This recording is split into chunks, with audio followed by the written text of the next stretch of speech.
The House will come to order.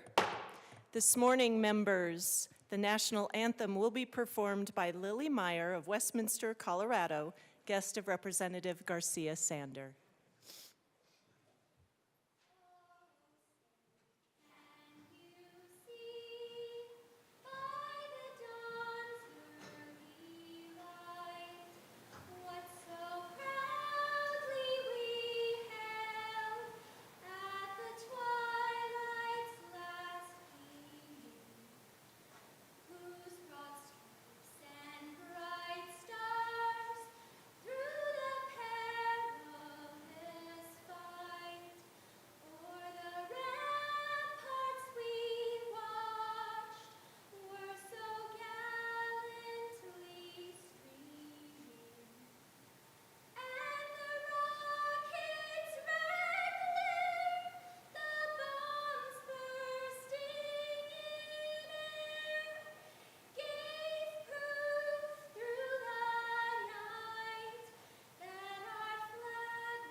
That was beautiful, thank you.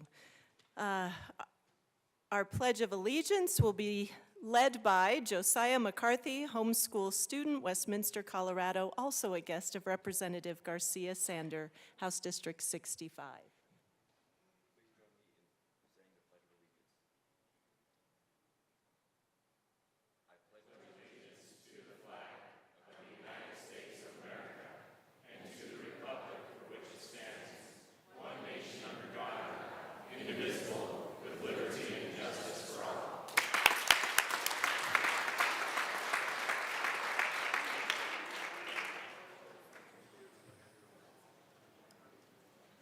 Mr. Schiebel, please call the roll.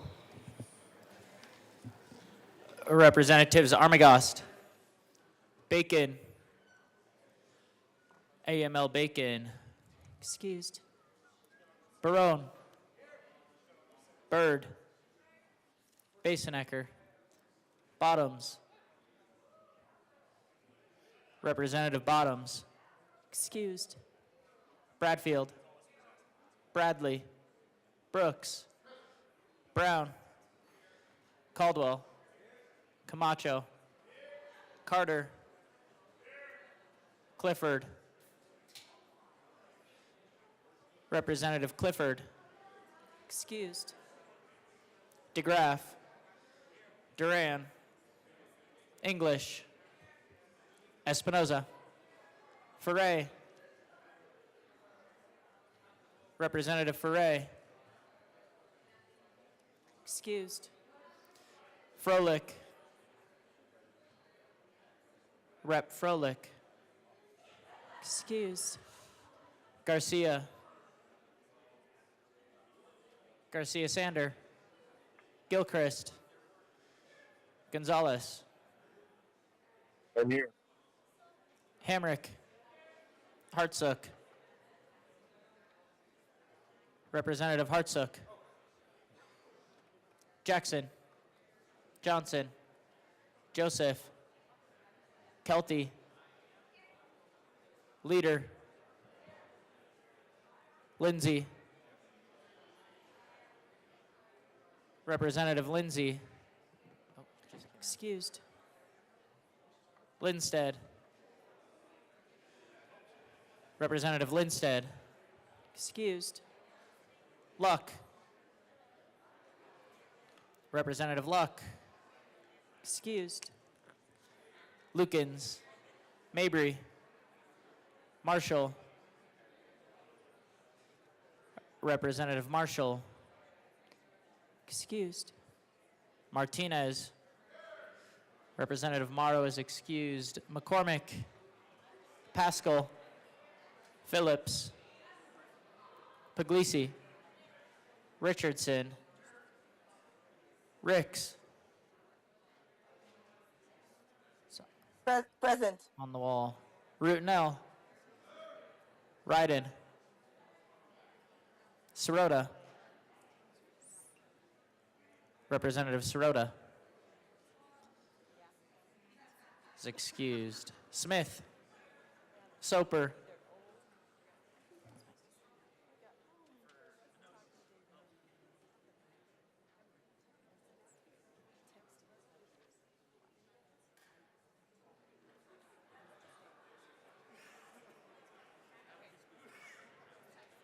I will.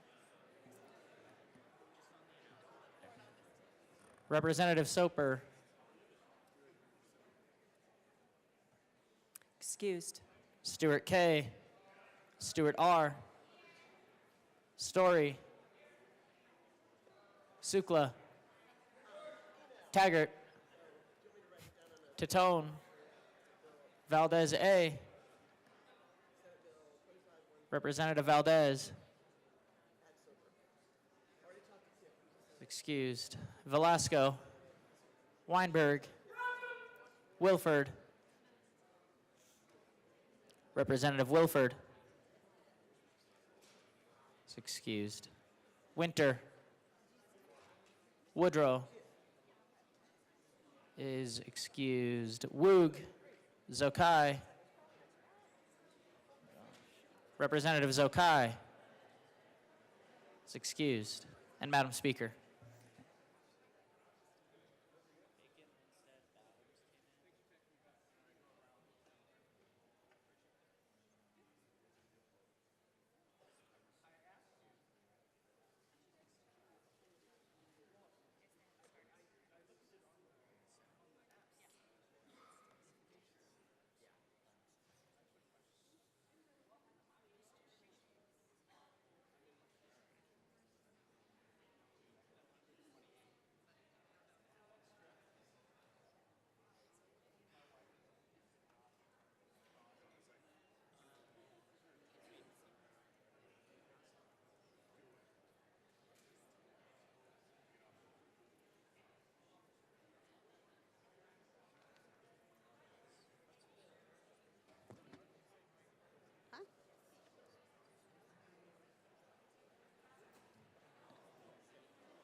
Members, with 53 present and 12 excused, we do have a quorum. Representative Kelty. Thank you, Madam Speaker. I move the Journal of Wednesday, April 9th, 2025 to be approved and corrected by the Chief Clerk and ask for a hooah. You are challenging my ability in the morning, Rep. Kelty. Members, you've heard the motion that the journal be approved as corrected by the Chief Clerk. All those in favor, give an aye. Ooh-wah! All right, there we go. All those opposed, no. The ayes have it. The motion is adopted. Madam Majority Leader. Thank you, Madam Speaker. I move to proceed out of order for consideration of House Joint Resolution 1024. Seeing no objection, we will proceed out of order for consideration of House Joint Resolution 1024. Mr. Schiebel, please read the title to House Joint Resolution 1024. House Joint Resolution 1024 by Representatives Winter and Story, also Senators Pelton, R., and Mullica, concerning the installation on the state capitol grounds of a memorial to the victims of the Sand Creek Massacre of November 29, 1864. Representative Story. Thank you, Madam Speaker. I move House Joint Resolution 25-1024 and ask that it be read at length. Mr. Schiebel, please read our resolution. Whereas Colorado is the traditional homeland of the Cheyenne and Arapaho people, and whereas in 1864, bands of Cheyenne and Arapaho people were directed to move to a camping location on Big Sandy Creek, also known as Sand Creek, which was within their ratified treaty lands near present-day Eads, Colorado. And whereas Cheyenne and Arapaho chiefs had engaged in peace talks with the United States government, and the approximately 750 Cheyenne and Arapaho people at Sand Creek, including the camps of Chiefs Black Kettle, White Antelope, and Left Hand, believed that they would not come to harm where they were settled at Sand Creek. And whereas on November 29, 1864, as approximately 675 United States Colorado volunteer soldiers approached the encampment at Sand Creek, Chief Black Kettle raised an American flag and a white flag of peace on the lodge pole, as he had been instructed to do by military leaders. And whereas, despite assurance to the Cheyenne and Arapaho people that they would be safe under the American flag, and despite the symbols of peace displayed by Chief Black Kettle, United States soldiers from the 1st Colorado Volunteer Cavalry and the 3rd Colorado Volunteer Cavalry, commanded by Colonel John Shivington, attacked the encampment at Sand Creek. And whereas Colonel Shivington ordered his troops to take no prisoners, killing about 230 Cheyenne and Arapaho people, mostly women, children, and the elderly. And whereas after the massacre, Colonel Shivington and his troops paraded scalps and other mutilated body parts through downtown Denver. And whereas Captain Silas Sewell of the 1st Colorado Volunteer Cavalry was so disturbed by what he witnessed at Sand Creek that he wrote a letter to his superior that played a pivotal role in investigations led by a military commission, a special joint committee, and the Congressional Joint Committee on the Conduct of War, leading to condemnation of the Sand Creek Massacre at all 3 hearings. And whereas the Sand Creek Massacre on November 29, 1864 forever altered the Cheyenne and Arapaho way of life, severely impacted the traditional knowledge, language, social structures, ceremonies, songs, language, and governing councils of the Cheyenne and Arapaho people, and profoundly influenced United States tribal relations. And whereas in 1909, almost 50 years after the Sand Creek Massacre, the state erected and unveiled a monument entitled On Guard, and commonly known as the Union Soldier, or the Civil War Monument, dedicated to Colorado soldiers who fought in the Civil War. And whereas designed by Captain John D. Howland, a frontier artist and veteran of the Union Army, the Civil War Monument consists of a bronze statue of a Civil War soldier standing on a stone base with bronze plaques that reference facts and dates about Colorado territory and statehood, the names and dates of Colorado soldiers who died in the Civil War, and Colorado's military organizations in the Civil War, including the dates and names of battles and engagements in 1864.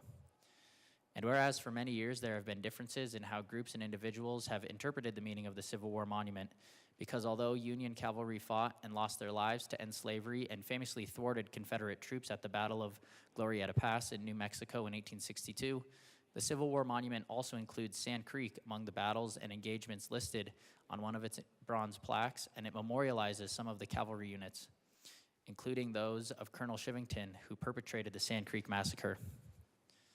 And whereas members of the Colorado General Assembly consulted with tribal leaders and enacted Colorado Senate Joint Resolution 9917, which added an interpretive plaque to the Civil War Monument explaining the mischaracterization of the Sand Creek Massacre as a battle and the struggle of the people of Colorado to interpret and take responsibility for this past. And whereas the Civil War Monument was severely damaged when, on June 25, 2020, the Union soldier statue was toppled, the statue and base were defaced, and the soldier's saber was stolen. And whereas, since the Union soldier's statue was toppled, History Colorado has displayed the damaged statue as part of a larger exhibit considering the role of statues in remembering history. And whereas there is genuine concern that if the state returns the Union soldier statue to its original location, it would again be vandalized. And whereas the former location of the Union soldier statue on the west grounds of the state capitol is an appropriate location for a memorial of the Sand Creek Massacre to respect and memorialize the Cheyenne and Arapaho people and their ancestors, promote cross-cultural understanding, and educate the public about the massacre and the events surrounding it to foster healing. And whereas in the tradition of such educational and interpretive efforts, the National Park Service established by an act of Congress the Sand Creek Massacre National Historic Site in 2007 to preserve the massacre site to enhance public awareness and understanding and to assist in preventing similar tragedies from occurring in the future. And whereas the Northern Cheyenne Tribe of Montana, the Northern Arapaho Tribe of Wyoming, and the Cheyenne and Arapaho Tribes of Oklahoma organized the annual Sand Creek Massacre Spiritual Healing Run in 1999 that begins in Eads, Colorado, and ends on the western steps of the state capitol to remember what the Cheyenne and Arapaho people endured and to honor those who were killed. And whereas Senate Joint Resolution 1716 approved the placement of a Sand Creek Massacre memorial on the grounds of the state capitol pending approval of the final design and specific location. And whereas in 2020, the Capitol Building Advisory Committee approved an initial design and recommended that it be placed on the west plaza of the state capitol grounds, but in 2022, the artist withdrew that design from consideration. And whereas the Sand Creek Massacre Memorial Committee, which is made up of representatives from the Northern Cheyenne Tribe of Montana, the Northern Arapaho Tribe of Wyoming, and the Cheyenne and Arapaho Tribes of Oklahoma, artists, a historian, an architectural advisor, a sculptor, and a project manager, recommended a new design for a Sand Creek Massacre Memorial that was submitted to the Capitol Building Advisory Committee for review in accordance with state law. And whereas on November 25th, 2024, the State Capitol Building Advisory Committee unanimously approved the new design of the Sand Creek Massacre Memorial and recommended that it be placed on the west grounds of the state capitol, and in accordance with state law, submitted the proposal to the Capitol Development Committee and the governor for consideration. And whereas the Capitol Development Committee also approved the design and location of the Sand Creek Massacre Memorial, and pursuant to legislative custom and practice, requested a joint resolution of the General Assembly to formalize the approval and location of the Sand Creek Massacre Memorial and the long-term loan of the Union soldier to the Department of Military and Veterans Affairs. Now, therefore, be it resolved by the House of Representatives of the 75th General Assembly of the State of Colorado, the Senate concurring herein, that we, the members of the Colorado General Assembly, acknowledge the devastation caused by the Sand Creek Massacre and seek to raise public awareness about this tragedy and to memorialize the victims of the massacre and honor the Cheyenne and Arapaho people. And that we, the members of the Colorado General Assembly, approve of the plan recommended by the State Capitol Building Advisory Committee, the Capitol Development Committee, and the governor for the installation of the Sand Creek Massacre Memorial on the west grounds of the state capitol, and for the long-term loan of the Union Soldier statue to the Department of Military and Veterans Affairs for public display on the department's campus or another appropriate location. Representative Story. Thank you, Madam Speaker. I would like to share an excerpt from the National Park Service that reflects the historical account of the Sand Creek Massacre. Late in 1864, Colonel John M. Shivington left Denver without military orders and with intention to find and establish camp of the Southern Cheyenne and Arapaho people along Sand Creek in southeastern Colorado Territory, about 170 miles southeast of Denver. A peaceful camp of about 750 Southern Cheyenne and Arapaho people had been assured by treaty of their safety along Sand Creek.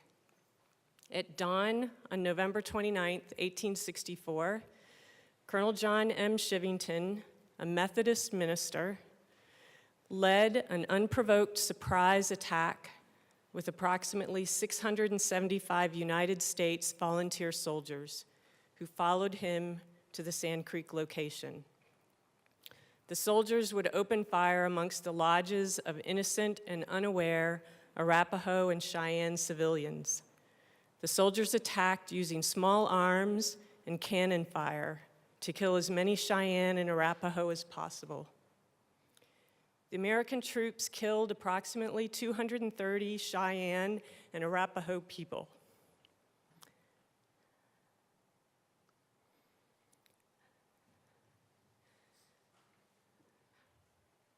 Composed mostly of women, children, and elderly.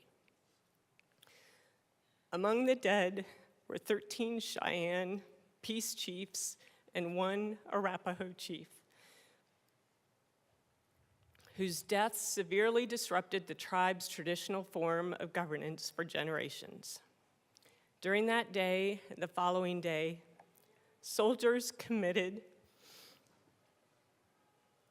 atrocities on the dead, including taking human body parts as trophies.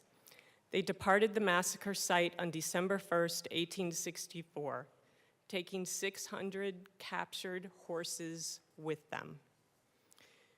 Upon Colonel John Shivington's return to Denver, in an act of complete disregard for the atrocity committed against the Cheyenne and Arapaho people at Sand Creek, he and his soldiers paraded scalps and other mutilated body parts through the streets of Denver. Captain Silas Sewell of the 1st Colorado Volunteer Cavalry was so disturbed by what he witnessed at Sand Creek, he reported the incident to his superiors. This resulted in investigations and 3 hearings on the topic in condemnation of the Sand Creek Massacre by all committees or military commissions. For more than 150 years, the Sand Creek Massacre has maintained its significance as one of the most emotionally charged and controversial events in U.S. history, a tragedy reflective of its time and place. Critically, the Sand Creek Massacre stands as a testament to a brutality that should be learned from and never repeated. A lesson of what the rejection of conscience in the face of fear and hysteria can lead to, and the suffering that this betrayal has imparted on generations of Arapaho and Cheyenne people. I wish to share the mic with my colleague, who will provide some remarks as well. Assistant Minority Leader Winter. Thank you, Madam Speaker. As you all know, I sit on CDC, and I got on this resolution for 2 reasons. First and foremost, to recognize the tragedy that happened at Sand Creek. It's in my district. I have visited it. I know the story. What happened that day was wrong. And I believe that by placing this monument, we are doing something that is right and just. But on the other hand, I want to recognize the family that provided the Union soldier. At the end of the day, on that monument, this stain on history was put on there. But we cannot forget the amount of lives that were lost during the Civil War as those people fought to uphold and keep the promises of our founding documents. And that's one thing I will stand for. I'm not trying to put a divisive wedge in this, but we have to realize that there's a family on the other side of this. I actually spoke to them this week. I explained to them I was on this resolution, and I just wanted to make sure in this resolution they were honored too. I think as we move forward, I know that the monument, the Union soldier, is going to be in Grand Junction at the Veterans Cemetery. I think it's unfortunate that it was vandalized and it was toppled. No different than the hysteria that my colleague talked about. We're not any better when we do those things. We need to have conversations. And I think that's what this is. I think this is recognizing a wrong that we're trying to right, while not discounting that the effort that family made to place that soldier on the grounds and the true reason it was up there. And that was to make sure we kept the promises of this great nation. I'm honored to stand here with my colleague. I'm honored to be part of this resolution, not only for this state, but for my district and for the families that were hurt by this, the Native people in this state. I'm also here to stand with the family that put the original monument up there. Their intentions were good and pure, and I believe this is one time that we can all come together and agree that both sides have their value in this statement. So I thank you all for listening to me. Representative Story, this is your second time to speak. Please proceed. Members, please vote yes on this House Joint Resolution to honor the memory of those who were lost and recognize the resilience of the Cheyenne and Arapaho nations. And when we finish voting, I would like to recognize the guests that are here today on the floor and in the gallery, intimately involved in the Sand Creek Massacre Memorial. Seeing no further discussion, the motion before us is the adoption of House Joint Resolution 1024. Mr. Schiebel, please open the machine and members proceed to vote. Representative Gonzalez, how do you vote? Yes, and if I can co-sponsor, please. Thank you. Representative Gonzalez votes yes. Representative Ricks, how do you vote? Yes. Representative Ricks votes yes.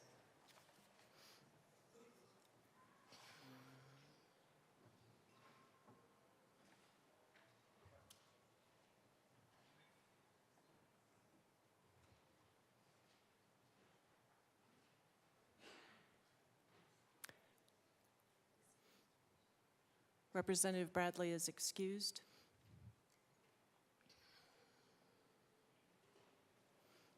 Please close the machine. With 61 ayes, 0 no, and 4 excused, the resolution is adopted. Co-sponsors, Representatives Gonzalez and Ricks, co-sponsor.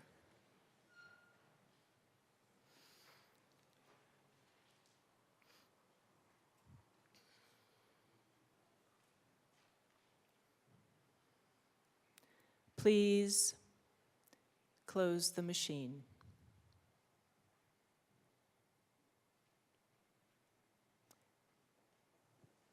Representative Story.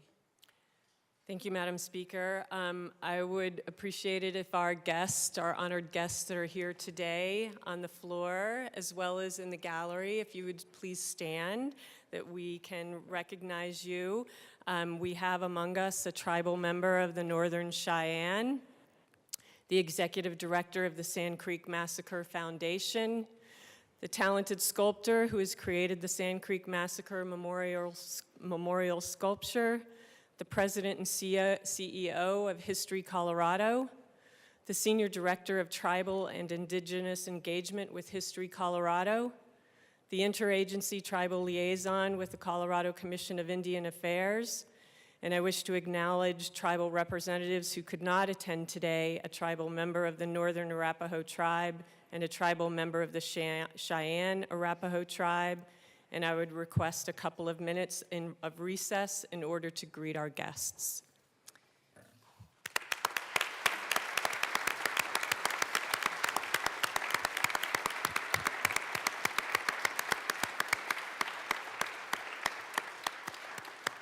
Members, we will stand in a 5-minute recess to greet our guests.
Members, the House will come back to order.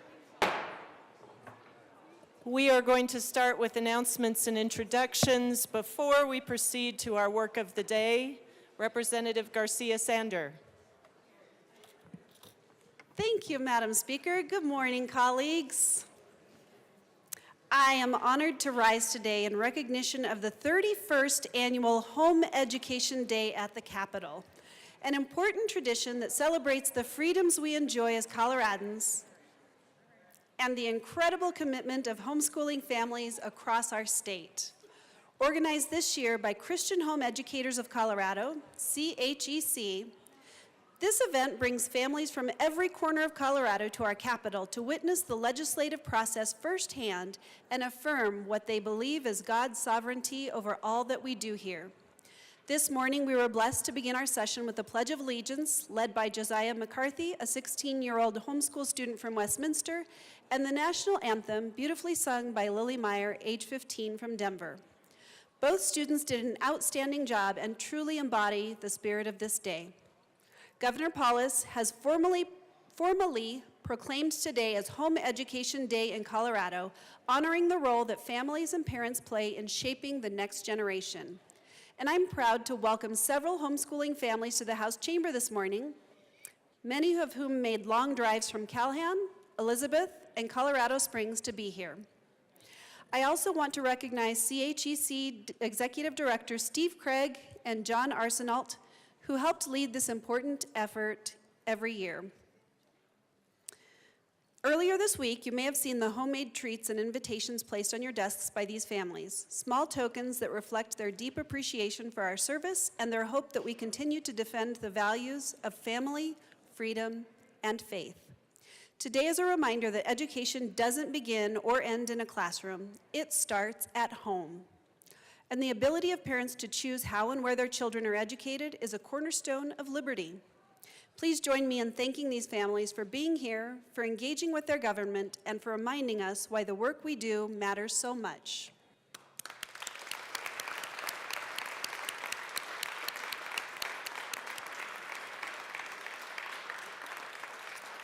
Thank you, Madam Speaker. Representative English. Thank you, Madam Speaker. Good morning, colleagues. You should have a flyer on your desk for Black Maternal Health. We are kicking off Black Maternal Health Week tomorrow, which goes from April 11th to April 17th. So we invite you out to join Soul to Soul Sisters, Elephant Circle, Sister to Sister, Six, and the Black Caucus, as you will hear from various community members, legislators, about the importance of recognizing Black Maternal Health Week and advocating for systemic change. So please join us for breakfast outside of the old Supreme Court tomorrow morning at 7:30. Thank you. Thank you. Representative McCormick. Thank you, Madam Speaker. You also have another flyer on your desk recognizing Colorado Mad Moms. They're here in the Capitol today, so if you do see folks walking around with a Mad Mom t-shirt, realize that this is a grassroots organization of parents and family members and caregivers of people that are living with serious mental illness or brain illness, and many of their loved ones are suffering from anosognosia. That's on your flyer, and I wanted you to hear how to pronounce it, which is the inability to recognize one's own illness. And so this is an important day to recognize these folks and the family members that support them. They will be having a rally at noon on the east side of the Capitol, the East Steps. So if you'd like to walk out there and say hi to some of these family members and their family members, please do so. Colorado Mad Moms, thanks. Representative Gilchrist. Thank you, Madam Speaker. I just wanted to recognize Polaris Elementary School. We have 52 students here today. Hopefully they're in the gallery, but if not, we welcome you in the Capitol, and we're so happy to have you here.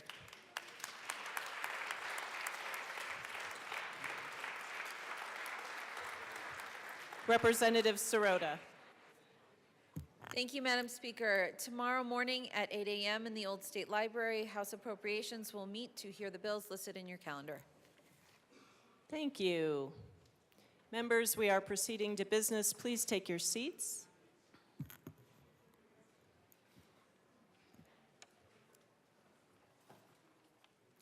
Madam Majority Leader. Thank you, Madam Speaker. I move to lay over third reading consideration of the following bills to tomorrow, Friday, April 11th, 2025.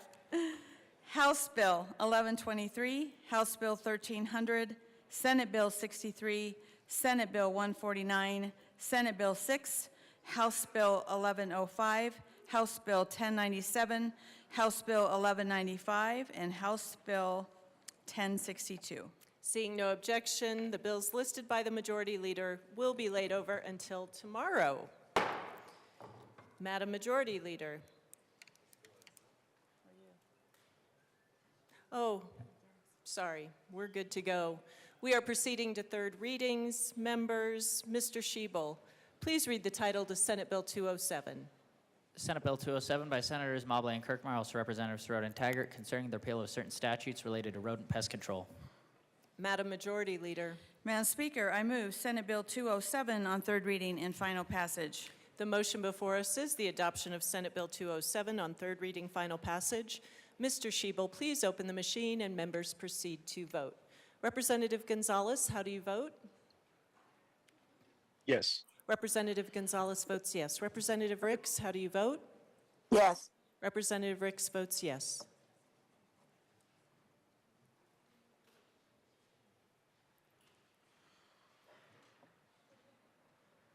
Please close the machine. With 63 ayes, 0 no, and 2 excused, Senate Bill 207 is adopted. Co-sponsors.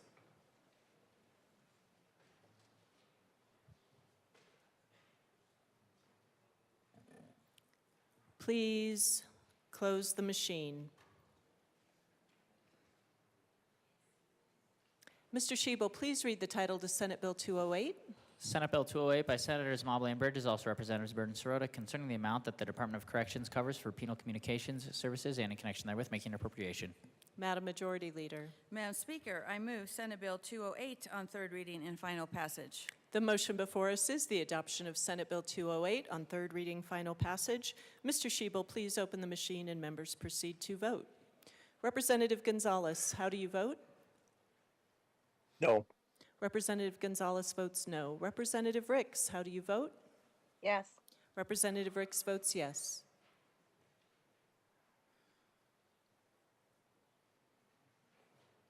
Please close the machine. With 42 aye, 21 no, and 2 excused, Senate Bill 208 is adopted. Co-sponsors.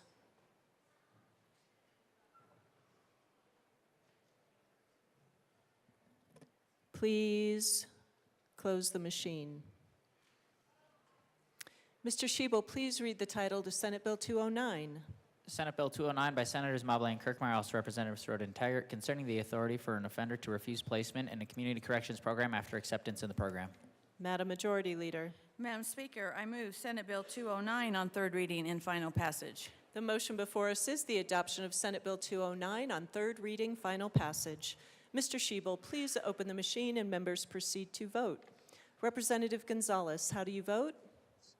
Yes. Representative Gonzalez votes yes. Representative Ricks, how do you vote? Yes. Representative Ricks votes yes.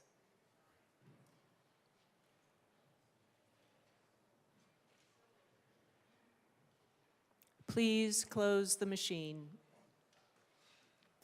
With 45 aye, 18 no, and 2 excused, Senate Bill 209 is adopted. Co-sponsors.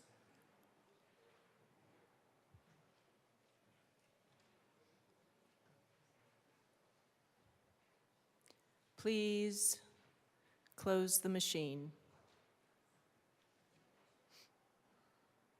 Mr. Schiebel, please read the title to Senate Bill 210. Senate Bill 210 by Senators Mobley and Kirkmeyer, also Representatives Byrd and Sirota, concerning repealing the 5-year appropriation requirement for bills that result in a net increase in periods of incarceration. Madam Majority Leader, Madam Speaker, I move Senate Bill 210 on third reading and final passage. the motion before us is the adoption of Senate Bill 210 on third reading, final passage. Mr. Shebel, please open the machine and members proceed to vote. Representative Gonzalez, how do you vote? Yes. Representative Gonzalez votes yes. Representative Ricks, how do you vote? Yes. Representative Ricks votes yes.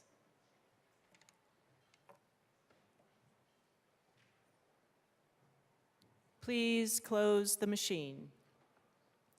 With 63 aye, 0 no, and 2 excused, Senate Bill 210 is adopted.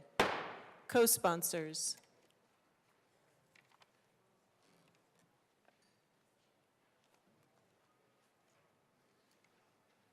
Please close the machine.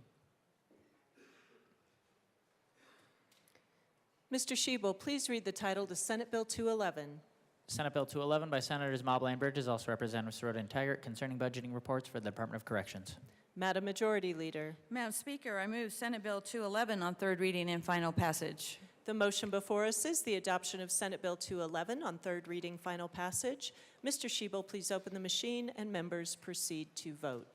Representative Gonzalez, how do you vote? Yes. Representative Gonzalez votes yes. Representative Ricks, how do you vote? Yes. Representative Ricks votes yes.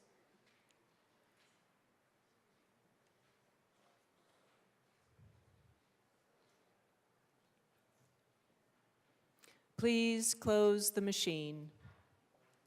With 63 ayes, 0 no, and 2 excused, Senate Bill 211 is adopted. Co-sponsors.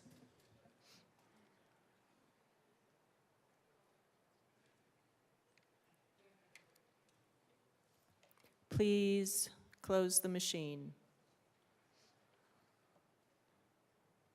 Mr. Shebel, please read the title to Senate Bill 212.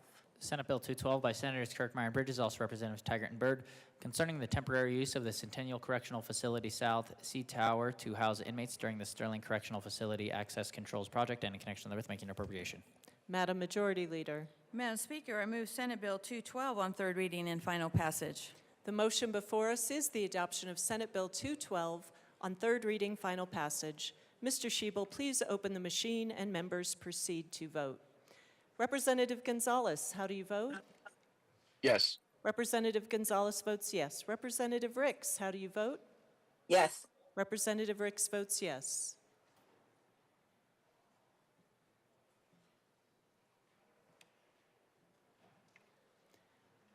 Please close the machine. With 58 aye, 5 no, 2 excused, Senate Bill 212 is adopted.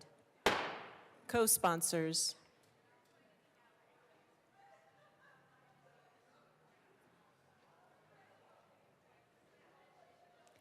Please close the machine. Mr. Shebel, please read the title to Senate Bill 213. Senate Bill 213 by Senators Bridges and Mobley, also Representatives Sirota and Taggart, concerning the use of the Broadband Infrastructure Cash Fund and in connection therewith making an appropriation.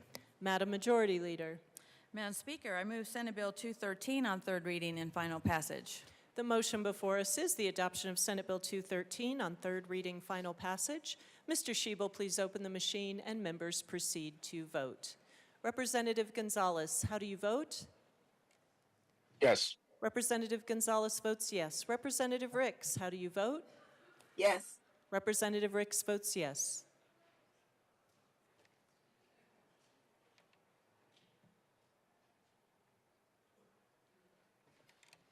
Please close the machine.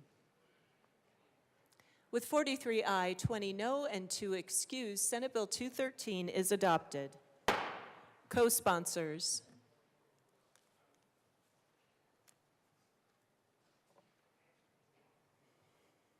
Please close the machine. Mr. Shebel, please read the title of Senate Bill 214. Senate Bill 214 by Senators Bridges and Mobley, also Representatives Sirota and Taggart, concerning reimbursements for eligible meals provided through the Healthy School Meals for All program and in connection therewith making and reducing an appropriation. Madam Majority Leader, Thank you, Madam Speaker. I move Senate Bill 214 on third reading and final passage. Madam Minority Leader. Thank you, Madam Speaker. I want to put on record why I'm voting no on this today. I really appreciate the hard work of the Joint Budget Committee, and I respect the vote of the people on this program. But what we're not addressing is some of the underlying problems of this program, which is food waste in our schools, taxpayer money being thrown away, kids not having enough time to eat. I feel like we really need to address those problems before we continue to put money in this program. Again, I respect the will of the people. I just think this implementation needs to be done differently, and so I just wanted to put on the record why I'm a no vote. Thank you. Seeing no further discussion, the motion before us is the adoption of Senate Bill 214 on third reading, final passage. Mr. Schiebel, please open the machine and members proceed to vote. Representative Gonzalez, how do you vote? No. Representative Gonzalez votes no. Representative Ricks, how do you vote? Yes. Representative Ricks votes yes.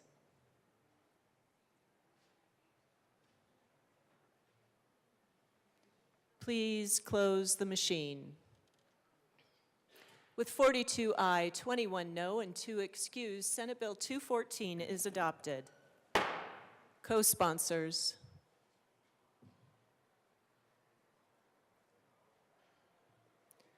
Please close the machine. Mr. Schiebel, please read the title to Senate Bill 215. Senate Bill 215 by Senators Bridges and Kirkmeyer, also Representatives Byrd and Taggart, concerning repealing the Colorado Student Leaders Institute. Madam Majority Leader. Madam Speaker, I move Senate Bill 215 on third reading and final passage. The motion before us is the adoption of Senate Bill 215 on third reading, final passage. Mr. Schiebel, please open the machine and members proceed to vote. Representative Gonzalez, how do you vote? Yes. Representative Gonzalez votes yes. Representative Ricks, how do you vote? Yes. Representative Ricks votes yes.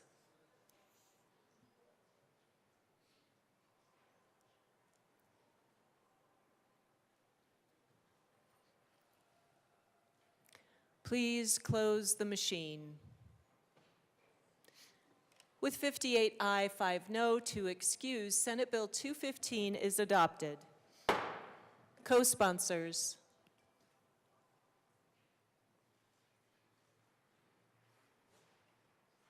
Please close the machine.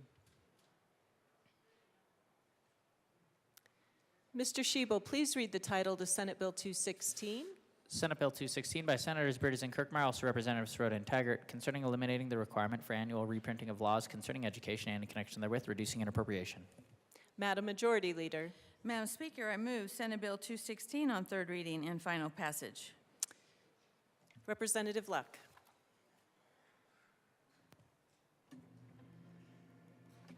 Thank you, Madam Speaker. Not everyone was in the room yesterday when I rose to discuss this bill, and so I just feel compelled to share. I am going to be a yes on this bill because of our budget crisis. I don't think that it rises to the level of needing it this year. But I do want to put on the record that I believe we should reinstall this particular practice once the budget allows. I understand we live in a digital world. If you know me well, you know that I am a Luddite, so I'm not particularly desirous of living in a digital world, but that is my fate.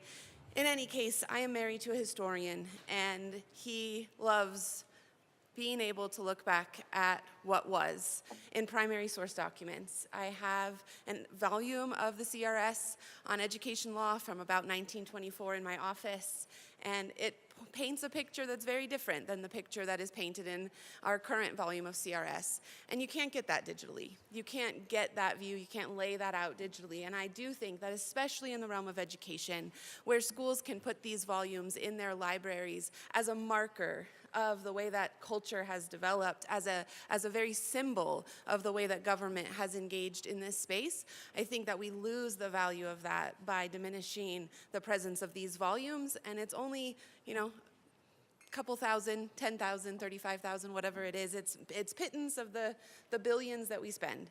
And so I do hope that the JBC, in future years, the Department of Education, as well as us in this body, remember the importance of printing these volumes and having them as a record for future generations. Thank you. Seeing no further discussion, the motion before us is the adoption of Senate Bill 216 on third reading, final passage.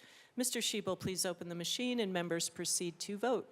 Representative Gonzalez, how do you vote? Yes. Representative Gonzalez votes yes. Representative Ricks, how do you vote? Yes. Representative Ricks votes yes.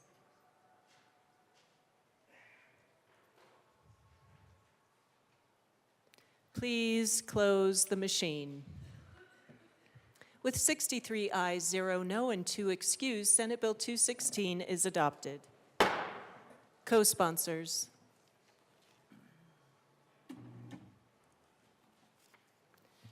Please close the machine.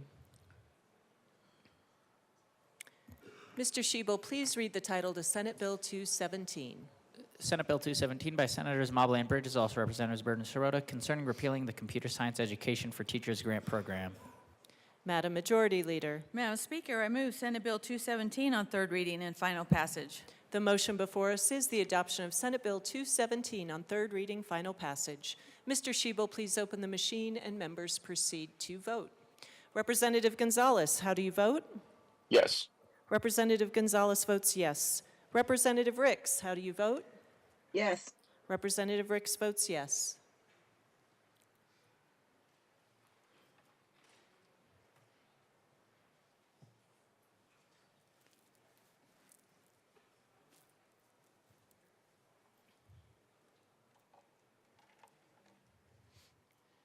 Please close the machine. With 59 aye, 4 no, and 2 excused, Senate Bill 217 is adopted. Co-sponsors.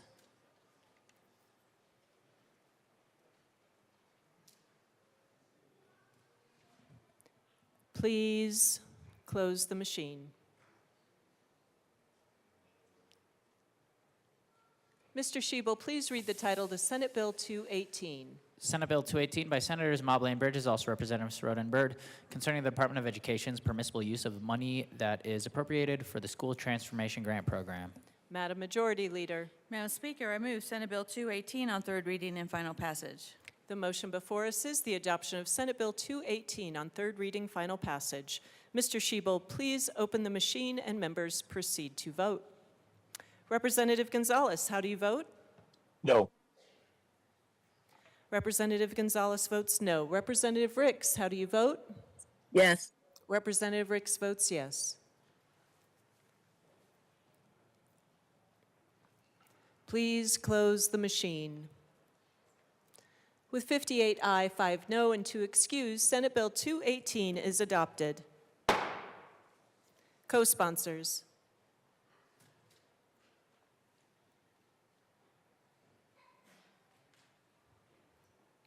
Please close the machine.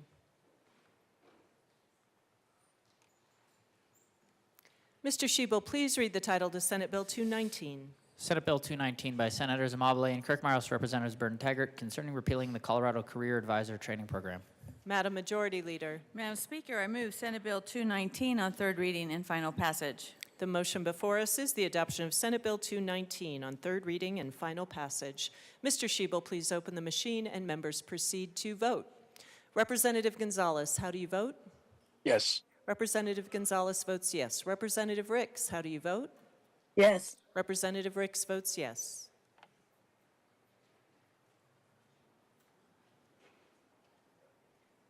Please close the machine. With 60 aye, 3 no, and 2 excused, Senate Bill 219 is adopted. Co-sponsors.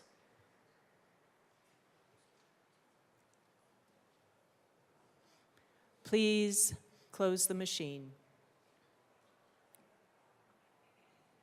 Mr. Shebel, please read the title to Senate Bill 220. Senate Bill 220 by Senators Bridges and Kirkmeyer, also Representatives Sirota and Taggart, concerning repealing the Accelerated College Opportunity Exam Fee Grant Program. Madam Majority Leader. Madam Speaker, I move Senate Bill 220 on third reading and final passage. The motion before us is the adoption of Senate Bill 220 on third reading, final passage. Mr. Shebel, please open the machine and members proceed to vote. Representative Gonzalez, how do you vote? Yes. Representative Gonzalez votes yes. Representative Ricks, how do you vote? Yes. Representative Ricks votes yes.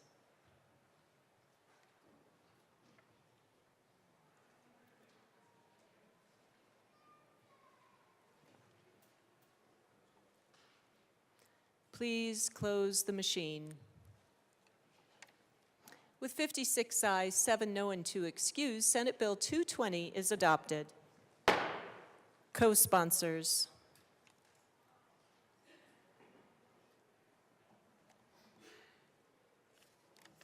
Please close the machine. Mr. Schiebel, please read the title to Senate Bill 221. Senate Bill 221 by Senators Burgess and Kirkmeyer, also Representatives Byrd and Taggart, concerning school district reporting on the total amount of additional mill levy revenue the school district distributes to institute charter schools within the geographic boundary of the school district. Madam Majority Leader. Madam Speaker, I move Senate Bill 221 on third reading and final passage. The motion before us is the adoption of Senate Bill 221 on third reading, final passage. Mr. Schiebel, please open the machine and members proceed to vote. Representative Gonzalez, how do you vote? Yes. Representative Gonzalez votes yes. Representative Ricks, how do you vote? Yes. Representative Ricks votes yes.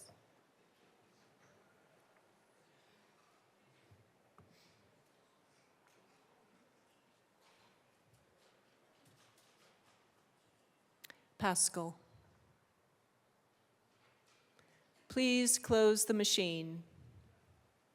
With 62 aye, 1 no, and 2 excused, Senate Bill 221 is adopted. Co-sponsors.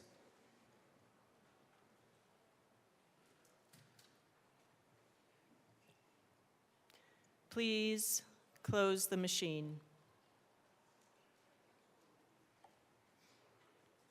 Mr. Schiebel, please read the title to Senate Bill 222. Senate Bill 222 by Senators Burgess and Amabile, also Representatives Sirota and Taggart, concerning repealing proficiency tests administered by school districts and in connection therewith reducing an appropriation. Madam Majority Leader. Madam Speaker, I move Senate Bill 222 on third reading and final passage. The motion before us is the adoption of Senate Bill 222 on third reading, final passage. Mr. Schiebel, please open the machine and members proceed to vote. Representative Gonzalez, how do you vote? No. Representative Gonzalez votes no. Representative Ricks, how do you vote? Yes. Representative Ricks votes yes.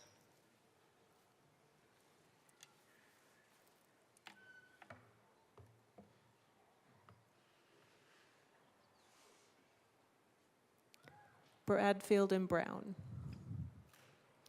Please close the machine. With 62 aye, 1 no, and 2 excused, Senate Bill 222 is adopted. Co-sponsors.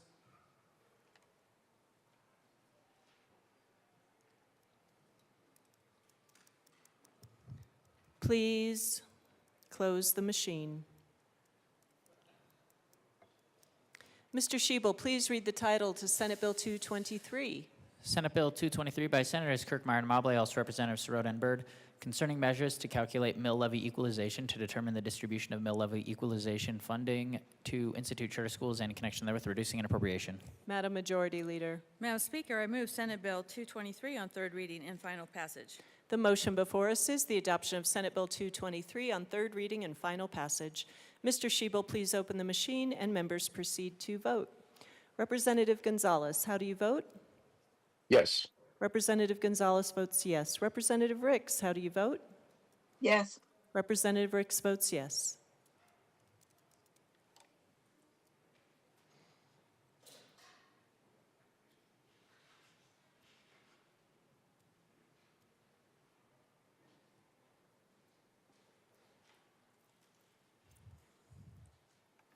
Please close the machine.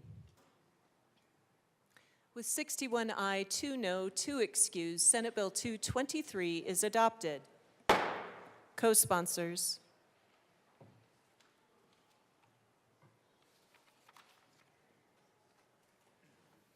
Please close the machine.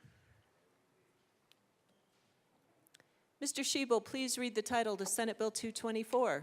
Senate Bill 224 by Senators Burgess and Kirkmeyer, also Representatives Byrd and Taggart, concerning the repeal of the requirement that the Office of Economic Development contract for the mobile application software known as the Buy Colorado app that enables local business users to learn about local businesses that elect to participate in the software.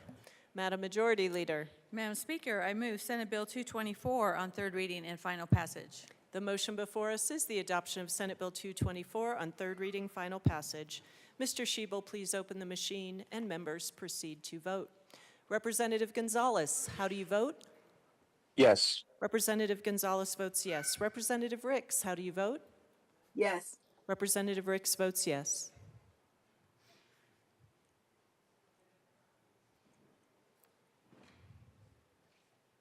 Please close the machine. With 63 ayes, 0 no, and 2 excused, Senate Bill 224 is adopted. Co-sponsors.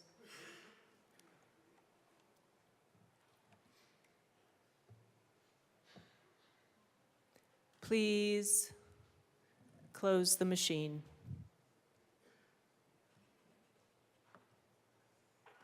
Mr. Shebel, please read the title to Senate Bill 225. Senate Bill 225 by Senators Mobley and Kirkmeyer, also Representatives Burton Taggart, concerning a reduction in the transfer from the Limited Gaming Fund to the Advanced Industries Acceleration Cash Fund for state fiscal year 2025-26. Madam Majority Leader. Madam Speaker, I move Senate Bill 225 on third reading and final passage. The motion before us is the adoption of Senate Bill 225 on third reading, final passage. Mr. Shebel, please open the machine, and members proceed to vote. Representative Gonzalez, how do you vote? Yes. Representative Gonzalez votes yes. Representative Ricks, how do you vote? Yes. Representative Ricks votes yes.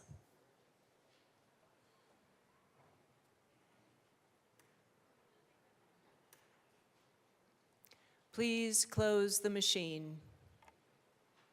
With 63 ayes, 0 no, and 2 excused, Senate Bill 225 is adopted. Co-sponsors.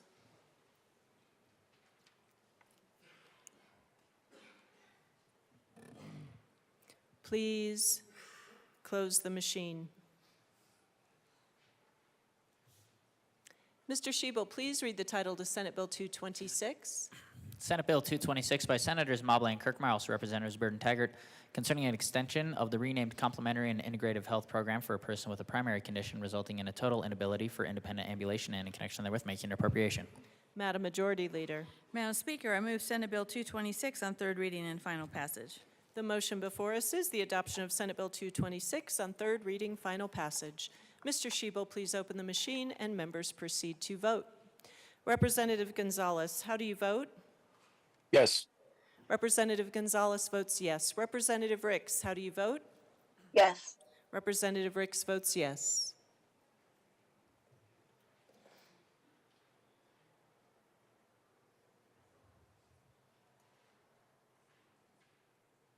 Please close the machine. With 57 ayes, 6 no, 2 excused, Senate Bill 226 is adopted. Co-sponsors.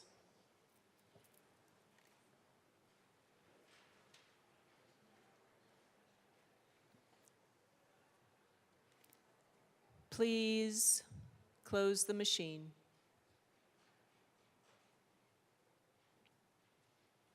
Mr. Shebel, please read the title to Senate Bill 227. Senate Bill 227 by Senators Bridges and Kirkmeyer, also Representatives Burton Sirota, concerning adjustments to appropriations made for the 2024-25 state fiscal year to fund early intervention programs. Madam Majority Leader. Madam Speaker, I move Senate Bill 227 on third reading and final passage. The motion before us is the adoption of Senate Bill 227 on third reading, final passage. Mr. Shebel, please open the machine, and members proceed to vote. Representative Gonzalez, how do you vote? Yes. Representative Gonzalez votes yes. Representative Ricks, how do you vote? Yes. Representative Ricks votes yes.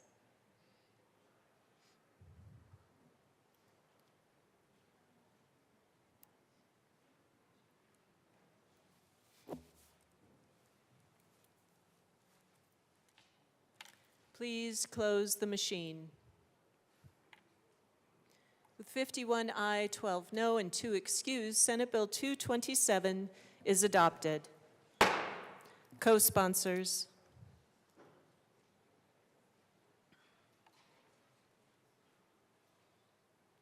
Please close the machine.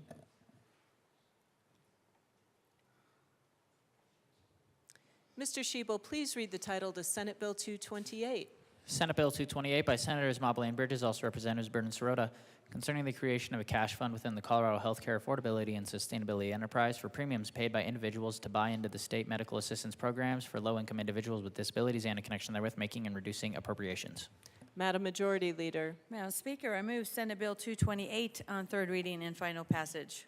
The motion before us is the adoption of Senate Bill 228 on third reading, final passage. Mr. Schiebel, please open the machine and members proceed to vote. Representative Gonzalez, how do you vote? No. Representative Gonzalez votes no. Representative Ricks, how do you vote? Yes. Representative Ricks votes yes.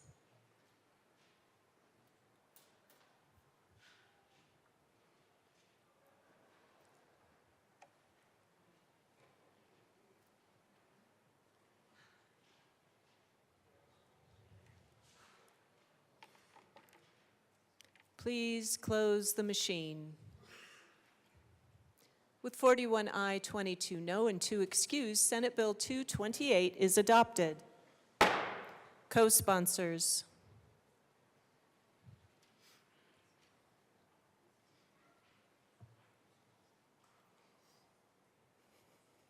Please close the machine.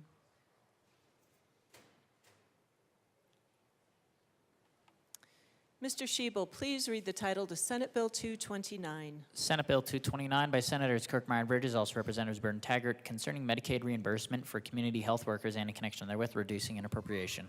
Madam Majority Leader. Madam Speaker, I move Senate Bill 229 on third reading and final passage. Representative Velasco. And Representative Bradfield.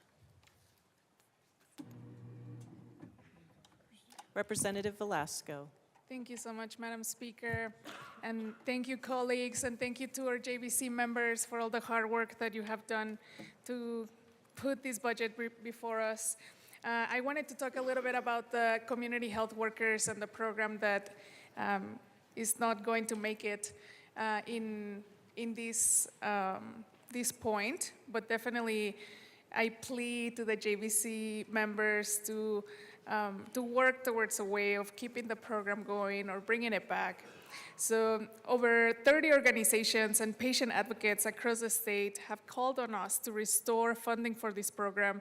They have been working for 2 years to get up and going. It is set to go live in 2 months, July 2025. Community health workers work directly with patients in clinics, hospitals, local public health departments, primary care settings, and often do home visits. Their work is proven to improve health outcomes and reduce healthcare costs in our Medicaid system. The direct care that these workers provide are things such as a community health worker who is a veteran working directly with another veteran who is in crisis, a former teen mom speaking in Spanish to a pregnant teen, providers in school-based health programs, visiting the home of a child with poorly controlled asthma. Senate Bill 229 will not merely pause or delay the program. The funding cut would not allow us to draw down $8 million in federal funding, and this will end the program. And because any delays, changes, or elimination of the program requires the state to reapply to the federal government for approval. Given the federal positioning on Medicaid, it is highly unlikely that this will happen. The Senate voted unanimously for this bill with the funding to keep the program. We still have steps in the budget process, and I plead with our JVC members to work with them towards a way of keeping the program going. Representative Bradfield. Thank you, Madam Speaker. As my colleague has said, the community has reacted very strongly to this cut. Perhaps you have received calls, been lobbied. This is in part because the program really actually saves money. When we are all concerned about the exponential growing cost of Medicaid, this is the very last program we should be packing. As the saying goes, an ounce of prevention is worth a pound of cure. A study highlighted in the journal Health Affairs research article demonstrated that community health workers yielded a Medicare return of $2.47 for every dollar invested, and that was realized within the first fiscal year. Community health worker interventions are proven to produce a return on investment, and it's needed now more than ever before. I, likewise, am very disappointed in the outcome and what has transpired on this bill, but we know that these groups will continue to work hard on this issue and seek alternatives. Thank you. Representative Byrd. Thank you, Madam Speaker. Members, I want to begin by saying I completely respect and appreciate everything that our good colleagues have mentioned. The return on investment and the good work of community health workers, I would never dispute that. But something else that cannot be disputed is the fact that we needed to cut $1.2 billion from our budget. And this does not get better next year. The challenges we are facing this year, as we work to try to fund the things that we know are most crucial to Coloradans, these challenges only get more difficult next year. So to try to fund something that we know we cannot sustain into the future, notwithstanding how many federal dollars it's going to draw down, that sort of doesn't matter when you don't have the money to invest in the program in the first place. This is the position we find ourselves in with restricted state dollars. And I need you to hear me when I tell you this. I hope, please pay attention to this. Our state is struggling to pay providers. If you remember, one of the budget amendments that was brought forward yesterday, and this is one where JBC recognizes we need to go back and take a second look at this, and I'm not sure what we're going to be able to do, but it's funding for the primary care fund, FQHCs. Those are providers. And in our work to try to balance the budget, that was a space that we couldn't figure out by the time we had closed the budget. And those are the people who are giving the exams, making diagnoses, giving medications, these sorts of things. We are fast coming even to a worse position. We cannot fund the supports. And while I respect all of the incredible work and the great return on investment that is described to be coming forward with community health workers, it's more support, it's more coordination of care. Members, coordination of care and being a good traffic cop in that space doesn't do any good when you don't have providers to coordinate people to. And that's where we're at right now. So please hear me. We don't disagree. It is heartbreaking. When you're cutting $1.2 billion out of a budget, it is impossible to fund all of the things that we would like to fund as well as a joint budget committee. This is just a forecast for next year. This doesn't get easier. This year, we'll talk about this again, but you saw a series of cuts and changes that were easier to make to help us.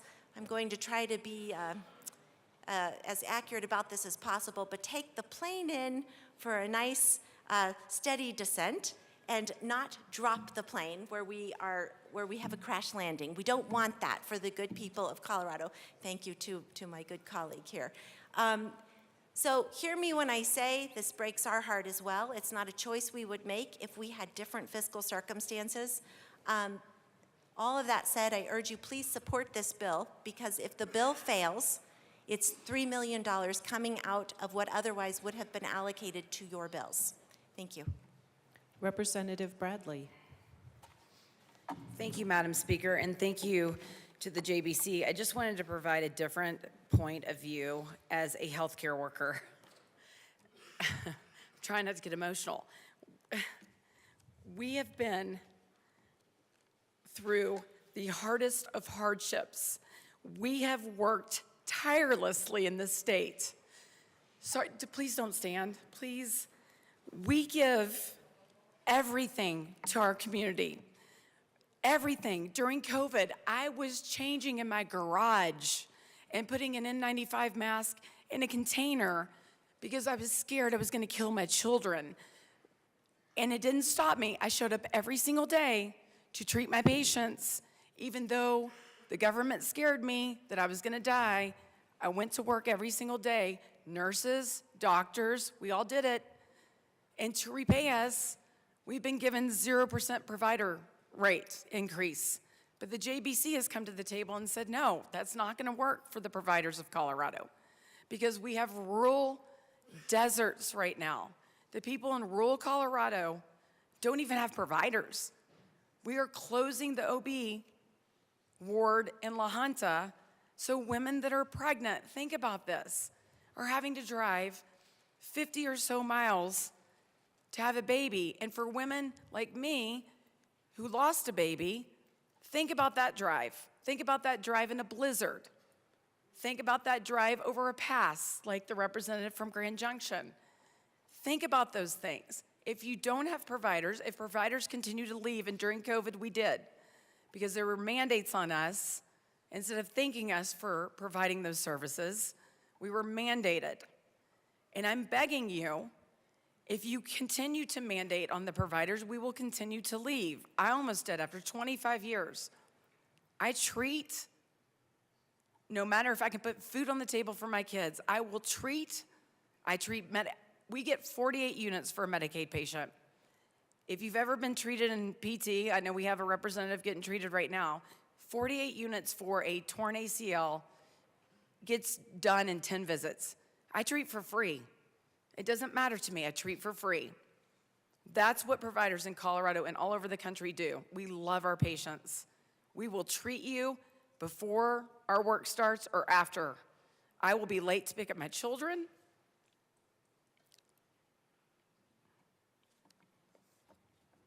Because we love our patients. So when we get a 0% rate increase, it is a slap in the face. That's a slap in the face. And I'm sorry I'm getting emotional, but we work tirelessly.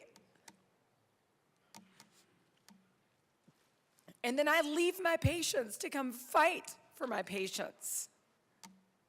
And it's not like I'm making millions of dollars. And we're certainly not making millions of dollars here, are we? I'm just saying, they have some really big issues to fight here. And if you don't have providers, because we do in Denver, right? And we do in Douglas County. But if rural Colorado continues to lose them, then we're not going to have them because they're going to go to Wyoming and they're going to go to Kansas where they can make more money. But we cannot continue to let the governor say no to rate increases for our providers. And then the JBC say, we're not going to accept that. We're going to give our providers some money. But there won't be patients if we don't have healthcare workers. So I'm asking you to listen to them. I know this is hard. I know this is a hard choice. But for people like me that are putting everything on the line to treat, I'm asking you to listen to them. Thank you for indulging me. Thank you. Representative Barone. Thank you, Madam Speaker. I come up here and also just to say yesterday was a long day, but we tried. We found money we can reroute to these places that really need it, and we were turned down. So there is money in the budget. There is money. We just need to get our priorities straight. That's all we need to do, get our priorities straight. Thank you. Seeing no further discussion, the motion before us is the adoption of Senate Bill 229 on third reading, final passage. Mr. Schiebel, please open the machine and members proceed to vote. Representative Gonzalez, how do you vote? No. Representative Gonzalez votes no. Representative Ricks, how do you vote? No. Representative Ricks votes no.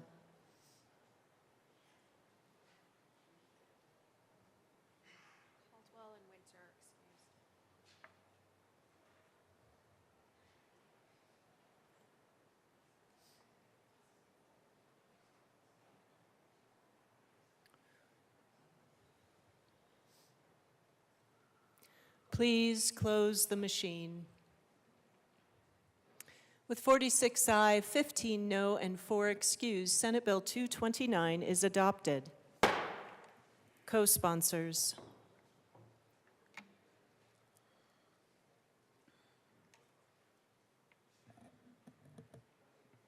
Please close the machine. Mr. Shebel, please read the title to Senate Bill 230. Senate Bill 230 by Senators Kirkmeyer and Bridges, also Representatives Burton Taggart, concerning clarifying the distribution of financial assistance to undergraduate students attending participating private institutions of higher education who participate in the College Opportunity Fund program. Madam Majority Leader. Madam Speaker, I move Senate Bill 230 on third reading and final passage. The motion before us is the adoption of Senate Bill 230 on third reading, final passage. Mr. Shebel, please open the machine and members proceed to vote. Representative Gonzalez, how do you vote? Yes. Representative Gonzalez votes yes. Representative Ricks, how do you vote? Yes. Representative Ricks votes yes.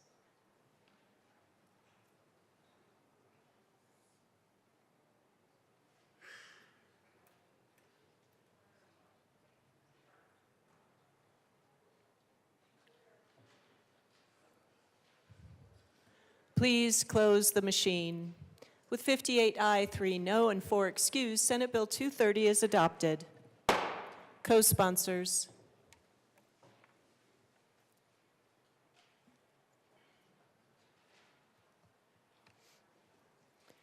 Please close the machine.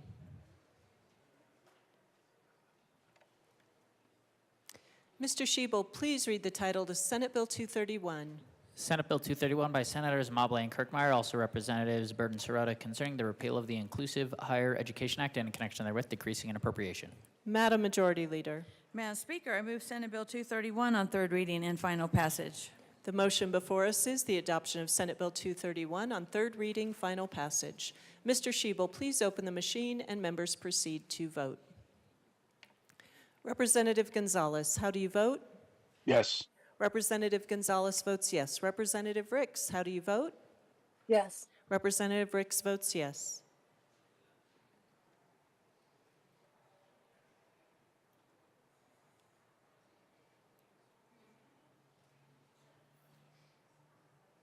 Please close the machine. With 51 aye, 10 no, and 4 excused, Senate Bill 231 is adopted. Co-sponsors.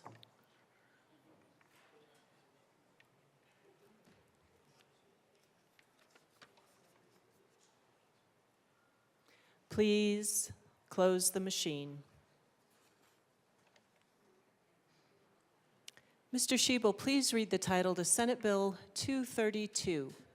Senate Bill 232 by Senators Bridges and Kirkmeyer, also Representatives Burton Taggart, concerning repealing the Recovery-Friendly Workplace Program and in connection therewith reducing an appropriation. Madam Majority Leader. Madam Speaker, I move Senate Bill 232 on third reading and final passage. The motion before us is the adoption of Senate Bill 232 on third reading, final passage. Mr. Shebel, please open the machine and members proceed to vote. Representative Gonzalez, how do you vote? Yes. Representative Gonzalez votes yes. Representative Ricks, how do you vote? Yes. Representative Ricks votes yes.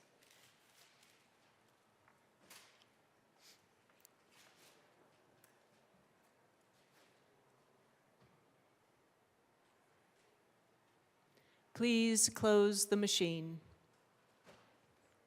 With 61 ayes, 0 no, and 4 excused, Senate Bill 232 is adopted. Co-sponsors.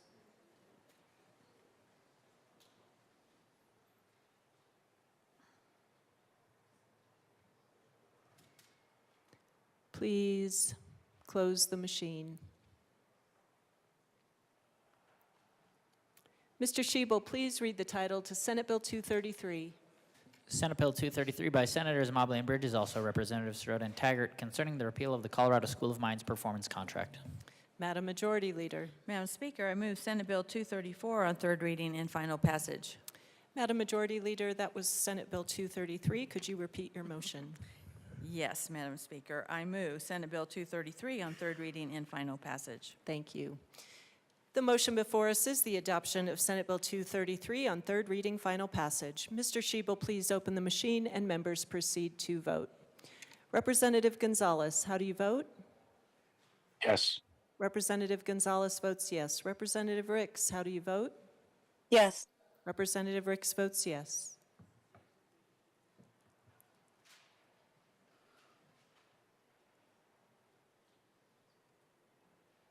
Please close the machine. With 61 ayes, 0 no, and 4 excused, Senate Bill 233 is adopted. Co-sponsors.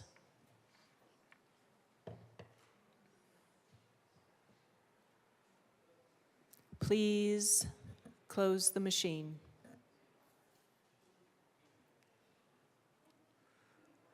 Mr. Shebel, please read the title to Senate Bill 234.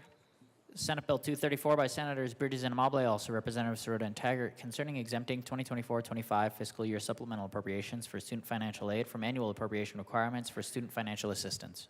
Madam Majority Leader. Madam Speaker, I move Senate Bill 234 on third reading and final passage. The motion before us is the adoption of Senate Bill 234 on third reading, final passage. Mr. Shebel, please open the machine and members proceed to vote. Representative Gonzalez, how do you vote? Yes. Representative Gonzalez votes yes. Representative Ricks, how do you vote? Yes. Representative Ricks votes yes.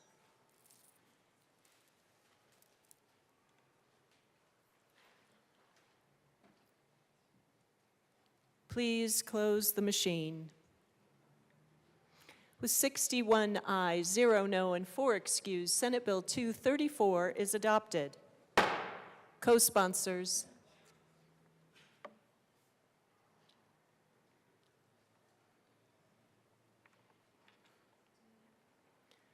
Please close the machine. Mr. Shebel, please read the title to Senate Bill 235. Senate Bill 235 by Senators Mobley and Bridges, also Representatives Byrd and Taggart, concerning repealing requirements related to funding emergency temporary care for children and in connection therewith reducing appropriations. Madam Majority Leader. Madam Speaker, I move Senate Bill 235 on third reading and final passage. The motion before us is the adoption of Senate Bill 235 on third reading, final passage. Mr. Shebel, please open the machine and members proceed to vote. Representative Gonzalez, how do you vote? Yes. Representative Gonzalez votes yes. Representative Ricks, how do you vote? Yes. Representative Ricks votes yes.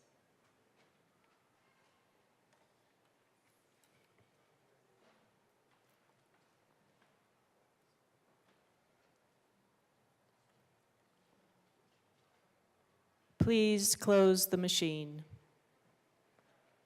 With 60 aye, 1 no, and 4 excused, Senate Bill 235 is adopted. Co-sponsors.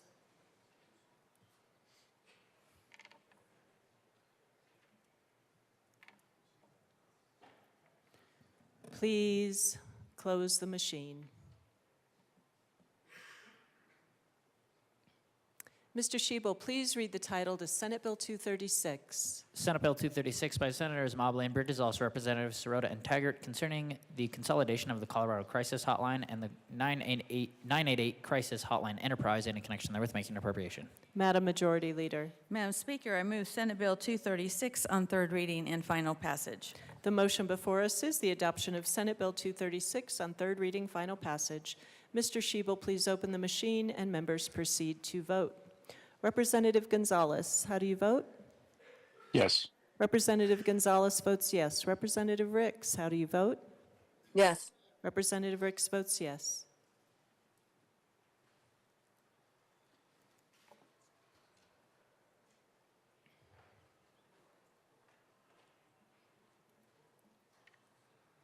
Please close the machine. With 60 aye, 1 no, 4 excused, Senate Bill 236 is adopted. Co-sponsors.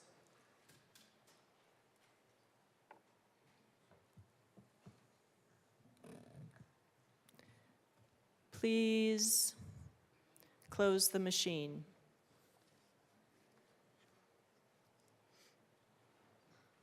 Mr. Shebel, please read the title to Senate Bill 238. Senate Bill 238 by Senators Mobley and Kirkmeyer, Representatives Sirota and Taggart, concerning the repeal of the 6th through 12th grade Mental Health Screening Act and in connection therewith reducing an appropriation. Madam Majority Leader. Madam Speaker, I move Senate Bill 238 on third reading and final passage. The motion before us is the adoption of Senate Bill 238 on third reading, final passage. Mr. Shebel, please open the machine, and members proceed to vote. Representative Gonzalez, how do you vote? Yes. Representative Gonzalez votes yes. Representative Ricks, how do you vote? Yes. Representative Ricks votes yes.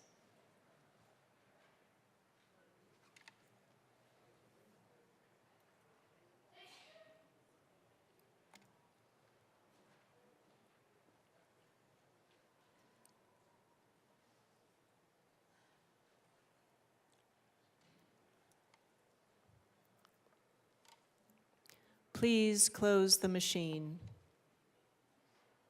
With 49 aye, 12 no, and 4 excused, Senate Bill 238 is adopted. Co-sponsors.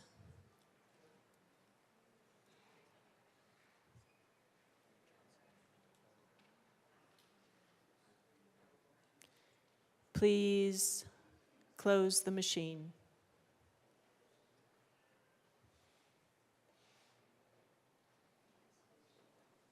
Mr. Shebel, please read the title to Senate Bill 239. Senate Bill 239 by Senators Bridges and Kirkmeyer, also Representatives Sirota and Taggart, concerning non-attorney access to the judicial database of public case types. Madam Majority Leader. Madam Speaker, I move Senate Bill 239 on third reading and final passage. The motion before us is the adoption of Senate Bill 239 on third reading, final passage. Mr. Shebel, please open the machine, and members proceed to vote. Representative Gonzalez, how do you vote? Yes. Representative Gonzalez votes yes. Representative Ricks, how do you vote? Yes. Representative Ricks votes yes.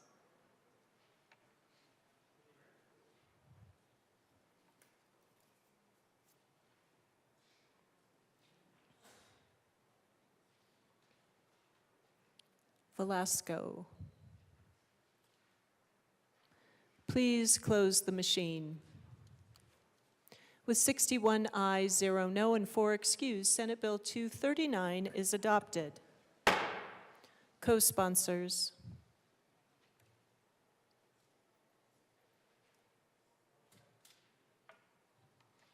Please close the machine.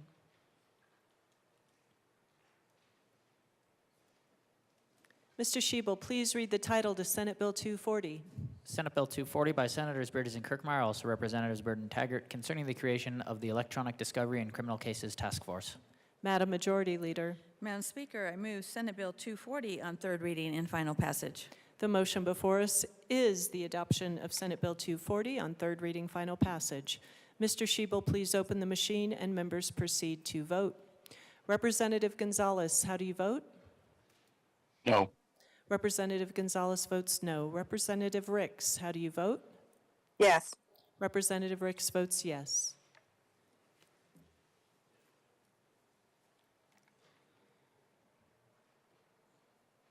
Please close the machine.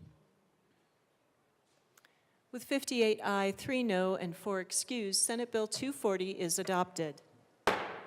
Co-sponsors.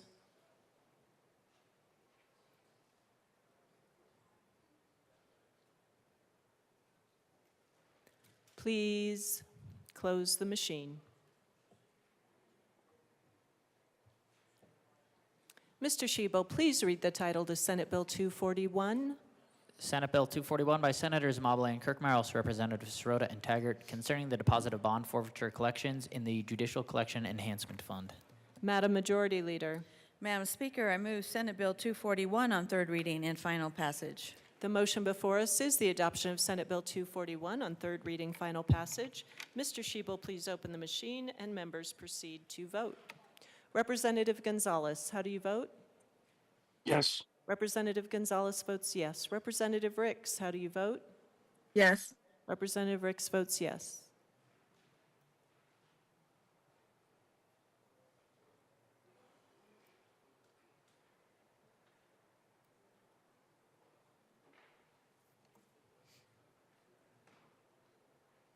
Please close the machine. With 60 aye, 1 no, and 4 excused, Senate Bill 241 is adopted. Co-sponsors.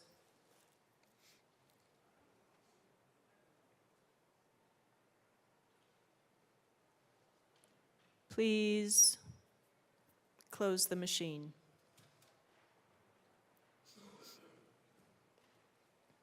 Mr. Shebel, please read the title to Senate Bill 242. Senate Bill 242 by Senators Mobley and Bridges, also Representatives Sirota and Taggart, concerning the division of unemployment insurance funding adjustments and in connection therewith, making and reducing an appropriation.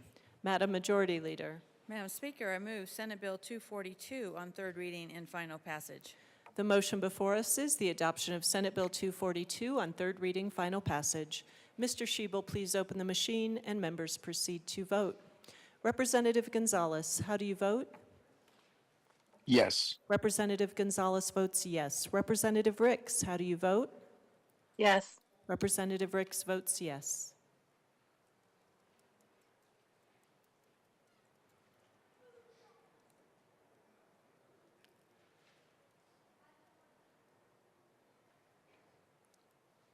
Please close the machine. With 43 aye, 18 no, and 4 excused, Senate Bill 242 is adopted. Co-sponsors.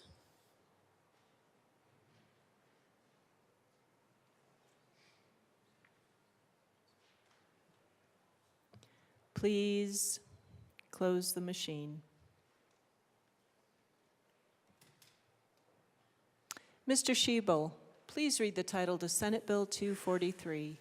Senate Bill 243 by Senators Mobley and Kirkmeyer, House Representatives Byrd and Sirota, concerning reverting money back to the general fund that was originally appropriated from the general fund to the Department of Labor and Employment to be used for the Construction Registered Apprenticeship Grant Program.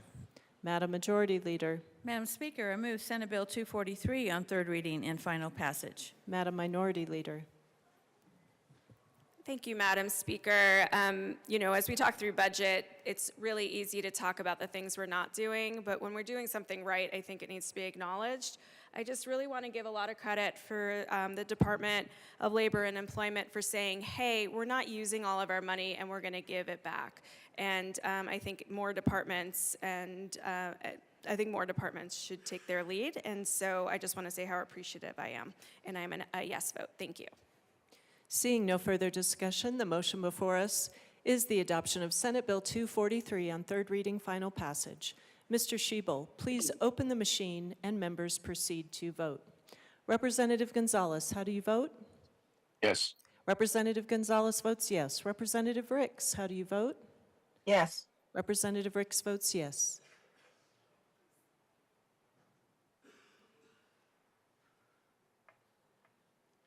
Please close the machine. With 62 ayes, 0 no, and 3 excused, Senate Bill 243 is adopted.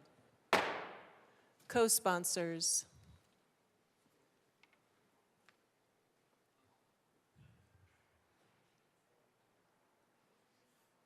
Please close the machine.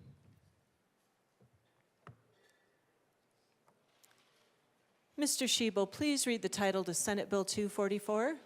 Senate Bill 244 by Senators Mobley and Kirkmeyer, House Representatives Sirota and Taggart, concerning modification of the requirement that the state pay a portion of the salary of each assistant district attorney. Madam Majority Leader. Madam Speaker, I move Senate Bill 244 on third reading and final passage. Representative Richardson. Thank you, Madam Speaker. I do oppose this one, and I thank sincerely the members of the Joint Budget Committee and all the work that went into finding places to plug holes in the budget for the coming year. And in most places, it was done by reducing state programs, services that we provide directly. But this is one of several where we just shifted the cost burden to local governments. From the taxpayer's point of view, that's a service that has to be provided. It's invisible to them whether their money is being taken by the state and used by the state or given to their local government to be used by the local government. So at the end of the day, this one isn't doing anything for our taxpayers. And there's a few others I won't talk on that I'm going to vote against because they're going to lead to either no change to our taxpayer or a reduction in services at the local level, but I would urge a no vote on this one. I think it's a responsibility we need to keep at the state level. Thank you. Representative Johnson. Thank you, Madam Speaker. I also urge a no vote. I very much appreciate the forward thinking we're doing for not just this budget year, but the next budget year, and understanding we have to make cuts, but those cuts can't come at our local government. We cannot say just because we are going to pass the budget that we have to pass the wallet costs to our local government. This still hurts the people. This still will affect the revenue in the direct line now of our local government and our constituents' wallets. So I urge a no vote because we can't just say we're balancing the budget by putting that budget now on our local government. Minority Leader Puglisi. Thank you, Madam Speaker, and I agree with my colleagues. The assistant district attorneys are part of public safety. Public safety is part of the proper role of government. Those are the things we should be funding. And yet, we act like the state's the only one that's in a budget crisis. I don't know if you talk to a lot of people around the state, but I know I do. And rural counties are suffering. Large counties are suffering, municipalities are suffering. They are all tightening their belts. So shifting this cost from the state to the local governments and saying, you're gonna have to reduce services to your people because we are managing our budget differently, I think is a huge burden on them and should not happen, and I urge a no vote. Thank you. Representative Sirota. Thank you, Madam Speaker. This one is harder. What I want everyone to understand about this particular bill, last year the General Assembly passed a bill, I don't remember its number, but there was a lot of consideration and deliberation over whether or not we should do it. It was an increase to DA salaries, and in that bill was included a state contribution for an increase that the state would provide to assistant DAs. And there was a lot of debate as to whether or not we should include that too, because that was new. It hadn't been included before. And folks decided that the implementation date should be pushed out for these salary increases for the DAs and the ADAs. So those salary increases aren't getting implemented until fiscal year 27. And what we are saying in this bill is, we actually are in a budget crisis. We probably should have made a different decision last year when we passed the bill from the start. But here we are, and as we consider how we should balance our budget, we took a look and we said, maybe we shouldn't have included the ADAs in that bill in the first place, but let's not completely remove them. Let us just reduce the amount of increase that they would have received. But to be clear, they haven't yet. This is a kindness to counties so that they can properly plan and budget for what is to come in fiscal year 27. So no one has seen this particular increase yet. It won't be realized as a cut. They will still be getting an increase to pay for these ADA salaries. So it is just less of an increase that they will get. And I think a necessary and responsible step, and local government still has the responsibility of funding these positions. It is their responsibility. The state is paying a little bit more for their increase, but it will be a little bit less. Seeing no further discussion, the motion before us is the adoption of Senate Bill 244 on third reading, final passage. Mr. Schiebel, please open the machine and members proceed to vote. Representative Gonzalez, how do you vote? No. Representative Gonzalez votes no. Representative Ricks, how do you vote? Representative Ricks, you are on mute. Yes. Representative Ricks votes yes.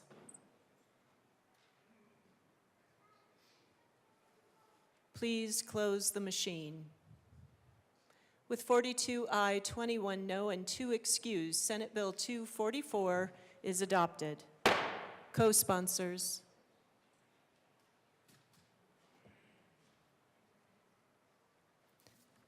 Please close the machine. Mr. Schiebel, please read the title to Senate Bill 245. Senate Bill 245 by Senators Mobley and Bridges, also Representatives Sirota and Byrd, concerning modification of the authority of the Division of Housing to expend money from the Housing Development Grant Fund for administrative costs and in connection therewith making an appropriation. Madam Majority Leader. Madam Speaker, I move Senate Bill 245 on third reading and final passage. The motion before us is the adoption of Senate Bill 245 on third reading, final passage. Mr. Shebel, please open the machine and members proceed to vote. Representative Gonzalez, how do you vote? Yes.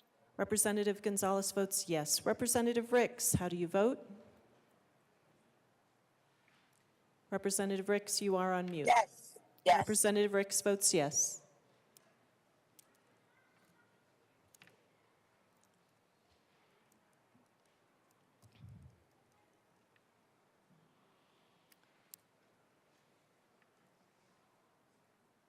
Representative Woodrow is excused.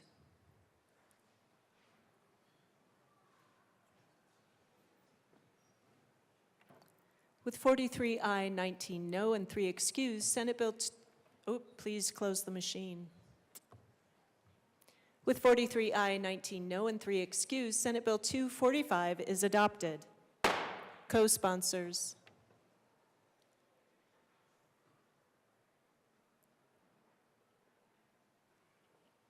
Please close the machine. Mr. Shebel, please read the title to Senate Bill 246.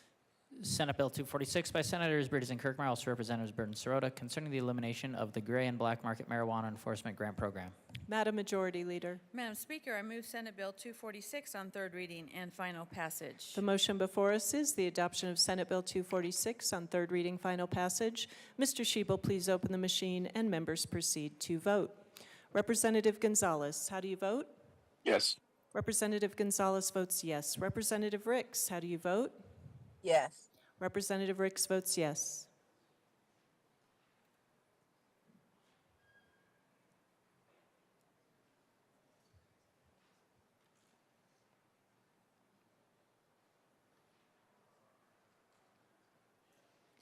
Please close the machine. With 44 aye, 19 no, and 2 excused, Senate Bill 246 is adopted. Co-sponsors.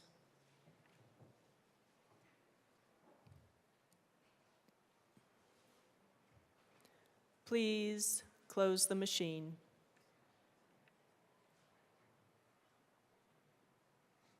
Mr. Shebel, please read the title to Senate Bill 247. Senate Bill 247 by Senators Bridges and Kirkmeyer, also Representatives Byrd and Taggart, concerning tuition waivers for members of the Colorado National Guard and in connection therewith making appropriation.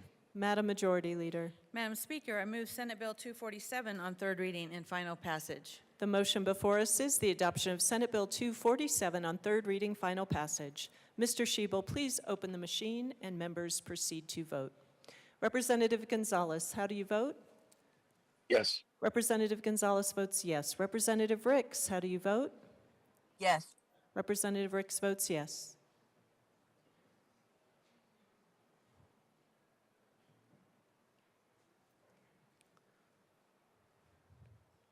Please close the machine.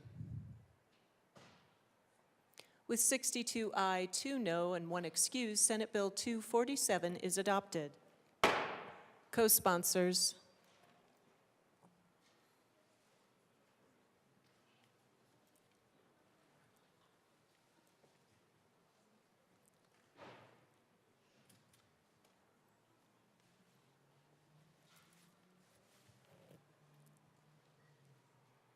Please close the machine.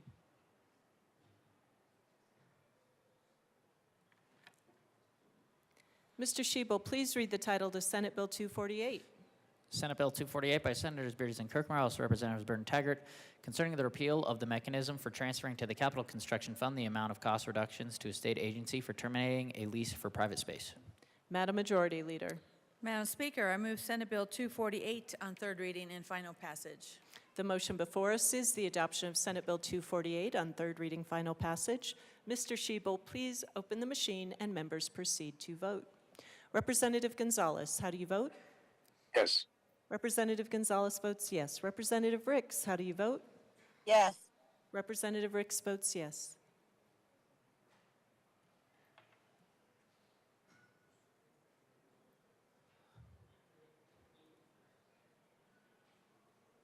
Please close the machine. With 63 aye, 1 no, 1 excuse, Senate Bill 248 is adopted. Co-sponsors.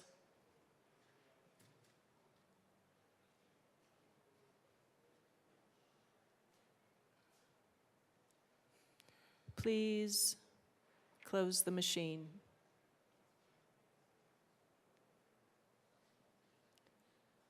Mr. Shebel, please read the title to Senate Bill 249. Senate Bill 249 by Senators Mobley and Kirkmeyer, House Representatives Taggart and Byrd, concerning the repeal of the annual transfer of money from the general fund to the state agency sustainability revolving fund. Madam Majority Leader. Madam Speaker, I move Senate Bill 249 on third reading and final passage. The motion before us is the adoption of Senate Bill 249 on third reading, final passage. Mr. Shebel, please open the machine and members proceed to vote. Representative Gonzalez, how do you vote? Yes. Representative Gonzalez votes yes. Representative Ricks, how do you vote? Yes. Representative Ricks votes yes. Representative Morrow, how do you vote? Yes. Representative Morrow votes yes.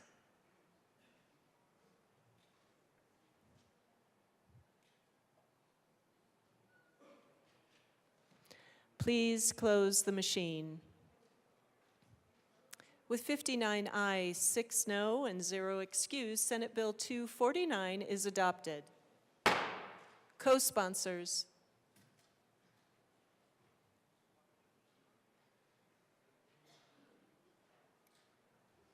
Please close the machine.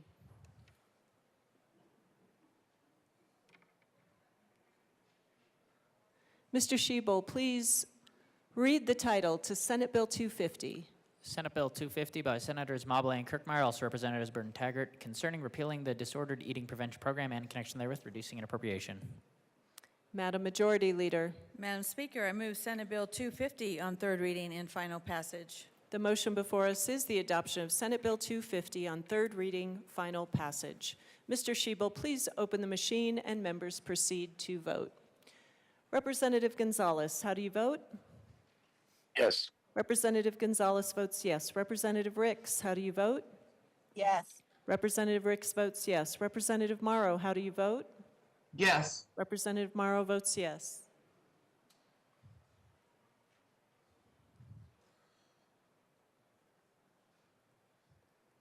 Please close the machine. With 64 aye, 1 no, 0 excuse, Senate Bill 250 is adopted. Co-sponsors.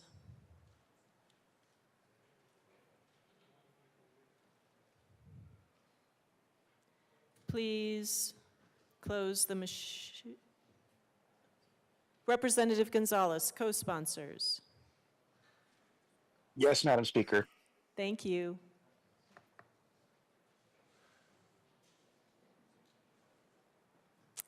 Please close the machine.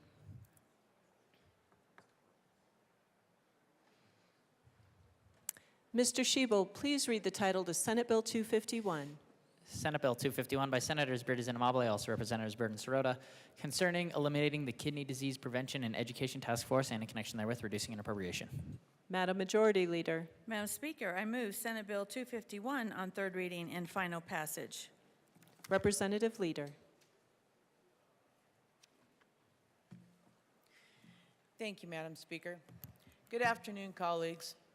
Everyone received an email in regards to this bill last night or yesterday afternoon, kind of blurred together. First, I do want to thank the JBC for their tireless work on the budget. I understand how they look at this, and it's not personal. But I also urge you to vote no on Senate Bill 251 and ask that you stand with me in opposing cuts to this task force funding. We did not ask for more funding as originally planned to further our outreach capacity due to budget constraints. We are simply asking that the existing support be maintained.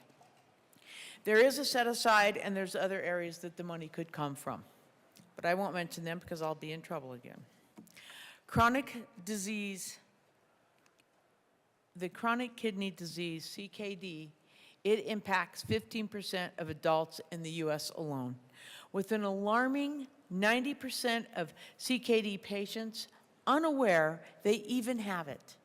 As the early stages often present with little to no symptoms, late stage CKD, however, is costly and hard to treat. The financial implications of untreated CKD are significant to the individual and the state. Preventative treatment for dialysis, one preventative treatment for dialysis would pay for this entire program. Medicare spent over $29 billion in 2009 on end-stage renal disease, ESRD care. About 20% of our dialysis patients in Colorado are on Medicaid, and about 40% of pre-dialysis patients are also on Medicaid. And the annual cost per patient can reach more than $227,000. The goal of our task force is to prevent the progression of kidney disease through early detection and affordable screening, which just costs $4.51 per test, compared to the immense and burdensome cost of treatment and dialysis. Our task force has made progress in educating the public and medical professionals, and the importance of this effort is even more evident when considering the health disparities that disproportionately impact Black, Hispanic, and rural communities already marginalized by the medical system. These populations face a higher risk of developing kidney disease and often do so at later stages due to barriers to preventative care. I want to correct Senate Bill 251 in the pink sheet. It says the task force only meets 4 times a year. We meet 12 times a year on the first Friday of the month, as long as we have our quorum. The Kidney Task Force has 3 core objectives: to increase CKD education and awareness across the state, examining the complex aspects of CKD, including its high costs and disproportionate impact on vulnerable populations, creating a sustainable strategic plan that will improve prevention, early detection, and treatment. It's a blueprint for 3 objectives: are saving lives and saving money. Now more than ever, we need to maintain the funding for this task force to continue finding solutions to early intervention and better health outcomes for Coloradans. April 8th, many of you heard me speak to the importance of being a kidney donor and the invaluable work the Donor Alliance is doing for our communities. Yes, this issue is personal, but my story is like thousands of working class families in Colorado. Thank you for your attention to this important issue. I ask you to vote no on Senate Bill 25251. As one of the founders of the Kidney Task Force said earlier, an ounce of prevention is worth a pound of cure. Thank you. Representative Bradfield. Thank you, Madam Speaker. This is my year for the budget, I'll tell you. I was one of the co-primes on the bill that set up the Kidney Disease Task Force, and I can tell you that they are still meeting, the same group of people, and they meet on a regular basis, not 4 times a year. They'll probably get together to discuss what each person has been tasked to research or to develop a program, a plan, working with their own hospitals, and they probably meet on a monthly basis. And I am just so proud of these doctors that take the time away from their day and their month to meet on this critical disease. And I personally would like to ask you for a no vote so that this Kidney Disease Task Force can continue. Thank you. Assistant Majority Leader Bacon. Thank you, Madam Speaker. I am really grateful for the opportunity to speak on behalf of this and with my colleague from Jefferson County. In 2009, I was reluctantly taking my real estate final in law school, and I asked my deans if I could take the class pass-fail, because I really didn't think I was going to do well on the exam. And it's not that I didn't study for it. But the same day of that final, my mother was having her kidney transplant. And so I know what it feels like to go through this. Interestingly, I could not qualify as a donor because of my family's history with diabetes. And so thank God there was a cousin who was able to donate.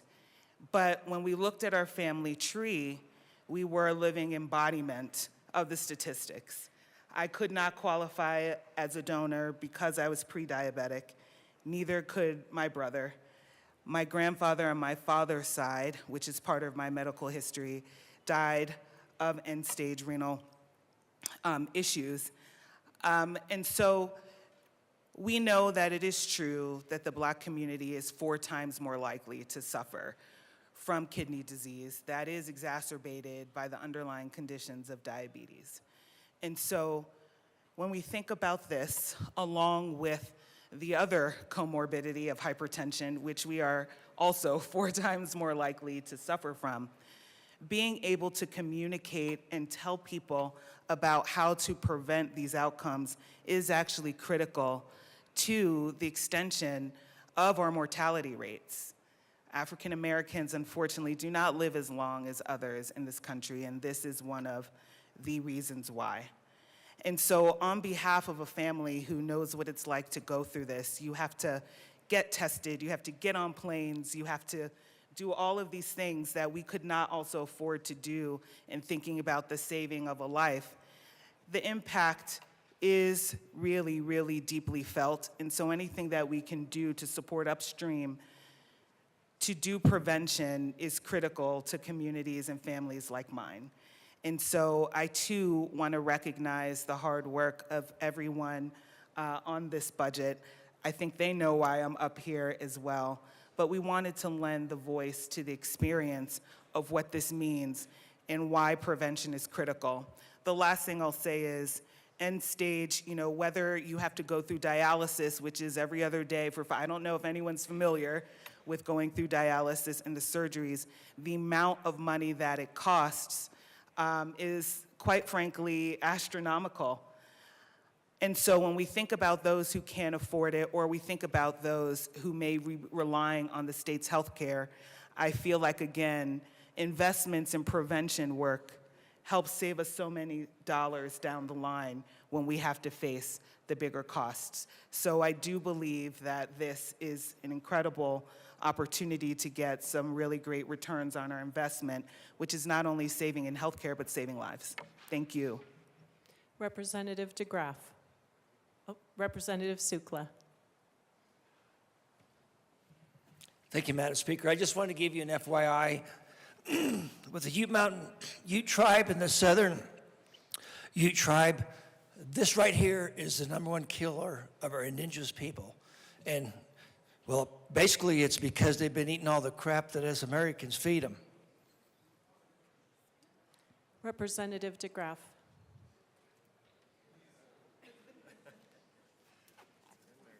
How do you follow that? Thank you, Madam Speaker. All right. I'm not sure if I'm for this or against it. I think there's a really good business case for it from the Medicare standpoint. I don't think it's a role of government, so I'm a little bit conflicted there.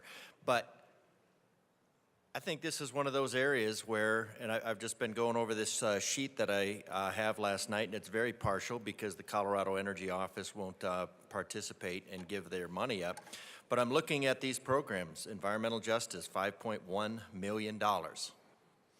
You want to take the money out of there? I'll sign on. I don't, but role of government or not, at least this is productive and good for the citizens of Colorado. Environmental justice, that's just giving money to NGOs. Environmental performance for buildings, $300,000 per year. That is driving businesses out of Colorado rapidly. There was just a Denver Post just had an article on this. $300,000 that we are spending to drive business out of Colorado. Or $100,000 for something that actually helps the citizens of Colorado. Clean energy plans. Why? Because we want to get rid of carbon dioxide because of 1/2 of one drop in 20 Olympic-sized swimming pools full of drops. There you go. Put that on your bingo card. $370,000. Standards for appliances to starve your plants of the carbon dioxide and water vapor that they need. $30,000. Cumulative impacts and more environmental justice. $2.2 million, so $7.3 million on something called environmental justice, or $99,000 on taking care of actual citizen health. So, let's see, Department of Natural Resources, protect public health, oil and gas operations. Again, waging war on our oil and gas.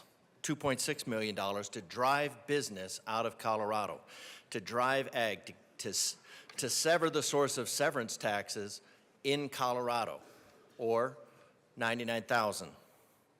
The very partial list from the Colorado Energy Office, because again, they won't divulge the programs on which they are spending millions of dollars, if not hundreds.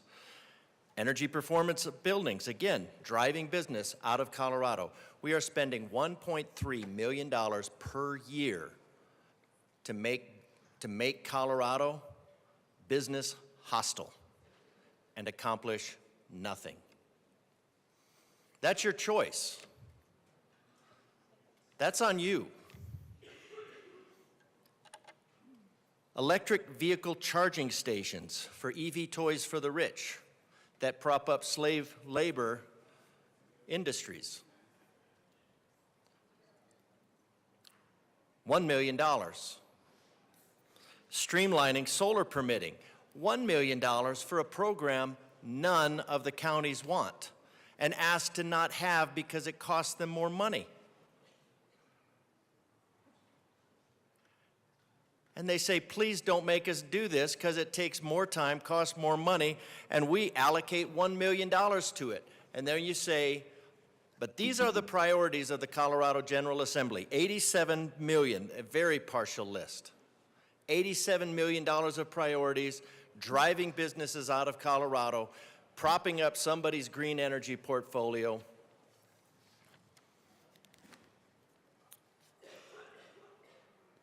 And then we say we have priorities. These are the General Assembly's priorities right here. These are the General Assembly's priorities. The citizens of Colorado are not the priority. Stop pretending like the citizens of Colorado are the priority because the green energy nonsense is the priority of this body. $87 million for the partial list. Or you could help the citizens of Colorado. But you know what I've noticed every time? These funds are untouchable. These funds are untouchable. Not one of these funds was put on the table.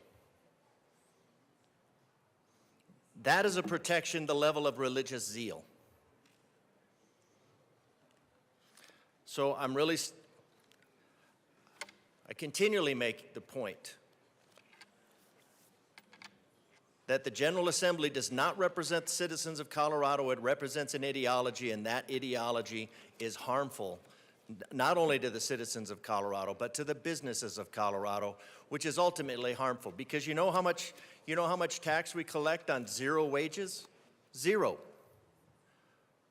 When you drive these businesses out and they don't hire anybody, that income tax is in Wyoming, not Colorado. So, again, when the outcome is obvious, the intent is inferred. Why the General Assembly wants to kill business in Colorado and not help the citizens, that's on you. We've tried. Representative Bottoms. Thank you, Madam Speaker. This bill gets a little close for me. 5 years ago, in January of 2020, you know, we're quickly about to go into this fake pandemic thing. And I got a call from Texas. My parents lived down there, and the hospital said, we cannot release your mother from the hospital. She was in the hospital. And then my dad went into a coma while my mother was in the hospital while he was sitting beside her, which was good because it's just down the hall, his emergency room. And they said, we're not releasing either one of them unless you pick them up. And so they never knew this. My dad was starting to go into dementia, and my mother was having kidney failure, but she didn't know it because she's taking care of my dad. My dad doesn't have a clue, and so they didn't know any of this. She's starting to have kidney failure, and it was getting further along than it should have. And I know there was reasons because she didn't know this, and my dad couldn't see what she needed, and so I had a conversation with them and said, okay, I'm coming to pick them up. And this was quite quick for my wife and I. We just drove down there and got a truck and drove them back. She's got kidney failure, so she started taking dialysis at home. You can do it at the hospital, you can do it at home. They're actually very different. She had a little scratch on her leg. The dialysis at home, you may not know this, but if you take dialysis at home, a small little wound can literally take over your whole body. And she had a chunk about this big out of her leg. You could see the bone, you could see all the stuff. And it was if they would have just been able to have a little bit of prevention that would look past all the stuff, look past my father. He was also controlling, but that's not about this. And well, it is. So, but if they would have just had a little bit of prevention, a little bit of opportunity for her to know this ahead of time, the whole thing would have been different. Everything would have been different. We moved him into our house. That's fun. So she passed away that summer. Had no idea 6 months earlier that this was happening. When we picked him up, we had no idea that this was happening. Just a little bit of prevention. And I understand, again, these are budget issues, but this doesn't feel like a budget issue to me. This feels like, and I'll use Representative DeGraff's list. There's a lot of places that when we sign off and say, yeah, let's fund that, that ticks me off when we take money out of things like this. That absolutely drives me crazy.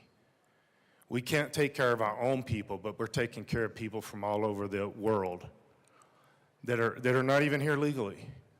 Why can't we take care of the people in our own state? It's bizarre to me how we do this. And so we're going to take prevention away.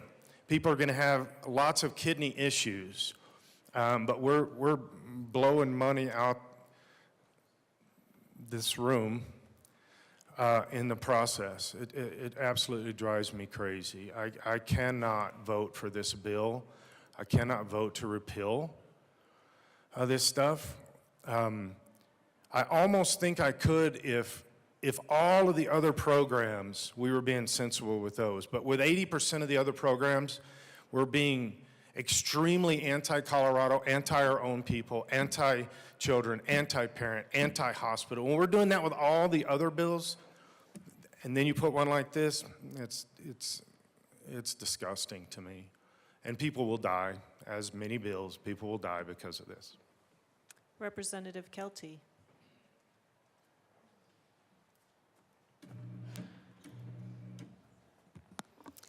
Thank you, Madam Speaker. I also want to say that I also am against repealing this.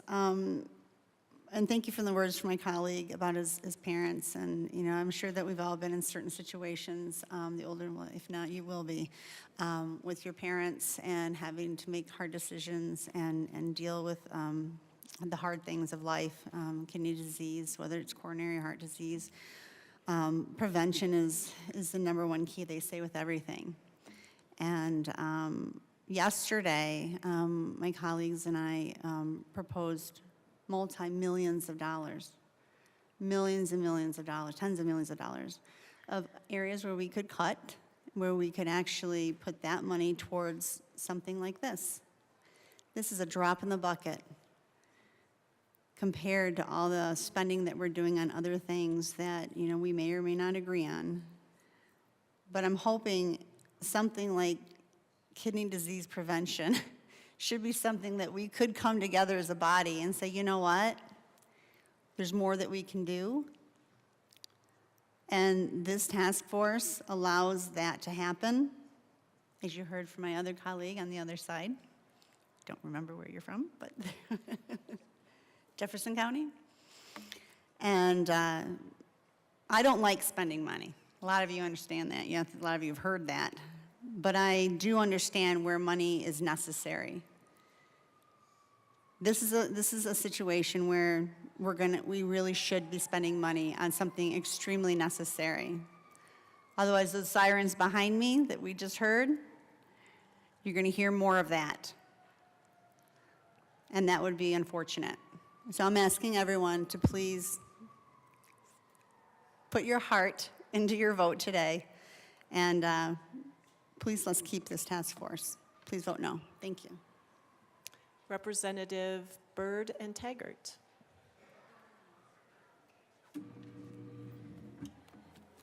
So, members, there's a lot to say here. I'm just going to start off with just some basic budget reasons why this was included in our orbital list. So this bill repeals a task force that was already scheduled to repeal next year. It has already prepared and presented the reporting we expected from it. They are expected to produce a final report next August. The cost to continue this for another year is almost $90,000. That is why this is part of our budget package. It is all a choice for you to consider. We have a legislative set aside. This is your budget too. I invite you, you make that choice. If you want to bump this ahead of the bills that you have worked on all this legislative session, that is fine. I want you to know, once again, you don't cut $1.2 billion without finding some things that have to be cut. And what we didn't cut, though, was access to basic care. So as I was listening to these stories, and I appreciate all of this, I'm certain this task force adds value to the process. You know, my mother actually also nearly died of nephritis. What saved her life was access to her doctor, and that is what your budget is funding. We have cut many things, and many things that you don't know about. They are in the budget. There are certain things that come to our attention because we have to run a bill to repeal or change a law to allow the cut to be made possible. But there are many other cuts that are in the budget that have to happen in service of making sure we are funding providers. And we'll talk about this again, but remember, we had providers bracing for cuts.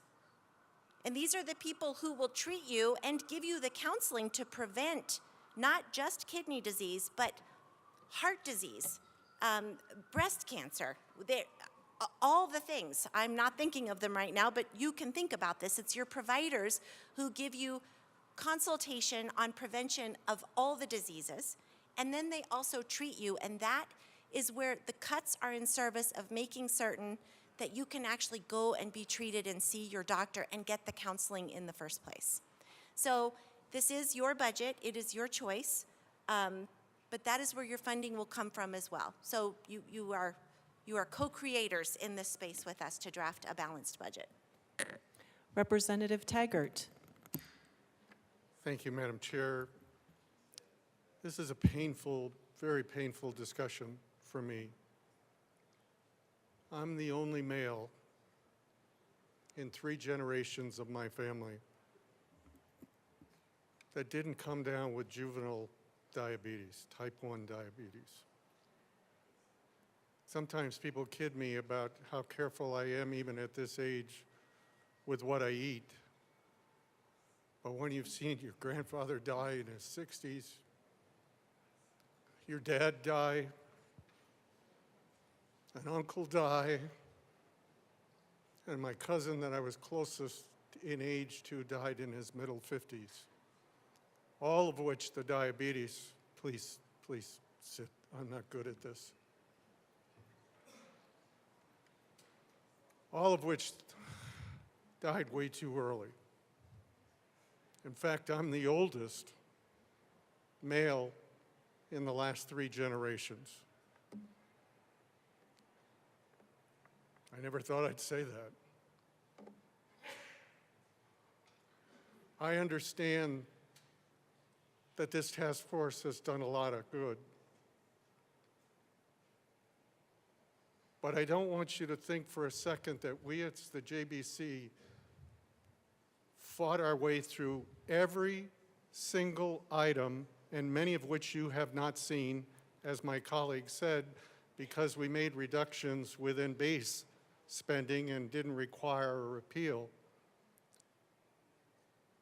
We need to take every one of those steps to get to the very last day where we met to come up with 1.6% increase for providers.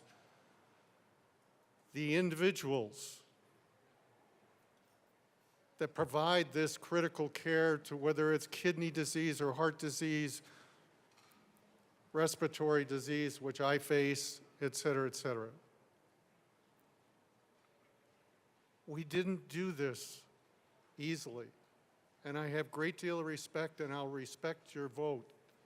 But please understand, and please respect the fact that this wasn't a whim. We were committed.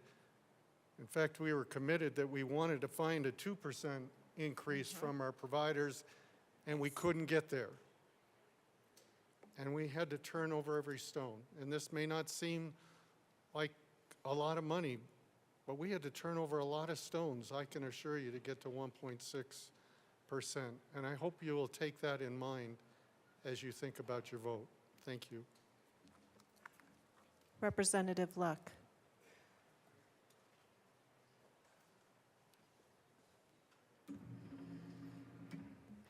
Thank you, Madam Speaker. It used to be in this country that when a problem was presented, the people in a community came together to solve it. They did. De Tocqueville, Democracy in America. There's great value in that. There's great value in taking responsibility for your neighbors, for your own community, for the things that are going on in your own space with your own efforts.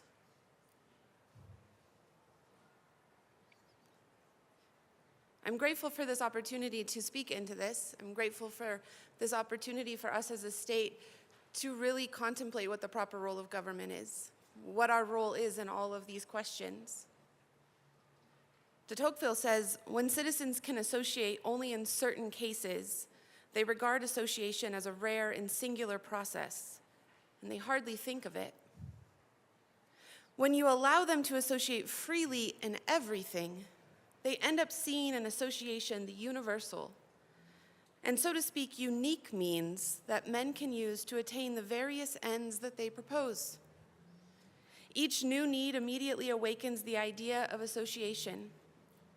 The art of association then becomes, as I said above, the mother science. Everyone studies it and applies it. If this bill were to pass and this task force were to end, that doesn't bar this conversation, just shifts its place. That group that is met every first Friday of the month, presumably, if they're committed to the cause, can continue to meet. Maybe not during work hours, maybe they have to volunteer. But that conversation can continue. Nothing changes their ability to associate. In fact, there might be a value in saying that instead of limiting those associational rights just to a place where government creates, that there can be conversation about other things that should be given thought to. Not every problem in our society requires a bill to solve. Dare I say, a lot of the best solutions that come forth are not linked to a statute in the CRS. You can, in this instance, have your cake and eat it too. Just requires a different structure, a different paradigm. I'm not speaking to this bill in terms of how to vote, just hopefully giving a bit of hope and new perspective in the event that it passes to those who would be grieved. Further discussion, Rep. DeGraff. Thank you, Mr. Chair. And again, I mean, this would be a question for the JBC. This would be a question for the General Assembly. Now, should the General Assembly be involved in this space at all? I don't think so. I don't think so. Because this is the sort of thing, this is just more part of the politics of plunder that we see when we have governments that just have unlimited access to the funds of the citizens of Colorado and creative means of circumventing any guardrails. But should the General Assembly be involved in the space? And I'd say probably not. But the General Assembly decided to be involved in this space, decided that it should be a priority, that the General Assembly should take care of this issue. But now we come to a crux where we have to make a decision. So does the General Assembly say, no, this is not something that we find to be a priority? Because you already did. You already said this was a priority. This was a space that the General Assembly should insert itself. Pretty sure I voted against inserting us into this space. I'd have to go back and check. But now it has inserted itself in this space, said it's a priority, said it's a problem that the General Assembly needs to solve, and now we have a conflict between taking care of the people or sacrificing them for the weather. Sacrificing humans is an age-old practice I thought we got rid of, but apparently we're going back. Rep. DeGraff, this is about a kidney task force. Thank you, Mr. Chair. My question, if we're going to have these two different priorities, we have a priority on the health of the citizens and we have a priority on this superstition of climate. So which is the priority of the General Assembly and why are these funds sacrosanct? That's what I want to know. Why from the General Assembly? We tried touching these funds. We got nothing. You cannot even touch these funds. What is the religious fervor around these funds?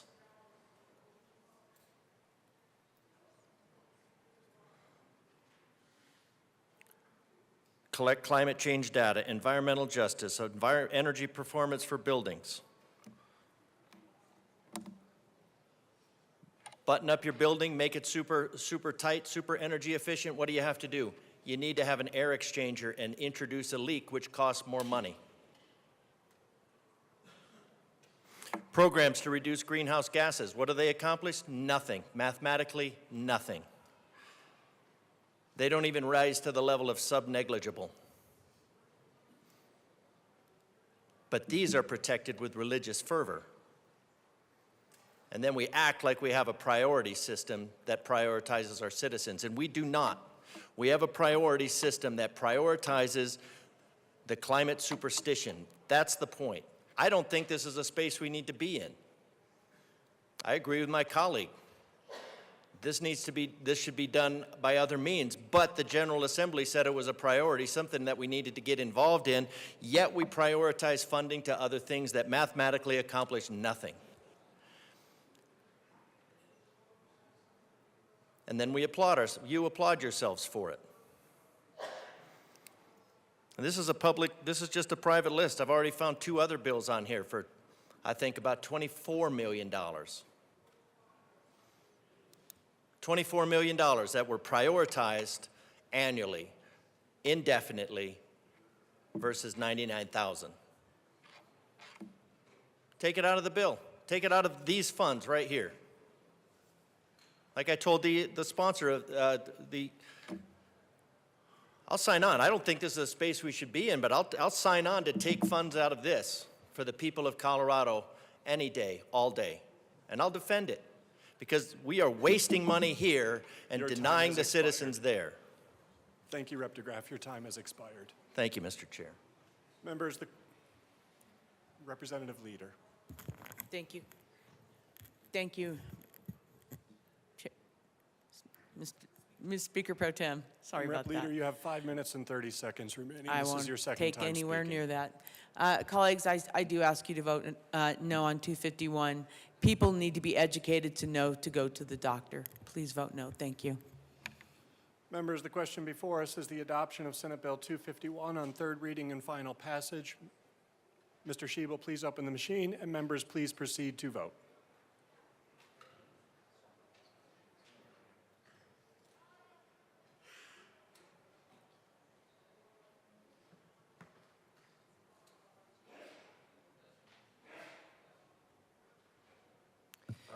Representative Gonzalez, how do you vote? Yes. Representative Gonzalez votes yes. Representative Morrow, how do you vote? No. Representative Morrow, could you repeat? No. Representative Morrow votes no.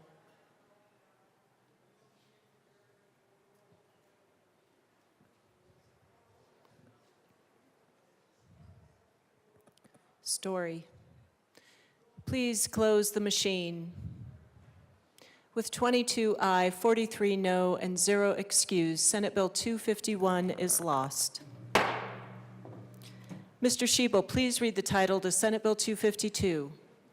Senate Bill 252 by Senators Bridges and Kirkmeyer, also Representatives Byrd and Taggart, concerning the repeal of the Radiation Advisory Committee. Madam Majority Leader. Madam Speaker, I move Senate Bill 252 on third reading and final passage. The motion before us is the adoption of Senate Bill 252 on third reading, final passage. Mr. Schiebel, please open the machine and members proceed to vote. Representative Gonzalez, how do you vote? Yes. Representative Gonzalez votes yes. Representative Morrow, how do you vote? Yes. Representative Morrow votes yes.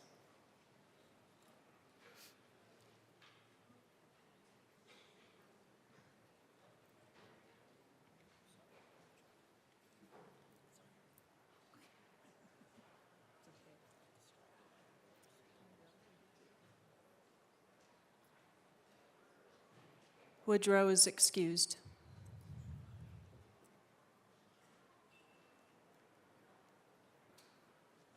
Please close the machine. With 64 ayes, 0 no, and 1 excused, Senate Bill 252 is adopted. Co-sponsors.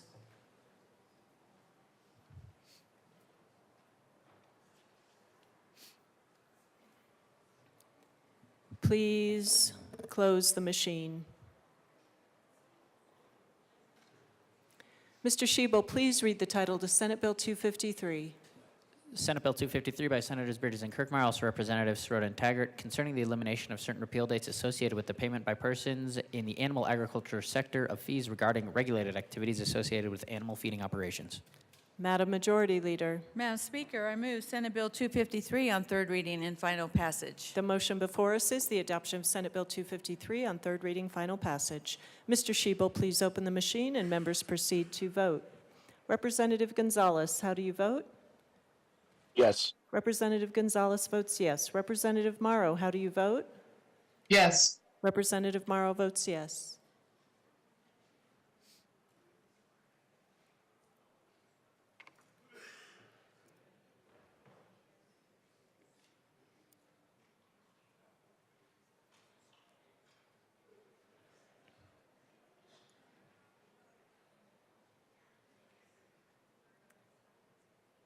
Garcia is excused.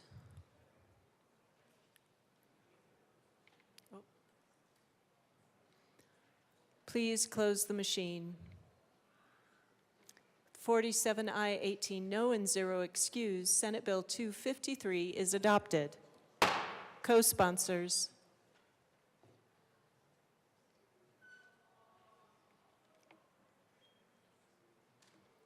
Please close the machine. Mr. Shebel, please read the title to Senate Bill 254. Senate Bill 254 by Senators Bridges and Mobley, also Representatives Byrd and Taggart, concerning the Stationary Sources Control Fund. Madam Majority Leader. Madam Speaker, I move Senate Bill 254 on third reading and final passage. The motion before us is the adoption of Senate Bill 254 on third reading, final passage. Mr. Shebel, please open the machine and members proceed to vote. Representative Gonzalez, how do you vote? Yes. Representative Gonzalez votes yes. Representative Morrow, how do you vote? Yes. Representative Morrow votes yes.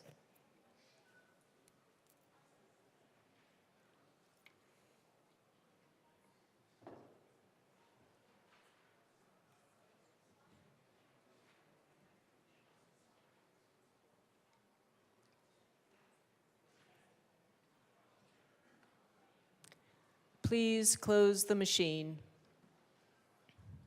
With 44 aye, 21 no, and 0 excused, Senate Bill 254 is adopted. Co-sponsors.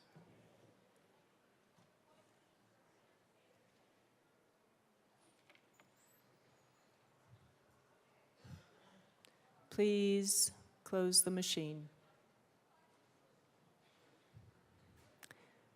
Mr. Shebel, please read the title to Senate Bill 255. Senate Bill 255 by Senators Mobley and Bridges, also Representatives Byrd and Taggart, concerning the transfer of $6 million from the General Fund to the Hazardous Substance Response Fund. Madam Majority Leader. Madam Speaker, I move Senate Bill 255 on third reading and final passage. The motion before us is the adoption of Senate Bill 255 on third reading, final passage. Mr. Shebel, please open the machine and members proceed to vote. Representative Gonzalez, how do you vote? No. Representative Gonzalez votes no. Representative Morrow, how do you vote? Yes. Representative Morrow votes yes.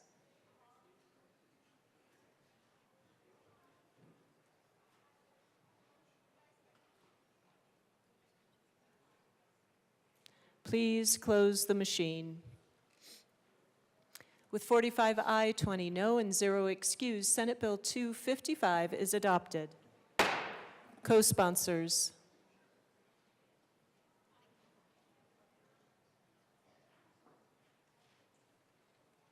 Please close the machine. Mr. Shebel, please read the title to Senate Bill 256.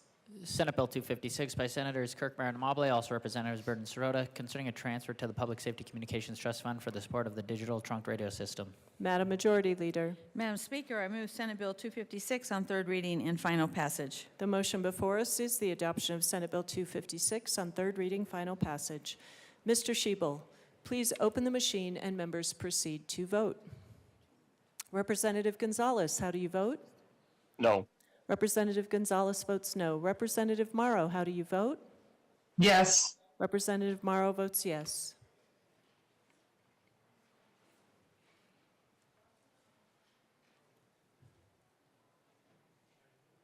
Please close the machine. With 43 aye, 22 no, and 0 excused, Senate Bill 256 is adopted. Co-sponsors.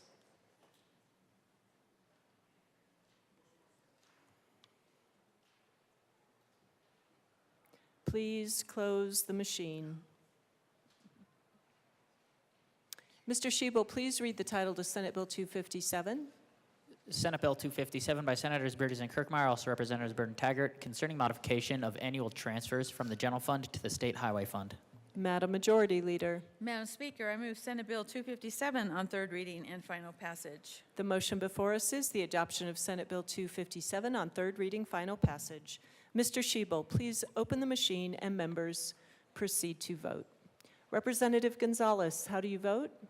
Yes. Representative Gonzalez votes yes. Representative Morrow, how do you vote? Yes. Representative Morrow votes yes.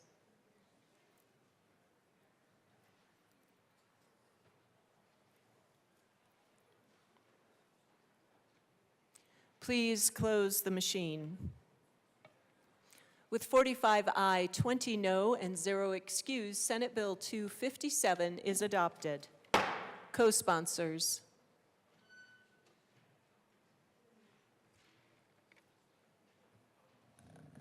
Please close the machine.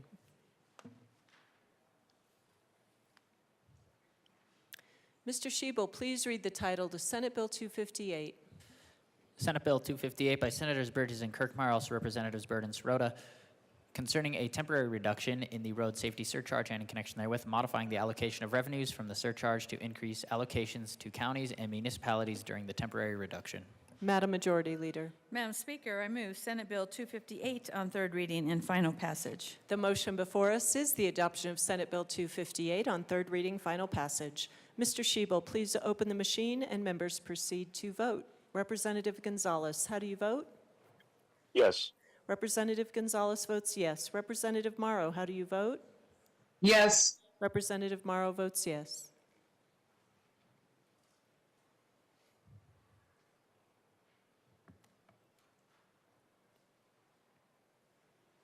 Story. Please close the machine. With 65 ayes, 0 no, and 0 excused, Senate Bill 258 is adopted. Co-sponsors.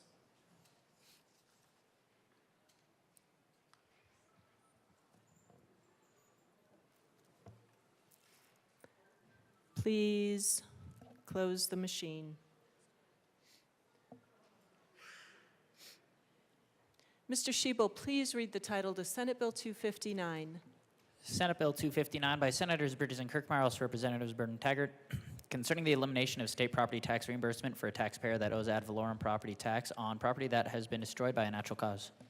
Madam Majority Leader. Madam Speaker, I move Senate Bill 259 on third reading and final passage. The motion before us is the adoption of Senate Bill 259 on third reading, final passage. Mr. Schiebel, please open the machine and members proceed to vote. Representative Gonzalez, how do you vote? Yes. Representative Gonzalez votes yes. Representative Morrow, how do you vote? Yes. Representative Morrow votes yes.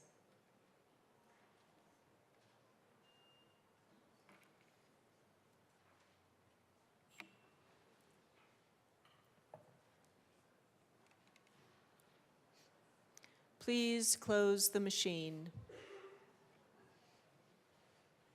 With 53 aye, 12 no, and 0 excused, Senate Bill 259 is adopted. Co-sponsors.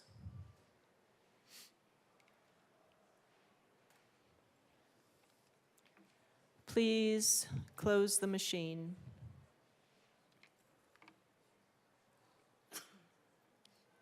Bless you. Mr. Schiebel, please read the title to Senate Bill 260. Senate Bill 260 by Senators Bridges and Mobley, also Representatives Byrd and Taggart, concerning the repeal of the Colorado Household Financial Recovery Pilot Program Act. Madam Majority Leader. Madam Speaker, I move Senate Bill 260 on third reading and final passage. The motion before us is the adoption of Senate Bill 260 on third reading, final passage. Mr. Schiebel, please open the machine and members proceed to vote. Representative Gonzalez, how do you vote? Yes. Representative Gonzalez votes yes. Representative Morrow, how do you vote? Yes. Representative Morrow votes yes.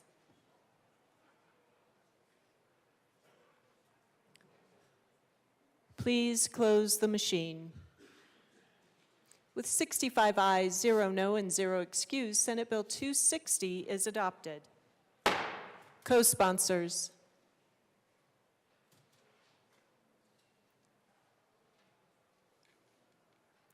Please close the machine.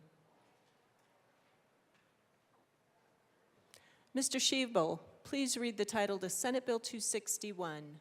Senate Bill 261 by Senators Mobley and Kirkmeyer, also Representatives Byrd and Sirota, concerning the administration of the Property Tax Deferral Program and in connection therewith, authorizing appropriations from specified cash funds for the 2025-26 state fiscal year only to fund such administration. Madam Majority Leader. Madam Speaker, I move Senate Bill 261 on third reading and final passage. The motion before us is the adoption of Senate Bill 261 on third reading, final passage. Mr. Schiebel, please open the machine and members proceed to vote. Representative Gonzalez, how do you vote? Yes. Representative Gonzalez votes yes. Representative Morrow, how do you vote? Yes. Representative Morrow votes yes.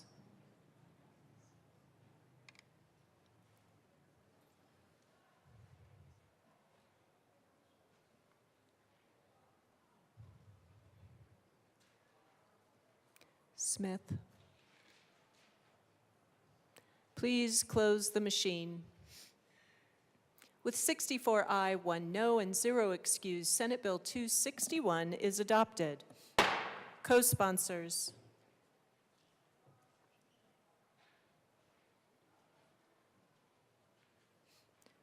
Please close the machine.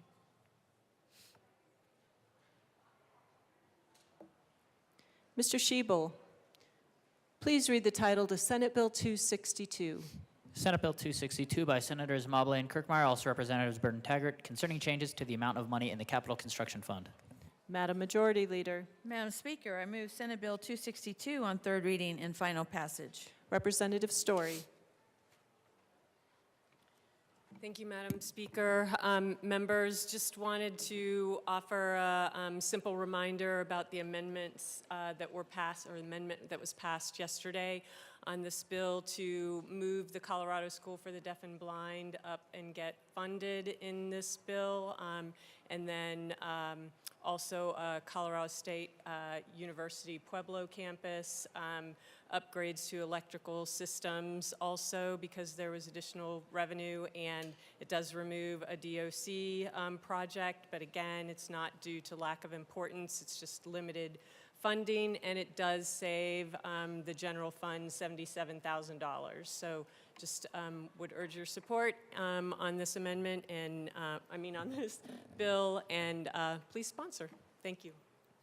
Seeing no further discussion, the motion before us is the adoption of Senate Bill 262 on third reading, final passage. Mr. Schiebel, please open the machine and members proceed to vote. Representative Gonzalez, how do you vote? Yes. Representative Gonzalez votes yes. Representative Morrow, how do you vote? Yes. Representative Morrow votes yes.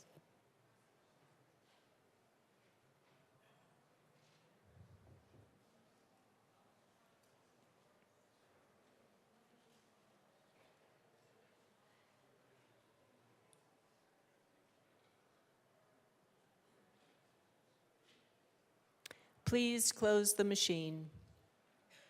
With 65 ayes, 0 no, and 0 excused, Senate Bill 262 is adopted.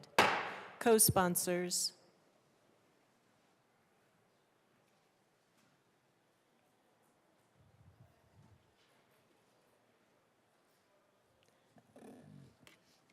Please close the machine. Mr. Schiebel, please read the title to Senate Bill 263. Senate Bill 263 by Senators Mobley and Bridges, also Representatives Burton Taggart, concerning statutes governing spending authority and in connection therewith, extending the repeal date of certain statutes that allow transfers and over expenditures in limited circumstances, and clarifying which transfers between appropriations are for like purposes. Madam Majority Leader. Madam Speaker, I move Senate Bill 263 on third reading and final passage. The motion before us is the adoption of Senate Bill 263 on third reading, final passage. Mr. Schiebel, please open the machine and members proceed to vote. Representative Gonzalez, how do you vote? Yes. Representative Gonzalez votes yes. Representative Morrow, how do you vote? Yes. Representative Morrow votes yes.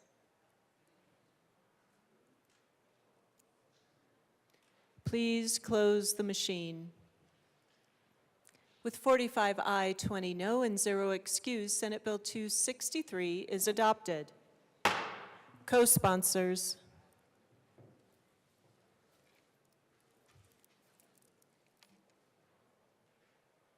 Please close the machine.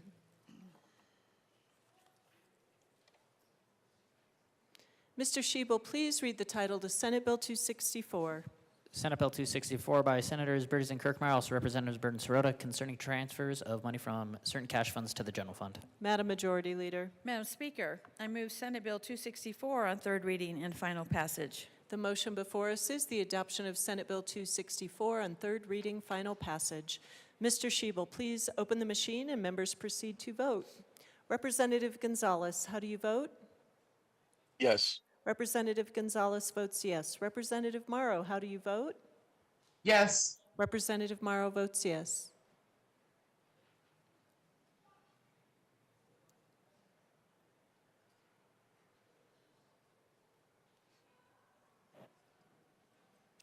Wilford.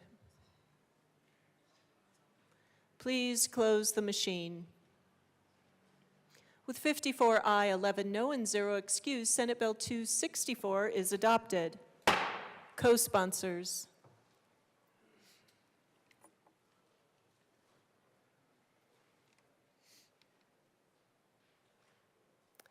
Please close the machine. Mr. Shebel, please read the title to Senate Bill 265.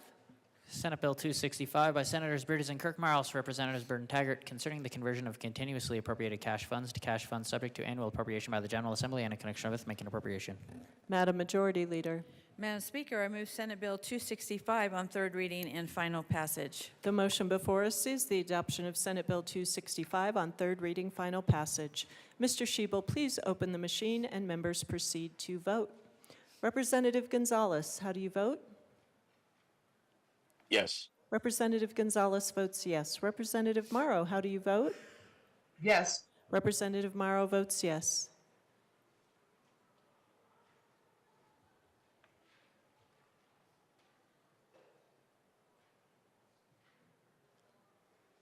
Please close the machine. With 64 aye, 1 no, 0 excused, Senate Bill 265 is adopted. Co-sponsors.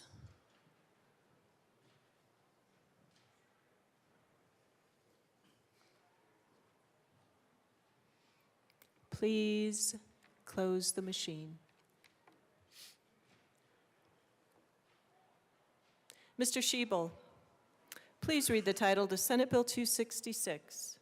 Senate Bill 266 by Senators Bridges and Kirkmiles, Representatives Sorda and Taggart, concerning the repeal of certain requirements that the General Assembly annually appropriate money and in connection therewith making, reducing, and appropriation. Madam Majority Leader. Madam Speaker, I move Senate Bill 266 on third reading and final passage. The motion before us is the adoption of Senate Bill 266 on third reading, final passage. Mr. Shebel, please open the machine and members proceed to vote. Representative Gonzalez, how do you vote? Yes. Representative Gonzalez votes yes. Representative Morrow, how do you vote? Yes. Representative Morrow votes yes.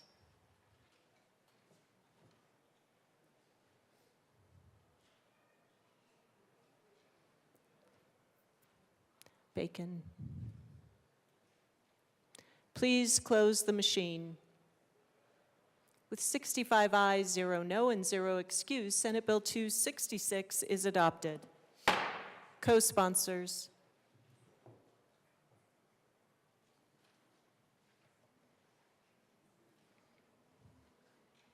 Please close the machine. Mr. Shebel, please read the title to Senate Bill 267. Senate Bill 267 by Senators Mobley and Kirkmeyer, also Representatives Sorda and Taggart, concerning elimination of roll forward authority for a State Department's utilities line item. Madam Majority Leader. Madam Speaker, I move Senate Bill 267 on third reading and final passage. The motion before us is the adoption of Senate Bill 267 on third reading, final passage. Mr. Shebel, please open the machine and members proceed to vote. Representative Gonzalez, how do you vote? Yes. Representative Gonzalez votes yes. Representative Morrow, how do you vote? Yes. Representative Morrow votes yes.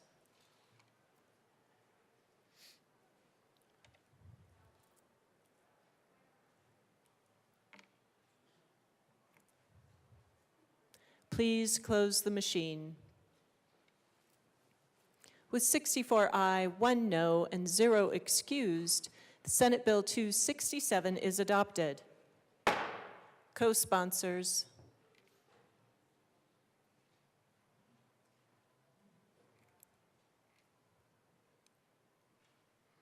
Please close the machine.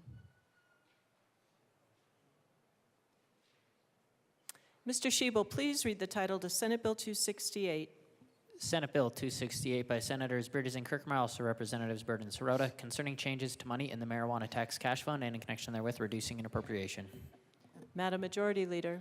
Madam Speaker, I move Senate Bill 268 on third reading and final passage. The motion before us is the adoption of Senate Bill 268 on third reading, final passage. Mr. Schiebel, please open the machine and members proceed to vote. Representative Gonzalez, how do you vote? No. Representative Gonzalez votes no. Representative Morrow, how do you vote? Yes. Representative Morrow votes yes.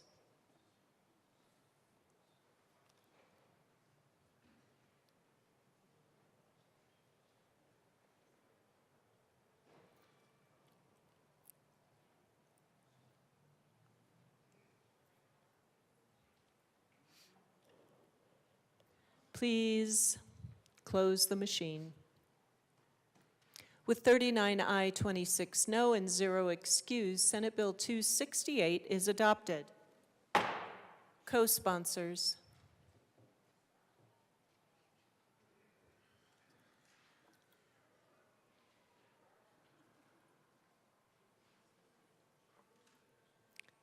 Please close the machine.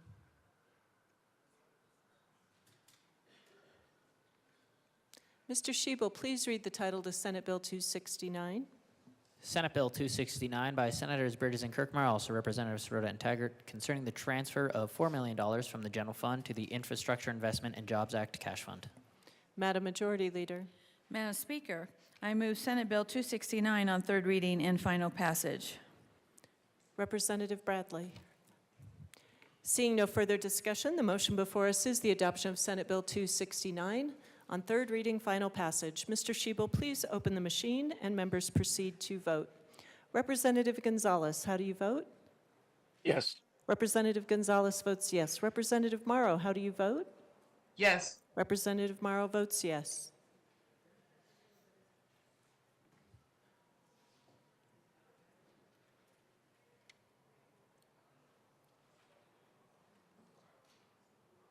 Please close the machine.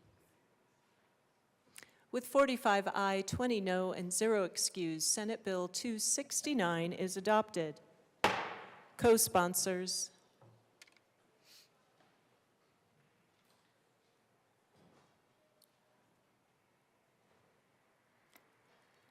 Please close the machine.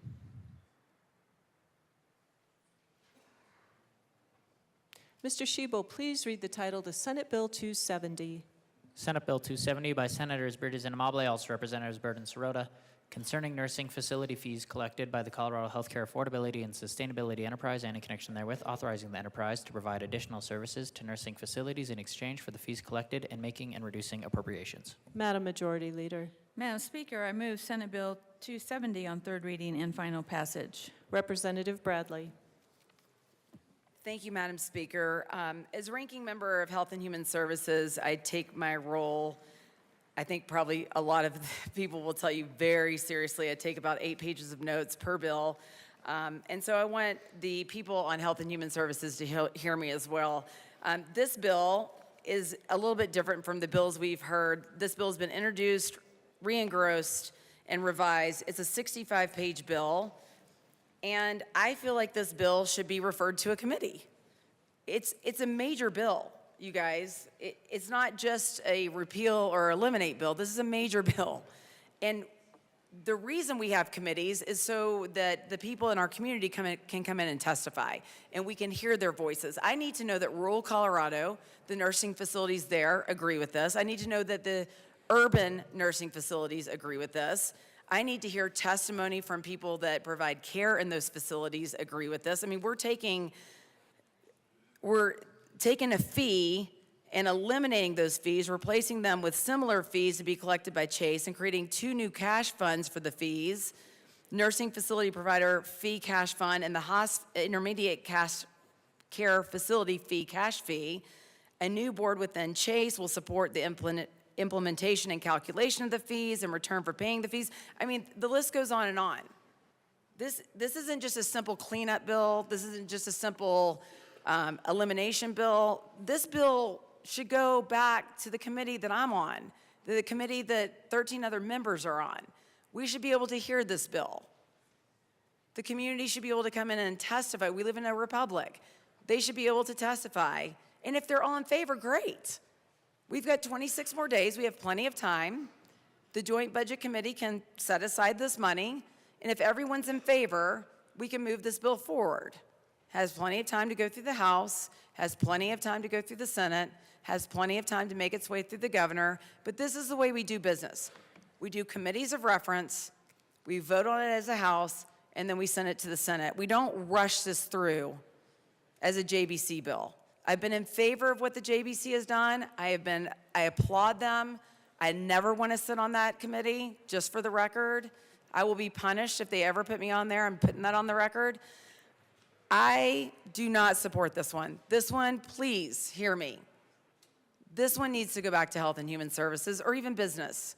But the community needs to come in and testify. The nursing facilities need to come in and say whether they agree with this bill or not. I believe this is rushed legislation, and I hope you will support me in sending this back so that the members of Health and Human Services can come to the table and tell you, yeah, we heard testimony, and our community does agree with this. And this is a good bill, and we've heard it, and we agree with this, and let's go forward with this. But I can't get behind this right now as it is. I can't get behind this, hearing this quickly from a couple members in appropriations and sitting through this very quickly. This is not how we do business in this building. We do it by hearing ranking members and the chairs coming up here and telling us what this stands for, and that members of our community came in and testified, and that there was stakeholding that happened, and that we agree on this bill. So I ask you, I urge you, and Madam Speaker, I am referring this back, or I'm referring it to Health and Human Services so it can be heard, we can hear that it was stakeholded, and we can hear that our community supports this bill. And that's the motion I would like to move that this goes to Health and Human Services, please. That is a proper motion. Thank you. Representative DeGraff. Thank you, Madam Speaker. And I was trying to figure this out as trying to read a little bit ahead. I know we did these, we rushed through these all last night as the primary part of our job to do all in one day. But one thing that stood out to me here is that, you know, in this year of Tabor killers versus tax widgets, that minus $10 million per year, minus $65 million per year, minus $65 million per year, that might be innocuous. I don't know if that's good or bad. I just noticed that it's there. And then I just read through here, Tabor refunds. The reduction occurs from repealing existing nursing facility provider fees subject to Tabor and creating new fees that occur to a state enterprise that is exempt from the Taxpayer Bill of Rights. Always, always, always coming back to circumventing the rights of the taxpayer. Always. So if you're not trying to kill it outright, it's an effort to circumvent it. The taxpayers have rights. I don't know why you resent that so much. Is it significant? About $10, $15 per person, but it occurs with every accrual. So it makes me wonder if the primary reason for having the bill introed, revised, re-engrossed with a double backflip is to change this whole thing and figure out how to circumvent the taxpayers' Bill of Rights again. So I support the motion to refer this back to the Committee of the Whole because our purpose here is to secure the rights of taxpayers, which would be to include their rights as taxpayers and their taxpayer Bill of Rights, which is something that they instituted by the will of the people through a constitutional process. Unless we're going to start calling that whole constitutional process, which would include the Constitution itself, which I know there's those that want to get rid of that as well. We have funds we don't have to keep attacking the taxpayers and their Bill of Rights.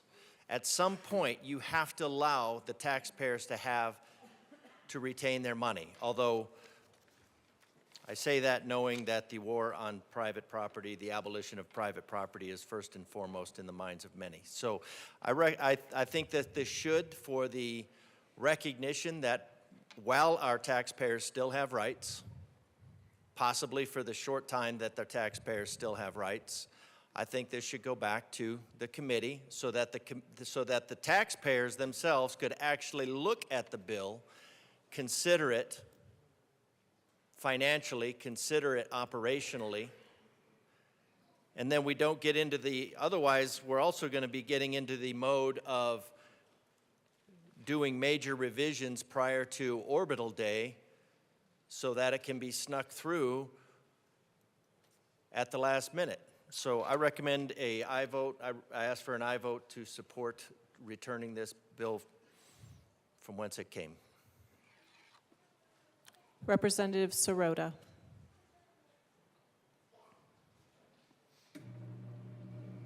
And to clarify, the motion before us is to refer the bill back to Health and Human Services, not Committee of the Whole.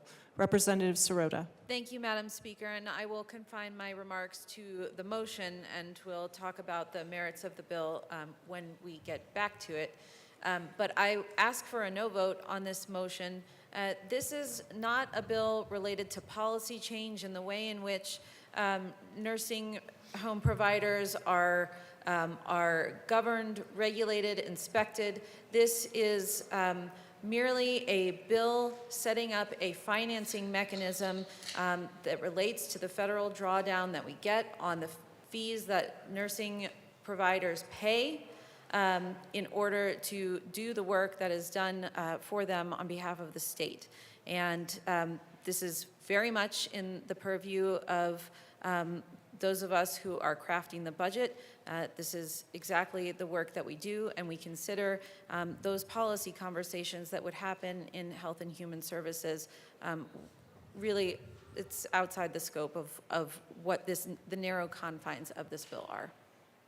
Seeing no further discussion, the motion before us is to refer Senate Bill 270 to the Committee on Health and Human Services. Mr. Schiebel, please open the machine and members proceed to vote. Representative Gonzalez, how do you vote? Yes. Representative Gonzalez votes yes. Representative Morrow, how do you vote? No. Representative Morrow votes no.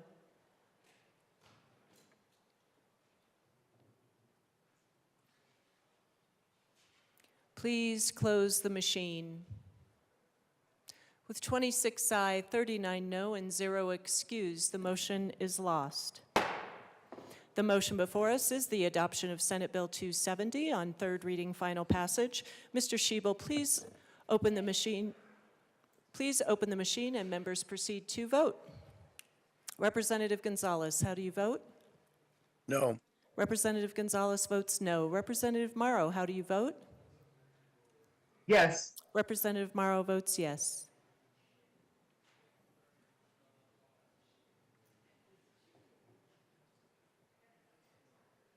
Please close the machine. With 44 aye, 21 no, and 0 excused, Senate Bill 270 is adopted. Co-sponsors.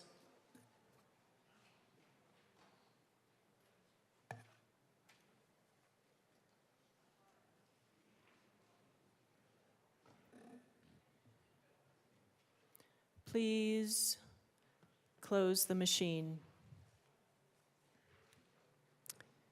Members, congratulations. We have moved through 63 bills on third reading this morning. I appreciate your attention and commitment to debate. We are going to take a 15-minute break after you give our staff a round of applause for their tremendous work this morning.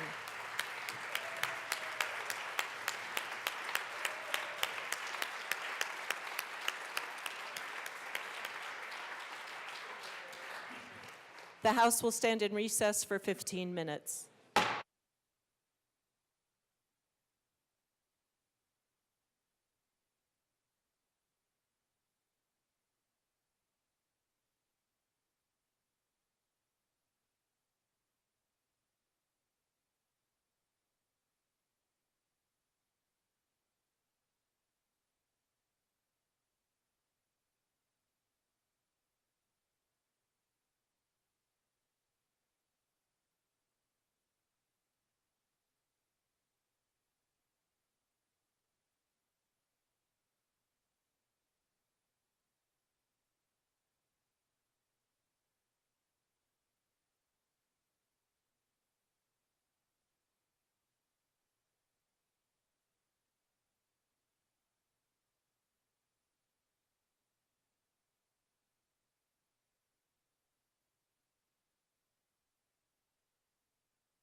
Members, we are going to reconvene here in 1 minute. Please take your seats.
The House will come back to order.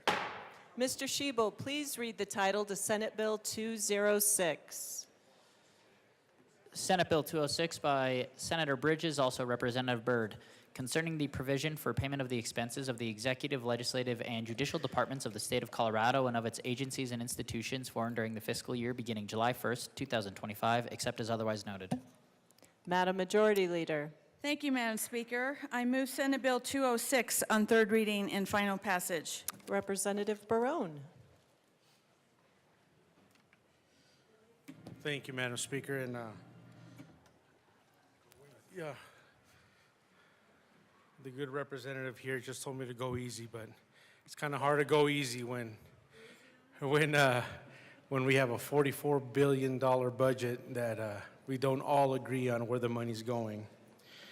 I want to reiterate what I've said before. I said yesterday a lot, is that I don't think we do have a revenue problem. Like I said, we have grown the budget since 2019. It was a $29 billion budget. It has almost doubled till now to a $44 billion budget. So that should tell you right there, the revenue is coming in. The state has the money to be able to fund the necessary departments that the population of the state uses. Tabor is not the problem. The Taxpayer Bill of Rights is not the problem. It's just we need to prioritize the 5 key aspects that the government is in charge of funding. Again, education, public safety, roads, infrastructure, and health. We can't afford to prioritize other aspects of government, other offices, other programs, until those 5 key programs are fully funded. We have the money to do so. We have the money to do so properly, so everybody can that uses those 5 key aspects of government can use it. They pay into the system. They use that. The Taxpayer Bill of Rights keeps more money in their pocket so they can afford the rest that we're trying to fund here. Our job here is to help the population be able to keep more money in their pocket so they can live their life the way they want to live it, spend the money, more of their money, the way they want to spend it. One other data point that I want to reiterate is that the state government has seen a 50% pay raise in the last 7 years. That's a lot. That's a lot of pay raise for people here doing what we do. We do this as a public service. We do this to pay back the community, pay back the people of our districts, pay back the people of our state. I don't mind having such a low salary. I don't, because I see this as a payback to the people, as a service that I'm providing. Like I said before, it's nowhere near what our military, our good soldiers in this country have done for us, but it's something we can do. It's a small part of it. 50% increase in the last 7 years in Colorado government. That is a lot. We shouldn't be taking the taxpayers' money for us. Should be going back to them for them to use. One of the big talking points this year has been education, funding education. I agree 100%. We should fund education fully fund it. We have the money to do so. We just need to prioritize and move that money there. Let's move the money there. We can. We have it. We have shown it. We've given you in the past day, we've given you plenty of options to where we can take money out that is not necessarily there or wants. Some of my colleagues here have specified some of these budget line items are wants, they're not needs. We need to fully fund those needs first. An example, $94 million to fund health care for non-citizens. I'm going to retouch on that because I am an immigrant. Like I've said, everybody knows this. I am an immigrant, and I truly believe that it's not fair to the people like myself, like the people in my family that have worked hard to be here legally and pay into the system, for somebody else to come in and cut in front of the line for us, in front of us, and other people in the state, not just immigrants, citizens that were born here. Our tax money goes there when we are struggling ourselves. We can't afford to do that anymore. We have to revisit those options, and we have to find a way to be able to use that money to help our people first. And don't get me wrong, I'm not trying to say that I don't care about other people that are non-citizens. That's not the case. The case is we need to help ourselves first. We have money left over, great. Let's use it to help some other people. Great. If we have money left over and the people agree to it. But we have to be able to live the way we should be living in the pursuit of happiness of this country first.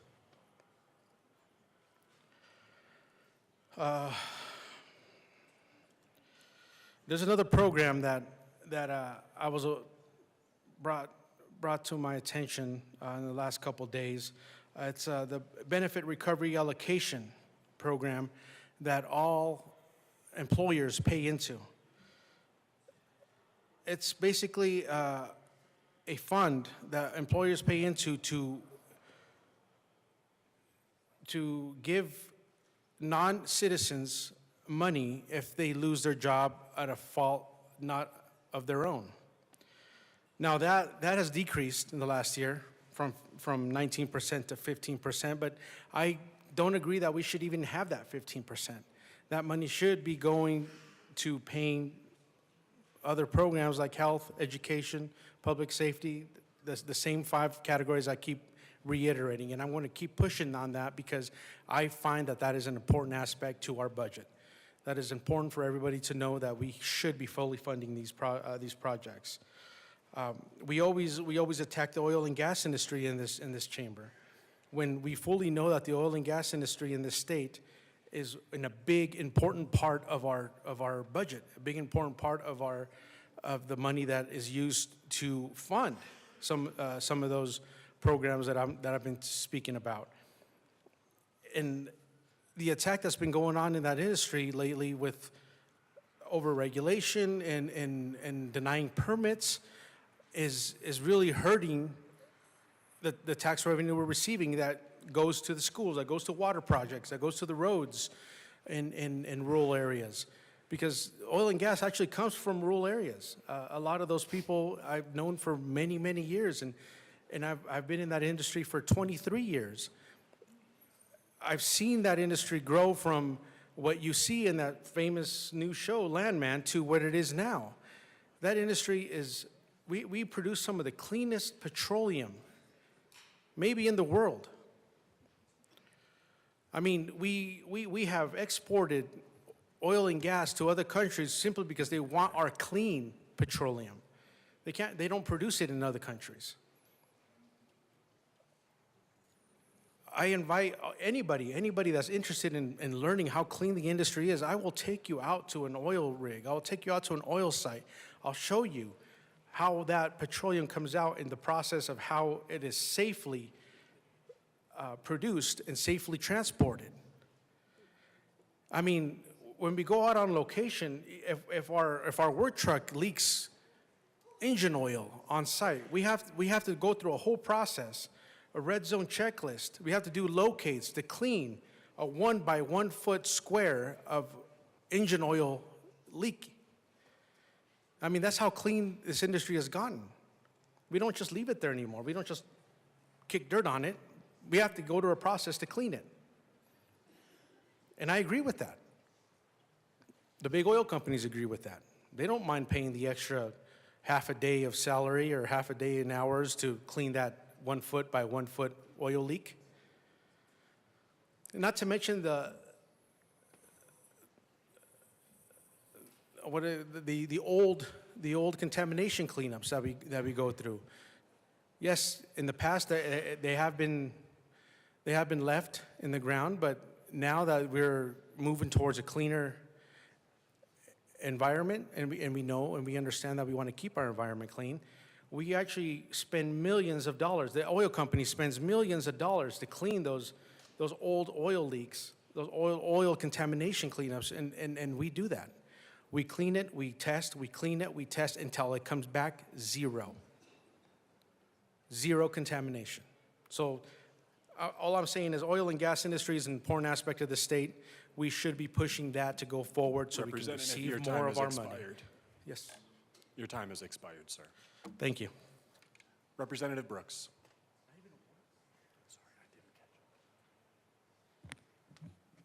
Thank you, Mr. Pro Tem. Boy, time flies when you're having fun.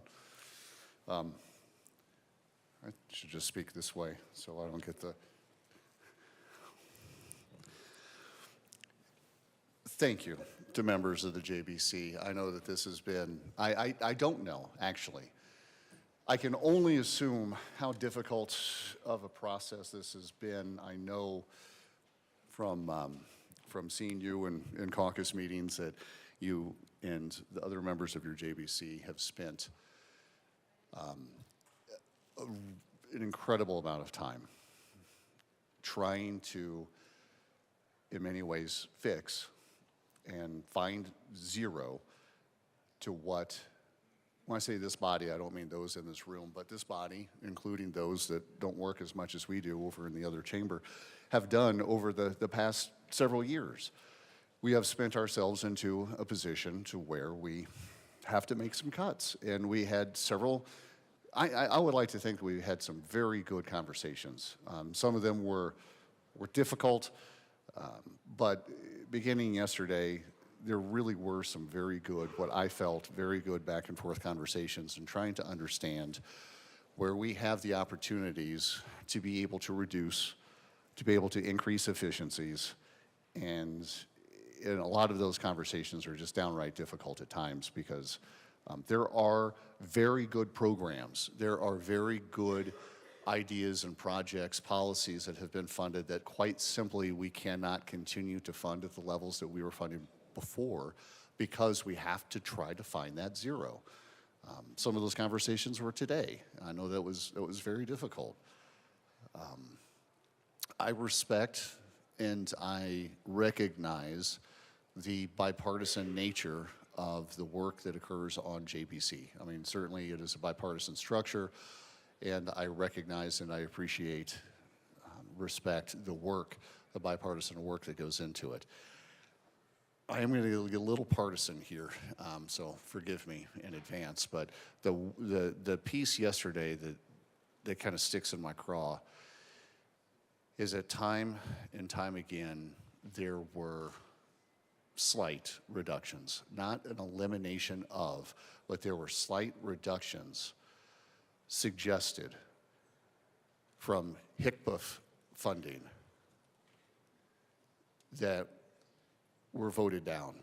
Time and time again, bless you, time and time again, we voted as a body to prefer financing those that are not citizens in our state over kids, rural health care, public safety, wildfire mitigation, veterans, time and time again. Not talking about eliminating programs. There are a lot of discussions that we had, and this goes outside of just HCBF. A lot of conversations that we had where we had the opportunity to reduce a little bit and explicitly state that it was not going to come at an elimination of or a reduction of full-time employees or core functions of those departments, but yet we chose to just stay the course. That troubles me for where we're going to be this time next year. We cannot continue to just stay the course because either it's the most emotionally comfortable thing to do or the easiest thing to do. We are going to have to continue to work hard. We are going to have to continue to support our members of the Joint Budget Committee in finding areas that we can cut, even areas that affect the things we really like.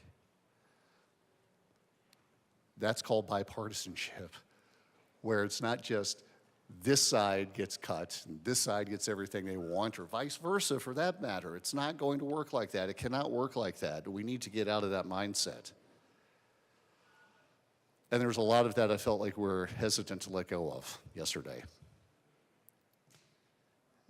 And again, that concerns me, not so much now for this year. We've been told we're at zero. But if we think we're going to march back in here next year and everything is puppy dogs and rainbows, I mean, man, we are fooling ourselves. And we're going to have to figure out what we want to prioritize. Do we want to prioritize the public safety, the rural health care, wildfire mitigation, children? Do we want to prioritize those things over other more ideological policy? Okay. Well, then something else has to get cut. It's been a difficult few days, and I appreciate everybody's conversation. I do enjoy listening. That's actually why I also, even though I didn't get up here and support it, moving that last one, 270, to Health and Human Services, being able to listen, being able to get in front of those that are impacted the most, and the opportunity for them to be able to come out and speak to us directly about it, that's what makes government great. And that's what we're supposed to take advantage of. Thank you, everybody, for chipping in. But be forewarned, I think there's going to be a lot more of this and a lot more difficulty next year. Thank you. Representative Caldwell. Thank you, Mr. Speaker Pro Tem. I mean, first and foremost, I want to thank the JBC members and the JBC staff. I think you all probably have the worst job in this building besides Speaker Pro Tem. I don't know. But we'll see how this goes, and then I'll make a call. How about that? But in all seriousness, every time Representative Taggart comes in and briefs us on what he's working on the budget and the hard decisions he has to make, and programs that even we really like that we're talking about cutting, I can tell it takes a toll on them. And the, being from Grand Junction and only getting home a couple of times over the last few months, that's a sacrifice on behalf of the people of Colorado and on behalf of the people in this caucus that we can't thank you enough. So I really do appreciate that. And with that being said, I will be a no vote on the budget.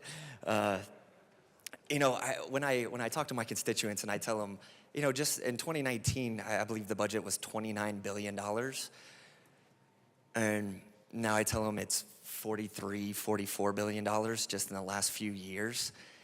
I kind of get the same response every time, which is, what is all that going to? Because I haven't seen the change that I was expecting to see. When you tell me that the budget went up 30, 40% in the last 5 or 6 years, I would think I would see 30 or 40% improvement in my community and on my roads and in my schools, and they don't see that. And I think that's a problem. And when I tell them about how much new spending we pass every year and all these new programs we create every year, like my colleague from El Paso County says, it has to do with roads and good intentions. And all these programs have good intentions, and these programs I think all come from a special place from either your district or your heart, and you want to create this new program that's going to help this community. But what we're doing is we're setting ourselves up for failure in the future when we do have a setback like this year. And I was kind of concerned with one of our joint budget committee members talking about how bad next year is going to be as well, potentially. And so when we create these forever programs, is what I like to call them, or we create a program and we say, look, this is just a temporary thing. We're going to do it for 2 years or 3 years, or we're just doing a task force for a year. And then all of a sudden, the next session, it becomes a new program, and we fund it for a couple years, and then we come back and renew it, and so on and so forth. And a lot of times you see members from my side of the aisle objecting to those, because a lot of times we don't see what the return on investment it is, for lack of better terms. We just don't see, hey, we're putting $1 million towards this program, and we just don't really see the results. It's costing so many tens of thousands per single result. And I don't think that's good long-term policy making, fiscal policy making. And what I would like to see this body do going forward is worry about those core government functions first, right? The public safety, the education, the infrastructure, the medical, healthcare obligations that we have. Those are first and foremost. Those are fully taken care of. And then let's talk about the extra stuff. Then let's talk about the added programs. Something that I talked about a lot over the last year or so is the duplicity that we have in some of these things that's costing our state money.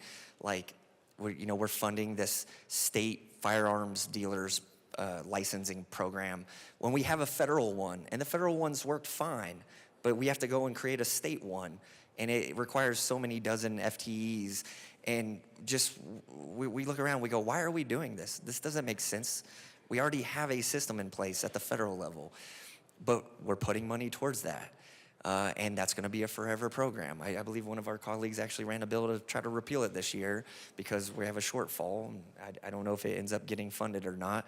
But again, that goes back to just being wise with our money, fund the core government principle stuff first, the stuff that the people expect to be taken care of. They want to see the police on their streets, keeping their communities safe. They don't want to take their kid to school only to find out that their kid's favorite teacher got laid off. And they want security in their schools, and SROs is a big thing that I always talk about. And we don't have SROs in all of our schools, and a lot of schools, they don't get that funding for it, depending on what the grade levels are. And so when I hear about we're funding the Office of Gun Violence Prevention at X amount of dollars, and I say, well, we have schools over here that actually need police officers to keep the kids safe, which in my opinion prevents gun violence, because it's good guys stopping bad guys. We don't have the money for that, even if it's only for a fraction of the cost of what we're funding these programs. So again, I will respectfully be a no, and I say respectfully just out of respect for our joint budget committee members and how much work they put into it. But I hope this is a wake-up call this year, because if our JBC members are correct, what I had heard earlier about next year is going to be pretty rough too. I really hope we come back in here and we're looking at taking care of what is supposed to be taken care of first, fully, and then let's talk about the other stuff. Thank you. Representative Johnson.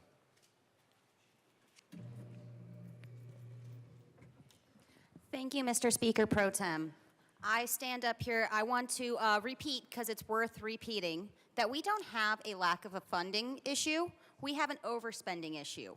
And when I say that, I mean we need to make sure we set our priorities straight and we have a list. What is the top, then the second, then the third. I usually try not to use speeches because I would rather speak from the heart.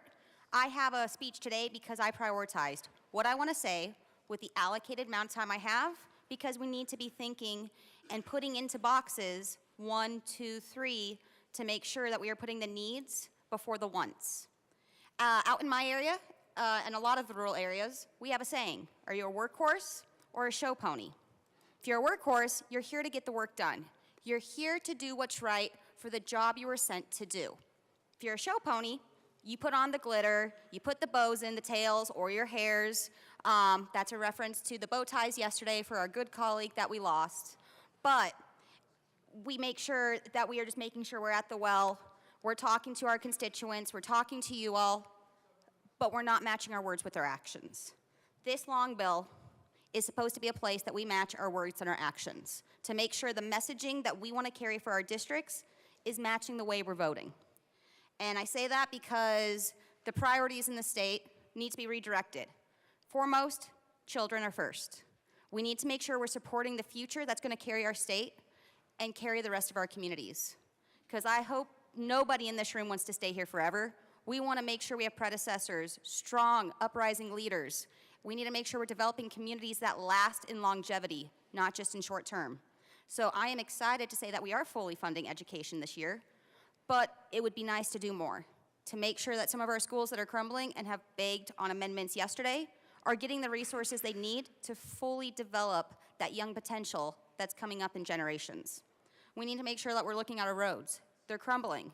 We're 43rd in the nation for the worst roads. And this means roads across the state, not just in the Denver populated areas. And I've heard the argument, well, Denver populated areas, metro areas, tend to give the most money because they have the most populations. That's true, but there's another side of the coin.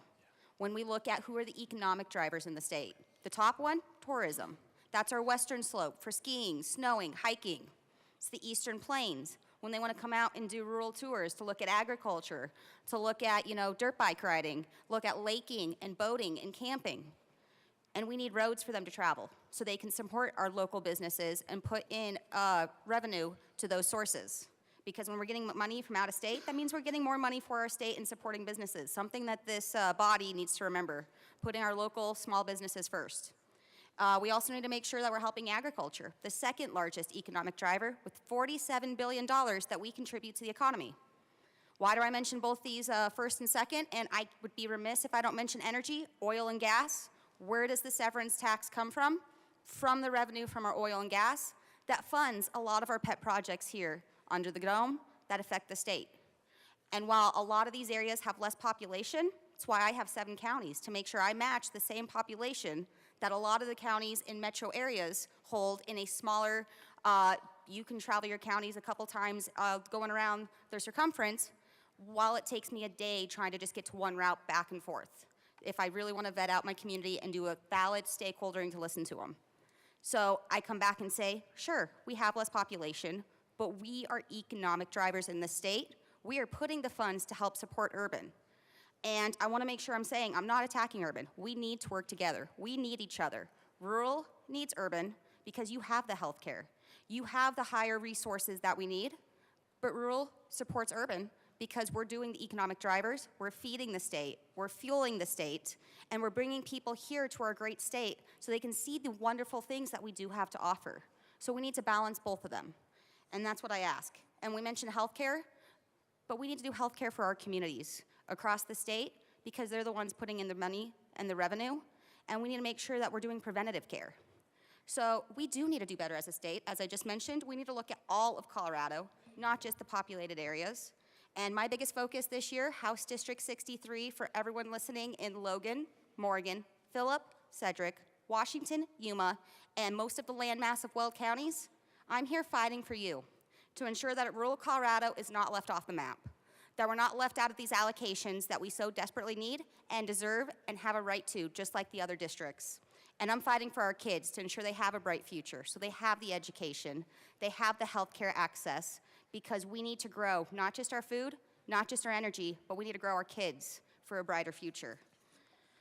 So when we look at all these things, I do want to say thank you to the JBC, because none of these are easy decisions. If they were, anyone would be here doing this right now. But instead, our constituents are doing what they do best, and that's working as healthcare providers, first responders, teachers, every other job you can think of. And that's why we're here, taking the tough decisions, prioritizing what needs to come first from the state. And we need to make sure that, yes, we all have to give a lot from all of our industries to make sure we're functioning as a state, but we need to make sure that we're giving more than we take. Because once we start taking too much, that's when the priorities of the wants come before the needs. So let's all be at the table, and I will just say thank you to each and every one of you, because I've fully enjoyed coming around, having those face-to-face discussions. I very much say, if you're not at the table, you don't get fed.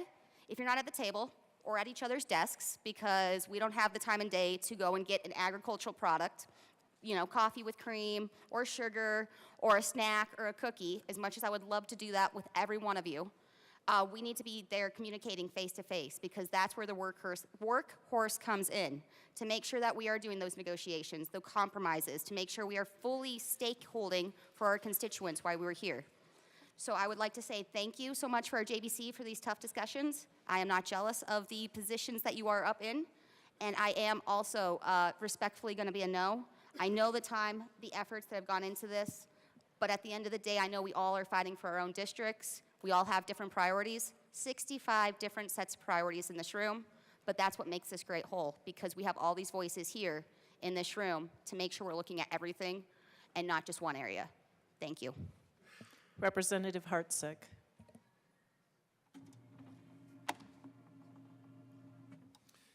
Thank you. Good morning, Madam, or no, actually, good afternoon, Madam Speaker.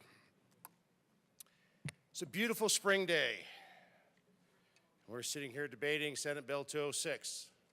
We'll start out with thanks to everybody on the JBC staff. We've chatted with some of them earlier. So the members on JBC and their staff, they have worked a lot of long, arduous days and nights for the last many, many months through the winter. And now it's springtime, and they're going, is this ever going to end? Eventually, but there will still be pain to be endured. So they call it the long bill for a reason, because in the last 4 to 6 years, it's gotten really long. This bill is humongous. We're now up in the $43, $44 billion range. And just a few years ago, we were in the teens. We were around 19 billion. And now we're at 40, 43, 44. So the budget has grown exponentially in the last 4 to 6 years. We've seen crime go up, we've seen cost of living go up, we've seen food prices go up, we've seen scarcity increase on the shelves, and then people say, well, some of the crime is down now. And we harp all the time on public safety. Are we putting enough money into public safety? And it somewhat seems like a shell game that's going on out there. As funds get moved around, we stamp down crime in one area, it pops up in another area, we shift funding for public safety. And as all of my colleagues in our caucus have reiterated over and over again, it's not a revenue problem, it's a spending problem, priority problem. The government is constantly meddling in people's lives. When you're down at the local level, the municipality and the county level, it's pretty easy to go see your commissioner, your mayor, your town council. You could drive up here to Denver, It's a little more difficult to find a parking spot. It's a little more difficult to get time with everybody. But yet we, as a governmental body, keep meddling in the affairs of people, businesses, their lives, their kids, parental rights, what kids are doing, over and over and over again. We keep meddling. We don't stay in our lane at the state level. Very often we'll start telling municipalities and counties what to do, or we take funding from them, and we rearrange it here in the long bill. We go, no, we're not going to do it over here. We're going to shift the money and pull it somewhere else. So now counties and municipalities have unfunded mandates. They're struggling to figure out how they're going to deal with the budget adjustments. And all the time over these last 4 to 6 years that this budget has grown immensely, and this long bill keeps getting longer and longer, compare and contrast that with businesses, their growth, their income sheet. Look at their balance sheet. Look at consumers. Look at their budget, their home budget. Look at their balance sheet. I am not aware of a single person, I've not heard of a single person, not a business, not an entity, not a family, that has seen the astronomical growth that we have seen in this long bill. They are struggling to meet their needs out there. They are struggling to buy groceries off the shelf. They are struggling with gas. They are struggling with day-to-day living. They are struggling getting their kids in. Then we've got public safety. They're struggling with what is safe out there. And yet up here, for many years now, we keep meddling in affairs that we should not be meddling in. We should be funding public safety. We should be leaving more money down at the local level, down with the counties and municipalities, to where they can answer better to their constituents right there on the ground. Yet this Gold Dome consistently believes that it has a better idea, and it wants to meddle in the affairs of businesses out there, particularly small businesses, families, parental rights. We want to keep pushing legislation that keeps increasing the cost of living on consumers, on small businesses. I don't care what field you want to pick, energy, hospitality, restaurants, construction, doesn't matter what career field you want to pick. The state government keeps meddling in businesses and keeps increasing their costs. There's a reason that we're known as the 6th, 5th most regulated state in the country. There's a reason that businesses keep complaining from all the chambers because of the costs they're living on them. There's a reason that consumers keep complaining about the lack of what's in grocery stores, or the lack of options, or the cost of living, the cost of fuel, the cost of electricity, the cost of heating. Everything that you kind of label as bad or negative keeps going up right along with the long bill. Seems to me there's a correlation here. The longer the bill gets, the more money we spend, the worse off consumers are.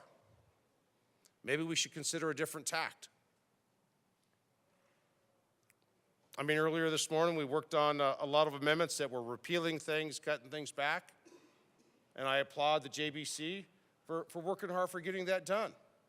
I'm sure there was a lot of gnashing of teeth getting that done, but they found ways to cut things. Bless you. We need to keep going at that. We need to keep going with the music. We need to keep going with cutting things down. We need to keep going with cutting expenses. Because if you ran your business, if you ran your household the way we run the government, you'd be bankrupt. You'd have no home to live in. You'd have no car to drive. You'd have no employees. Because the state has done a horrible job at managing the taxpayers' money. And now we consistently want to find multiple ways to go after the Taxpayer Bill of Rights. The one thing that's in the Constitution that has overwhelming support in this state, more than anything else, and that's what we in this body want to go after. That's what this chamber thinks we need to do. We need to figure a way to go after the taxpayer bill of rights so it can spend more money. I wholeheartedly disagree. I feel like I should be staying at attention. I got to agree with my colleagues over here. I want to pause for a minute.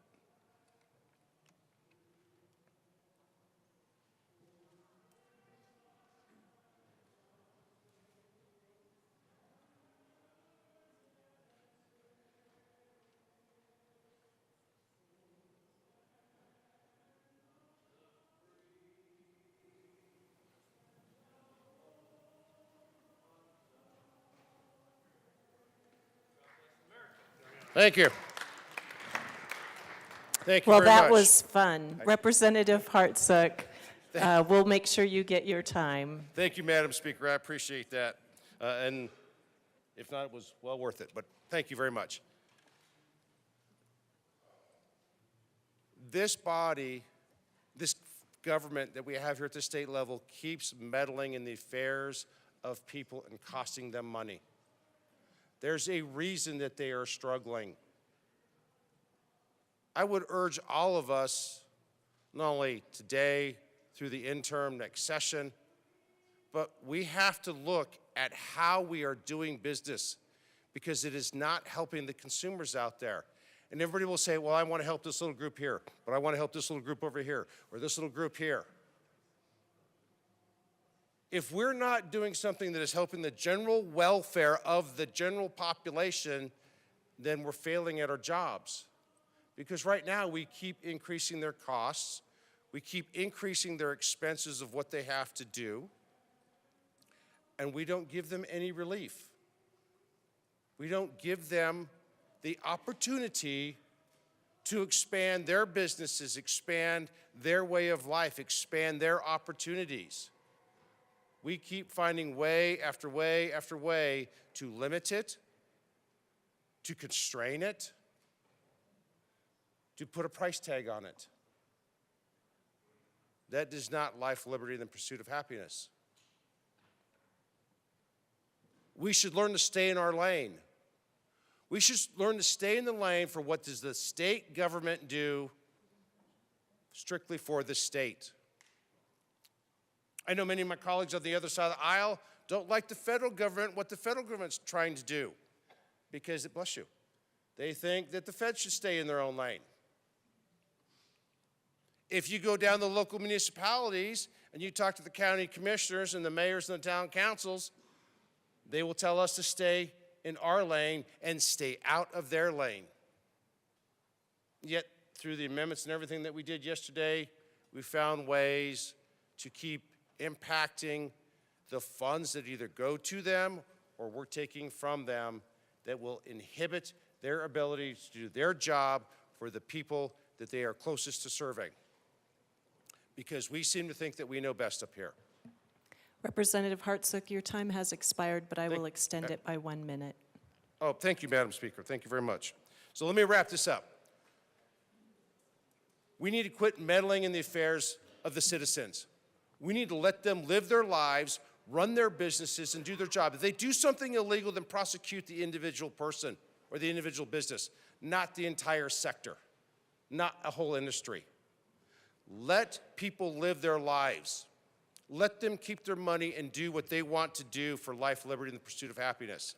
I urge a no vote on the long bill. Thank you, Madam Speaker. Representative Soper. Thank you, Madam Speaker, and thank you, members.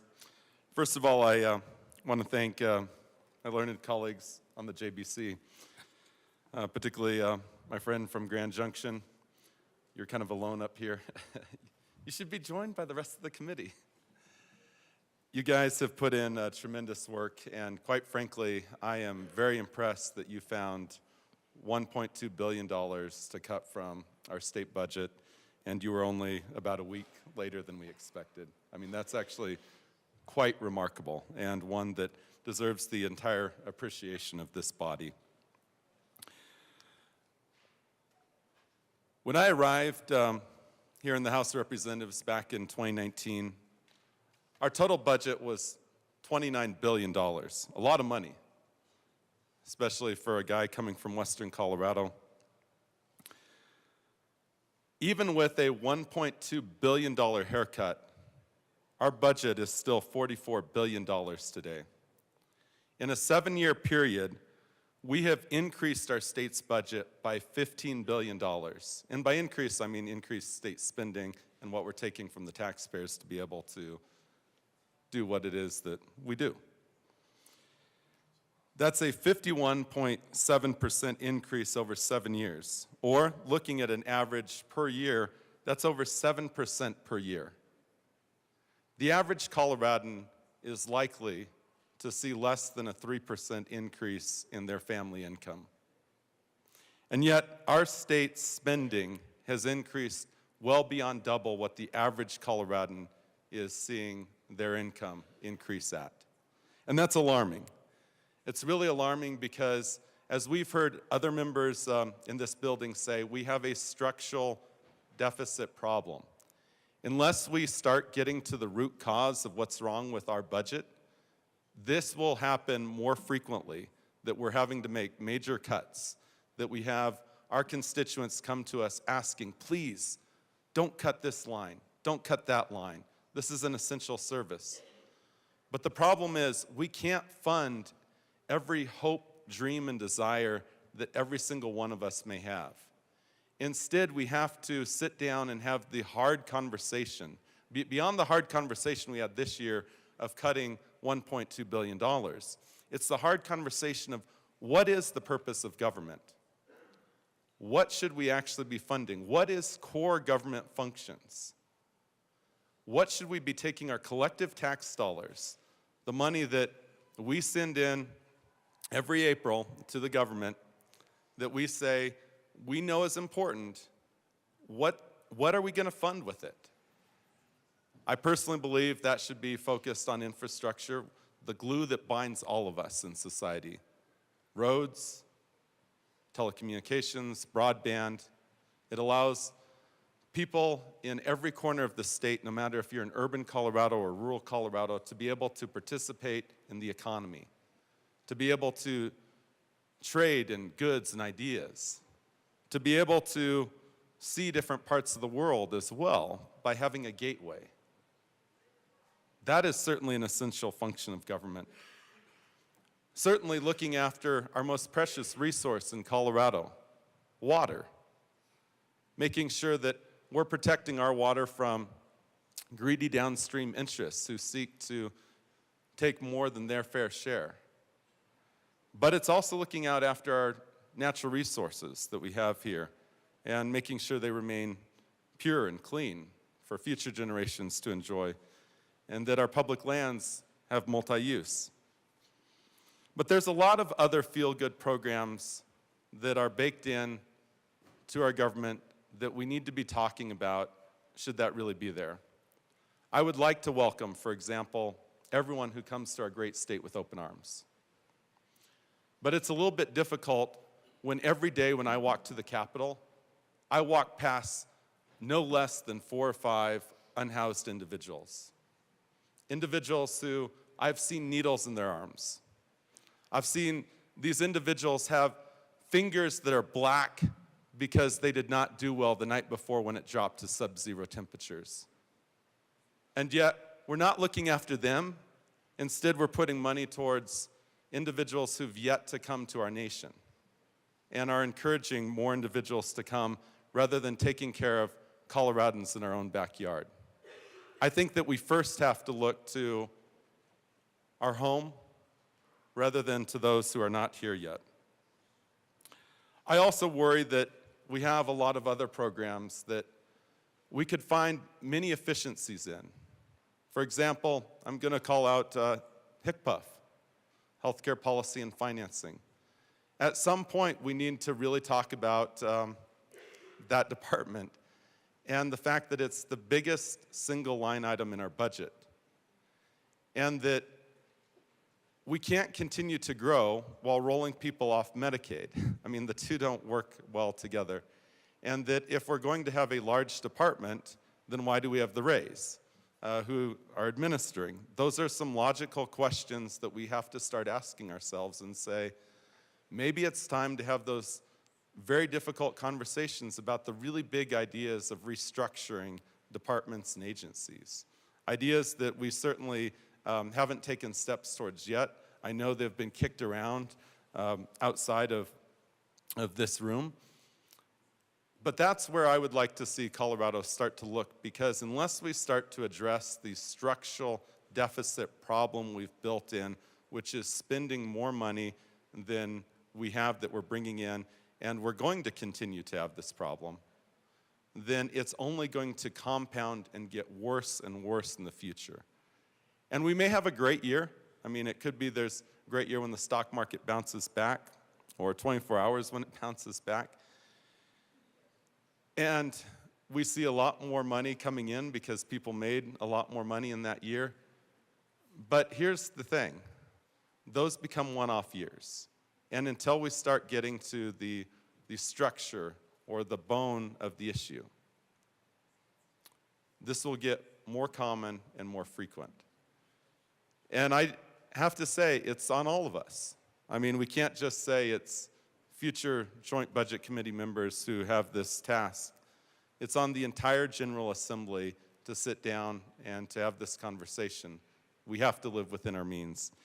And because of that is why I'm going to be voting no on this budget this year. It's really a statement about my frustration and how much government spending has grown over the last few years. It's not a reflection of the good work of our Joint Budget Committee by any means. They have done what we asked of them. They cut $1.2 billion. Now, some of that was from areas I did not want to see, such as the Advanced Industries Grant Program, which is very important to me, and one that I see as really fueling a high-pay, high-return sector of Colorado's economy that actually yields a lot of benefit in terms of both jobs and economic outputs.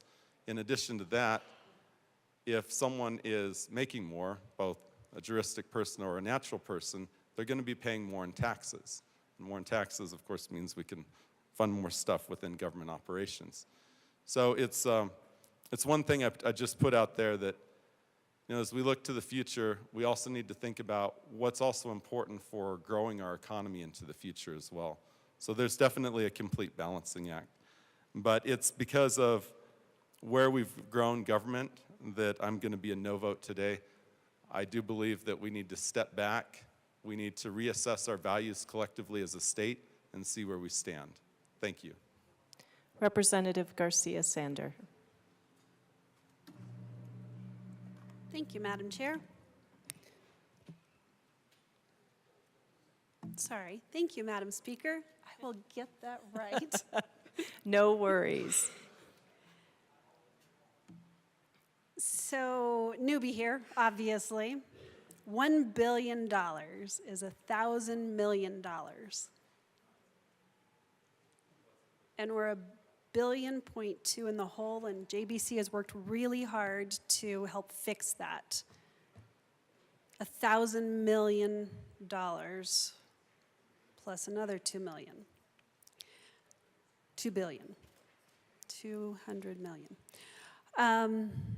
Thank you to the JBC for all the hard work. I did not know what to expect for budget week, and so I was calling Minority Leader Puglisi and AML Winter and asking our caucus chair Hartsook about, well, like, I don't know what to expect. I know I'm supposed to wear a bow tie. That's it. And really it came down to, you just got to live through it. AML Winter was just like, you just show up and, you know, we're going to be talking about all of the orbitals. Or what is an orbital? Lots of learning this week. What I did learn was there's a lot of hard choices to be made in the budget, not only by JBC, but also by the rest of the members in this body. Hard choices that came about because we've grown government. We have programs now that we've chosen to fund as a body, and some of those needed to be cut. And of course, here I am, the thrifty state legislator, your friendly neighborhood tassel, that's always asking, what are our priorities? Have we overspent as a state? Have we overextended as a state? And yes, we have. And then so we're at the point where do we gently trim the budget or do we just rip the Band-Aid off and make those cuts? And there was a little bit of both.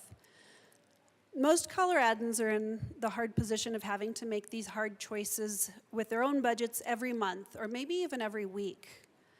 And I see our body as needing to do the same. We need to be asking, what are our priorities for most Coloradans? Not our own pet projects, not our own pet peeves. We need to live within our means and address our priorities. We need to focus on the needs of Coloradans, not our wants, wishes, and nice-to-haves.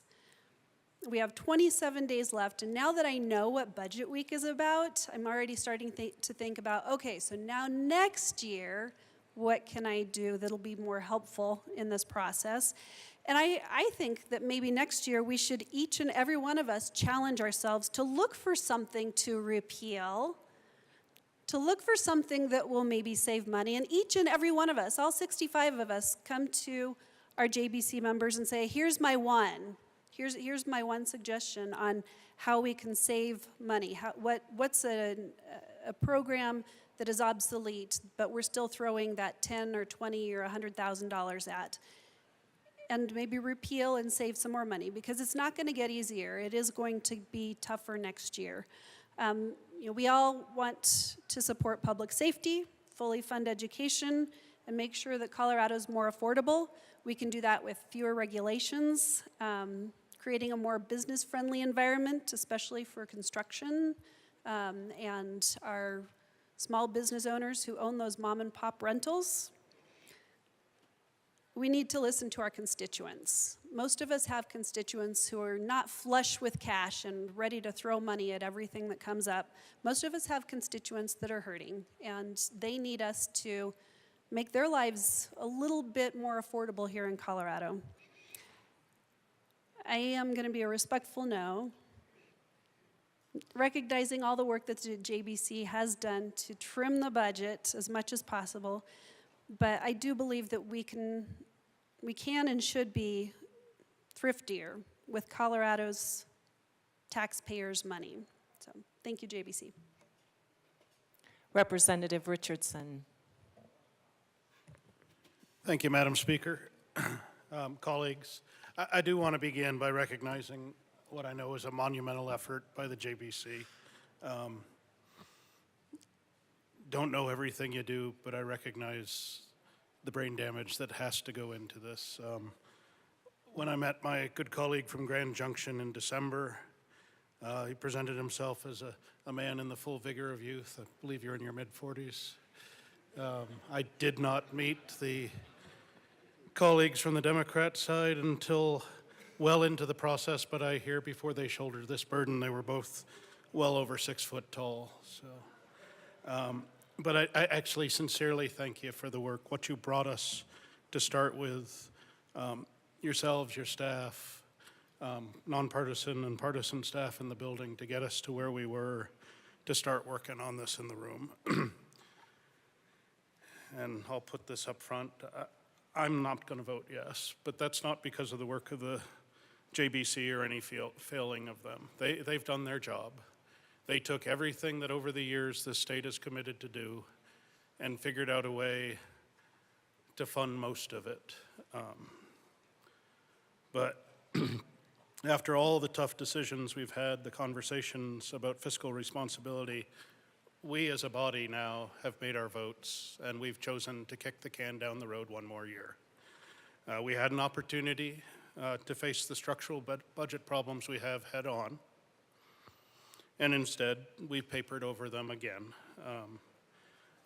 Let's not forget that last year about this time a balanced budget was passed.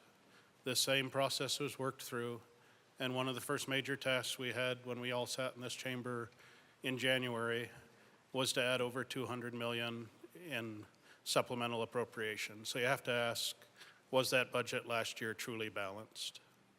The answer is probably not, or we wouldn't be adding more money.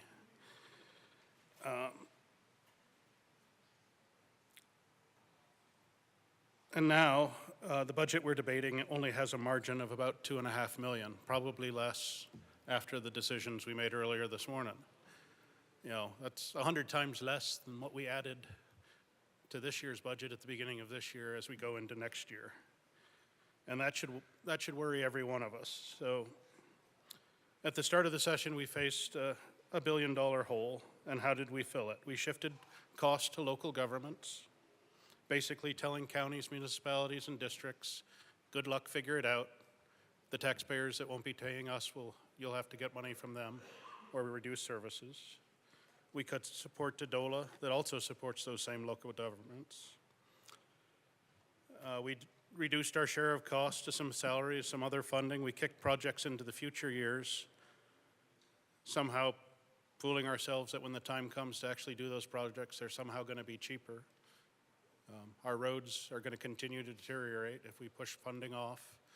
We'll have inflation plus roads that are even in worse shape to get to. We've swept every couch cushion in this state for spare change. We've grabbed one-time dollars and collected them that were collected from taxpayers for a purpose, but were unspent for some reason. And that's something we probably need to look into in the future too. Why are we collecting money and why do we have cash building up in places where it was appropriated and not spent? But we used that cash this year to plug holes for ongoing projects and ongoing needs. And that's not fiscal stewardship. It's probably good budgeting. It gets us into the next year, but it's not good for the long-term fiscal health of the state. In some cases, a lot of what we've done today is desperation, just dressed up as budgeting. We've let our budget explode over the last several years. We've used one-time COVID data or COVID funding to start new and ongoing programs, and that money's gone. And instead of winding those programs down or making hard choices to scale government appropriately, we've chose to keep them alive for one more year at least by delaying maintenance, deferring obligations, and draining the last drops of the cash we have on hand. So now what? We're hearing that next year we're going to start maybe $2 to $3 billion in the hole.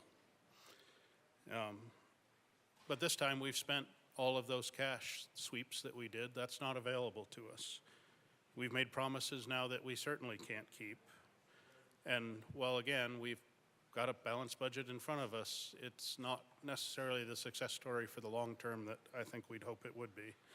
We've kind of left a ticking time bomb. And we can't blame Tabor, the Taxpayer Bill of Rights. That's kind of, it's tired. It's easy to blame a lack of revenue. But what we have has certainly been unconstrained spending, and that's a problem. As I said, we've pretty much spent down our savings accounts. We've maxed out our credit cards as a state, and now we're standing around wondering why we're going broke. This has to end. And again, this isn't a problem for the JBC to figure out. It's one that we all have to figure out. If we don't start demanding that the departments and offices of this state rein in spending and that they prioritize trim and become more efficient, then we're failing the very people who elected us to be stewards of their dollars. This is a mess. I am committed to help cleaning it up. I hope we all are. So I'm asking this of you. This is the 75th General Assembly. Let it be the last General Assembly that kicks the can down the road. Let's do something we can be proud of as a group. Let's be the ones who rolled up our sleeves, took the bull by the horns, and applied some good old-fashioned common sense to solve the structural problems in our state budget. Let's not be remembered as the group that fiddled while Colorado's fiscal house burned. For all those reasons, I am a no vote today. I think we could have done better. I hope we do better in the coming year, and I will do my best to help this be a better process as we move forward. But thank you very much. I absolutely appreciate the work that's gone into this. The state will stumble forward for another year, but we've got to get our legs under us and fix this. Thank you. Representative Bottoms. Thank you, Madam Speaker. I also want to start this off by thanking the three members of the JBC. I really do believe they've done a phenomenal job. Representative Byrd, Representative Sirota, Representative Taggart, I think his name is. So I give our representative a hard time about this, but he really has worked hard at this, and the other two have worked very hard at this. It's even though I've disagreed with some of the things I did, it was very surprising to me when we sat in approach that first few minutes of that day began, it turned into 4 hours, that they actually came to the table saying, let's make some major cuts along the way. I was really wondering about that. We keep saying, you know, we're $1 billion in debt, but when you talk about the COs and everything else, we're really in debt, and they have cut over $1 billion, and that's been pretty amazing that they do that. I was thinking about this. If you take any one of us in this room and you say, okay, then you build the budget. First, most of us in this room probably couldn't. The second thing is what you come up with is going to make people in this room mad. No matter what you come up with, nobody in this room is going to like the budget you present. And so we just pick 3 people to be sacrificial lambs and say, oh no, you do it for us, and then we're going to tear you apart the whole time. Now, with all those nice words said, I'd like to switch gears just a little bit. Here's part of the problem is what we did is we handed them, first the governor handed them a budget that he said, here, this is balanced. And it took about 4 seconds to realize, no, that's not true. It wasn't balanced. It was so out of balance, out of kilter. And so they're trying to figure out, okay, this is what we have, this is what the governor's given us, what do we have to come up with? Because this is actually the constitutional job of us in this room. It's not to pass the 600 bills that we pass, it's to pass a balanced budget. That's actually our job. And so they take this thing that's got this huge foundation on it, and it's got all the stuff on top, and with a few little pieces to it, and they're supposed to deal with all of the stuff on top without touching all the foundation, the prioritized foundation that says this is who we are as a state, and you're allowed to mess with all the stuff on top, and then we come up here for hours and we debate back and forth because they're readjusting the flowers over here or moving the fruit around, and this is all low-hanging fruit. And that's what they're tasked to do, but that's not really what we're supposed to do as a body. What we're supposed to do, but we can't because we know lines have been drawn and there's a foundation that you're not allowed to touch. And so then we come in and we get irritated with them and we're back and forth and let's you know, they move the picture from this wall to this wall and we say, no, it should be moved to this wall. There's not really major changes going on because we're not allowed to change the philosophical and ideological foundation of this thing. The ideology is we will put hundreds of millions, even billions of dollars into ideologies. And I say, my opinion, extremely leftist ideologies. And that becomes the foundation. That's what we're building on. And then when we get up to the top, then we say, okay, now let's come in this room and let's fix it. It's impossible to fix it because of the leftist ideology that is the bottom of this thing. That we're going to put hundreds of millions of dollars into these things that are actually illegal. They're not constitutional. They're illegal. We're going to put hundreds of millions of dollars into this kind of stuff, and then we're going to run other bills that say we're going to actually put money into a fund to sue, to defend ourselves against lawsuit because we've been breaking the law with this money. That makes no sense. But that's because the philosophical foundation of this thing is extremely ideological driven, and it has nothing to do with people, and it has nothing to do with balancing a budget. It has nothing to do with helping our citizens and these things. We're going to break the law with this bill. We're going to break the law with this bill. We're actually going to sue the taxpayers with this bill, and this is all state money. We're going to make it easier to sue Trump with this bill. We're going to do all this stuff. And then when we stand up here and say, hey, we would like to have a little bit of money for rural medical. We're like, nope, don't have it. Why? because we've got layers and layers and layers of a ideology that we're not allowed to touch, because that's already been a given. This is who we are as a state.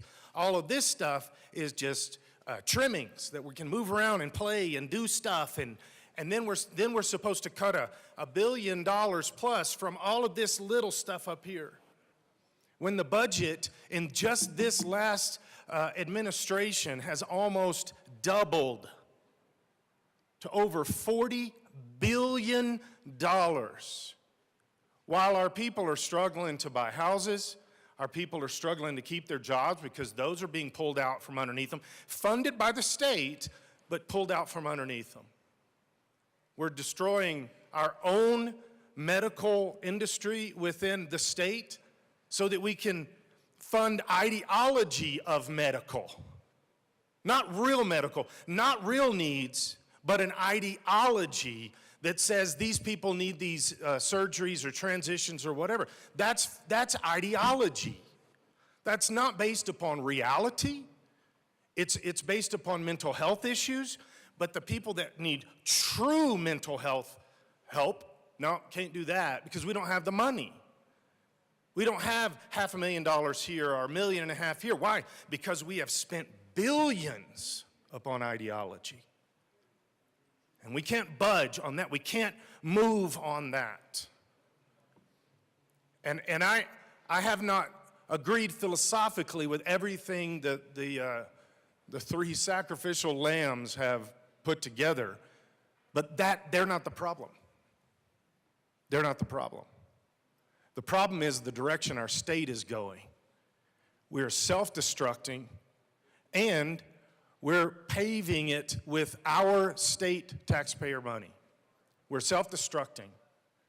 We're pushing agendas. We're pushing ideologies that hurt, and these are funded by the state. They hurt babies. They hurt children. They hurt mothers. They hurt aging people. All of these ideologies that are funded are hurting. We're going down the wrong path, but as I continue to say in this room, this has been silenced for years out of this room, but no longer. No longer. We're seeing multiple, just in the last 3 or 4 days, multiple national reports going on saying, what is wrong with Colorado? And our side has been quick to say, we know, and we will answer those calls, and they're coming a lot. And we're gonna unveil what the foundation of this thing is. Not just a little bit of spending here and there. We're unveiling the foundation of this, and it's bad. It's, in my opinion, very evil and very corrupt. And we're gonna unveil this. And this is where the people of Colorado are saying, enough is enough. The bottom line here is enough is enough. And it may take one more year, but I think we're going to get there after that year. And we're going to see the changes that we need to see because the people of Colorado are seeing the bottom line. And it's not the bottom line of this budget. The bottom line is enough, and we will reclaim Colorado. Representative Marshall. Thank you, Madam Speaker. It's an honor to serve with you. It is an honor to serve with you. Yeah, colleagues, I wasn't expecting to come down here because I wanted to get through this just as much as you all do, but I do come from a different district, and the problem with that is a lot of the comments being made can get traction in my district, so I do need to push back. So just as an example, within 24 hours of our Tabor refund, or Tabor issues popping up, I had about 35 emails from constituents, all custom, not the junk emails, all irate at even the idea of repealing Tabor. So again, my district's a little different than most of the districts that I have with my caucus. But for that reason, I need to push back at times on things that are false narratives. We are not in debt. Every time someone comes up here and says, we're in debt, there is no debt. Colorado cannot issue any bonding. We have a balanced budget amendment. We've had it for decades. Saying we are in debt is not the truth. because of our balanced budget amendment. Saying we have an overspending issue is a false narrative because we have a balanced budget amendment. And not only do we have a balanced budget amendment, we have Tabor. We cannot spend more money than the revenue comes in, and the revenue is capped. It is capped. That's why we have Tabor refunds, because if more revenue comes in than we're allowed, we have to send it back. So how can we be overspending? But then we hear the narrative, oh, from 2019 to 2024, my God, the budget has increased this much. Oh, that's so shocking. And yet during that time period, Tabor is based on a formula of inflation and population growth. Seems like we had about the highest inflation growth since the late 70s, early 80s over that period. So what do you think would go up? The budget that we can expend on.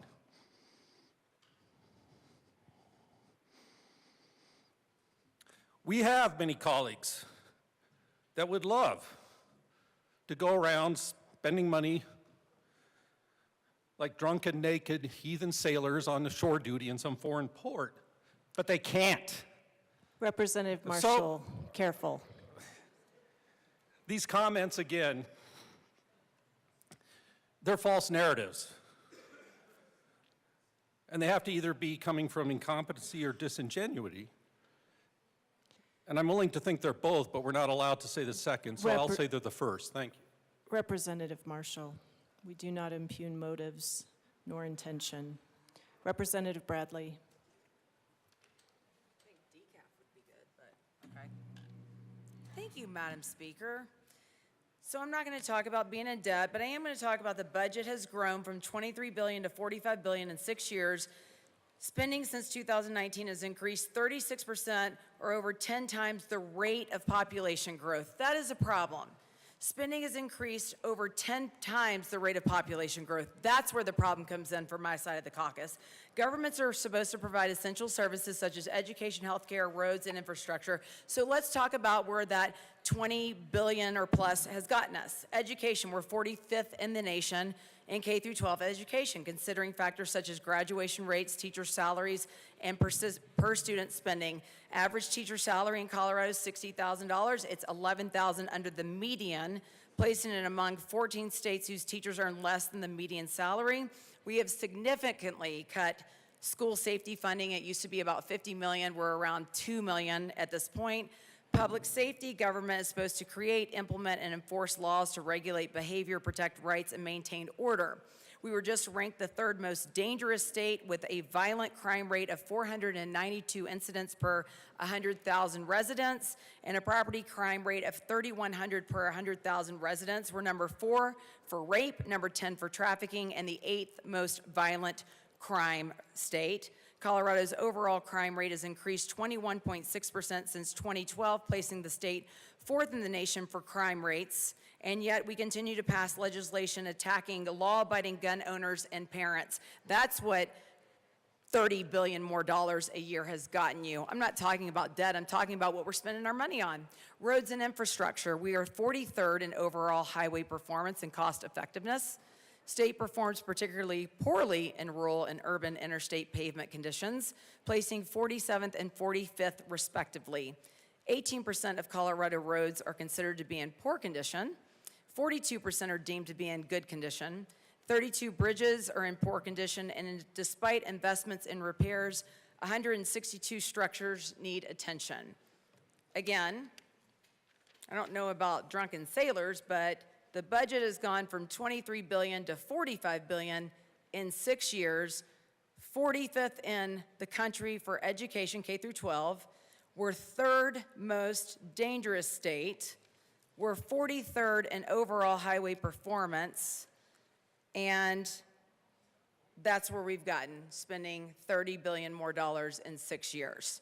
Hundreds of millions, if not billions of dollars are being spent on a passenger rail train system that the voters didn't vote on, but have to pay for with rental car fees, all while struggling to pay for basic necessities.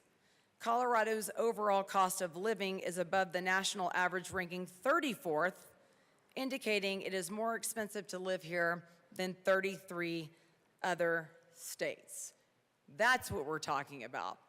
We can do spirit fingers about whether we're $1 billion in debt or not, but what we are is spending, spending, spending, and spending. And yes, we love the Taxpayer Bill of Rights, because if we didn't have that, because we're not growing at the rate of our spending, we would be spending more. Thankfully, we have the Taxpayer Bill of Rights.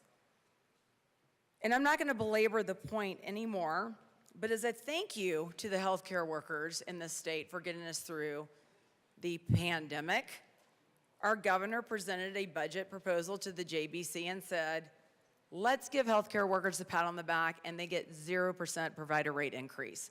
Thank you to the JBC for saying, no, we don't accept that. We're going to give you a 1.6% increase, and I'm sorry we can't rate that based on inflation, so that's not based on inflation.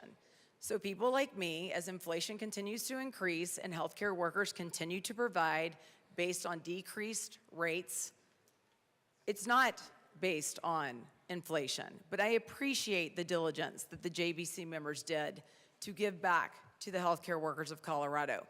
I will tell you, I've been a healthcare worker for 25 years, and I have never seen such a mass exodus of people in my profession leaving our state.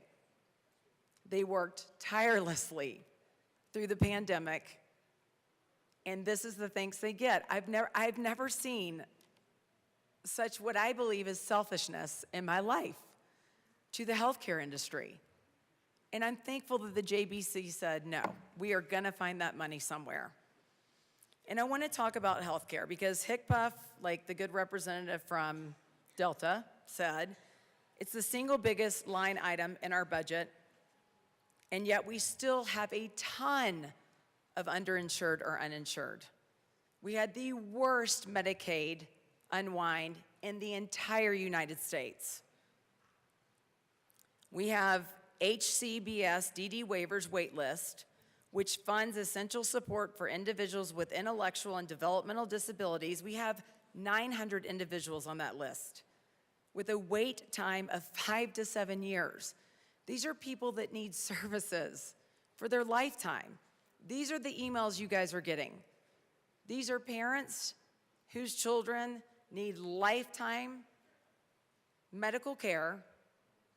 They are waiting 5 to 7 years to even get off the wait list.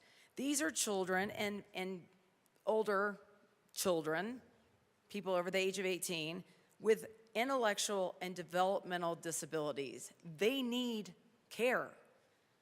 900 individuals on the list every year, been here for 3 years on health. They come and they plead with us. And we have cut Medicaid services by the millions. But we will have a train to get you from Boulder to the Springs. This is what infuriates us. These pet projects, instead of funding the basic necessities, we say healthcare is a right. Why are we funding millions of dollars when we're not funding roads, when we're not funding healthcare for the DDD waivers? The Timothy Montoya Task Force, we heard, in healthcare. $144,000 they needed for data collection. Kids are running away from placement. A child was hit by a car, a 12-year-old. His mom came and testified. We don't have $144,000 to figure out why these kids are running or where they're running to. But we have funding for the railroads. We don't have enough funding for healthcare workers, but we do for roses. I don't understand. And this is what is so frustrating. And this is not to members of the JBC. Kidneys, we talked about that too. We've got to start putting our priorities in order. And I do love the hearts of my Democrat colleagues to fund non-citizens health care because I see your passion. I feel it. I understand it. But it cannot be on the backs of the taxpayers, you guys. It can't. I understand where your passion's coming from, and I'm giving the grace. It can't be on the backs of small businesses and employers struggling to survive taxes and fees in the sixth most regulated state. It can't be on the backs of families and single moms and dads struggling to pay their own high healthcare premiums. And it can't be shouldered onto the migrants who came here legally, whose healthcare premiums continue to rise. We cannot continue to say yes to everything. We cannot continue to do it. The citizens of Colorado are struggling. Our children are in overcrowded classrooms. They need to be de-escalated, and they are paying the price. At some point, we have to say, we have to look out and prioritize the people of Colorado. We have to help the constituents in my district, the seniors who can't afford the drug cost. I literally have people trying to pick their blood pressure medicine or groceries for the week. Representative Bradley, you have 55 seconds remaining. Thank you, Madam Speaker. That is not the free state of Colorado. That is picking winners and losers. We do not have a funding problem in the state. We have a spending problem. And until we come to terms with that, Coloradans will continue to lose. I respectfully vote no on this bill. Thank you. Representative Kelty. Thank you, Madam Speaker. I too am in opposition of this bill. Okay, to say we have a balanced budget with bad spending in areas that it shouldn't be. To say we're not in debt, well, FYI, we are. We have $4.5 billion in COs, which are promissory notes that we must pay back. That's before the $1.2 billion that we had to get rid of. So we're still $4.5 billion in the hole, technically, in these CO notes, which are promissory notes that we have to pay back. But let's not mention that. Let's leave that part out for the people. We can't let them know about that. I don't see this as a balanced budget. Nope, not in my opinion. When we rob Peter to pay Paul, that's not good enough. The JBC is trying to juggle cats in a way, what you all elected to push at them. They're your whipping post, and it's shameful. You're pushing forever programs with no planning, and that's a problem. We have $43 billion to spend, and we just blow through it unnecessarily, bill after bill. We overpromise when we have a little bit of money to spend, and then we get ourselves into trouble by literally spending it all plus some. And no offense to the JBC in this bill at all. However, going through it myself, I saw bloat, I saw misguided funds, and agendized spending. This was done by pushing irresponsible bills without the care of repercussions. The people of Colorado should be mad. If they knew the irresponsible spending decisions, agendized spending against most of their wishes through bills, they'd be furious. I do not believe the money of the people are in good hands in this body under this dome. I must say, even when better options and sensible cuts were offered, they were refused.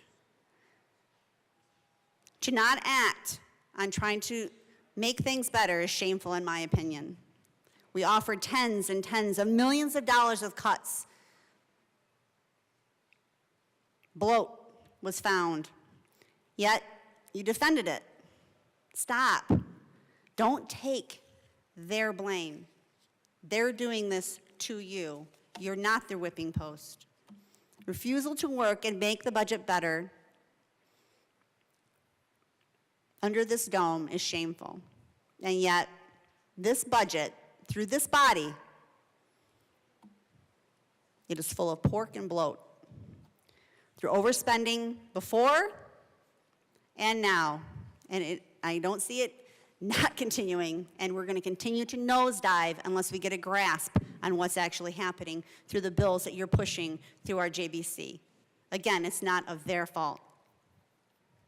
This budget is now going after more, even more, the people's money by trying to steal their Tabor refunds, their money. Tabor is our only safeguard, and to attack it, that's going against the people, because ballot after ballot, the people voted no to the attacks on Tabor, Taxpayer Bill of Rights. Yet those, the Democrats, who are pushing this agenda, have refused to listen. They can't stand that the people have told them no, not to overspend their money.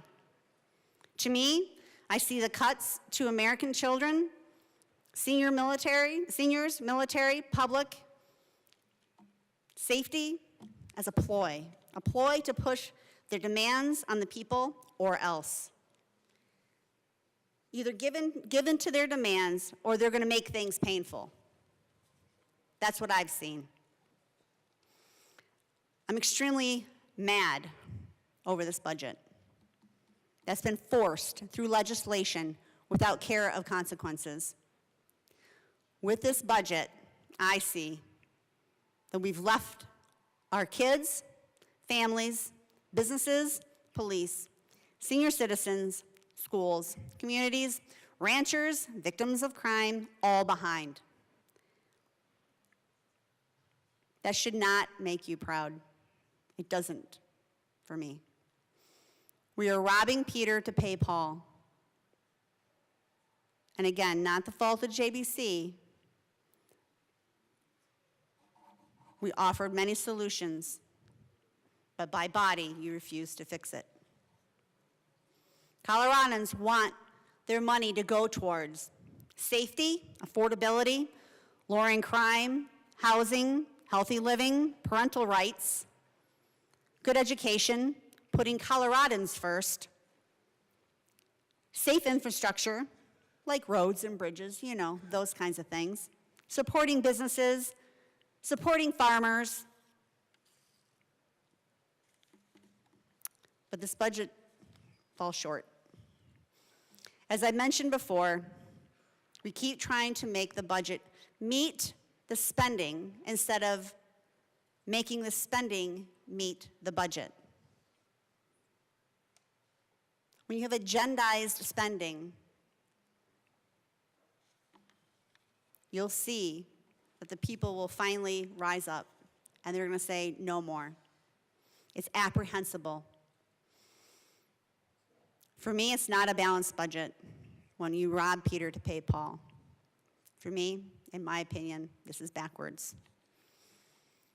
So when the people are mad over the irresponsible spending, getting taxed and feed to death, not able to support their families, and wonder what happened, I hope they understand that the Republicans tried to help, but we were outnumbered. And they must make their own change at the ballot box. Your money is not safe in the hands here. If you want better, vote better. I cannot and will not support this budget. Like I said, it's the people's money, and I do not believe it's being spent through legislation wisely. I will be a no today and forever. Representative Bradfield. Thank you, Madam Speaker. First of all, I just want to say to the Joint Budget Committee, you have a tough job. I appreciate your work. I appreciate all of you. And please never ask me to be on your committee. There are way too many numbers. It's not words, it's numbers. But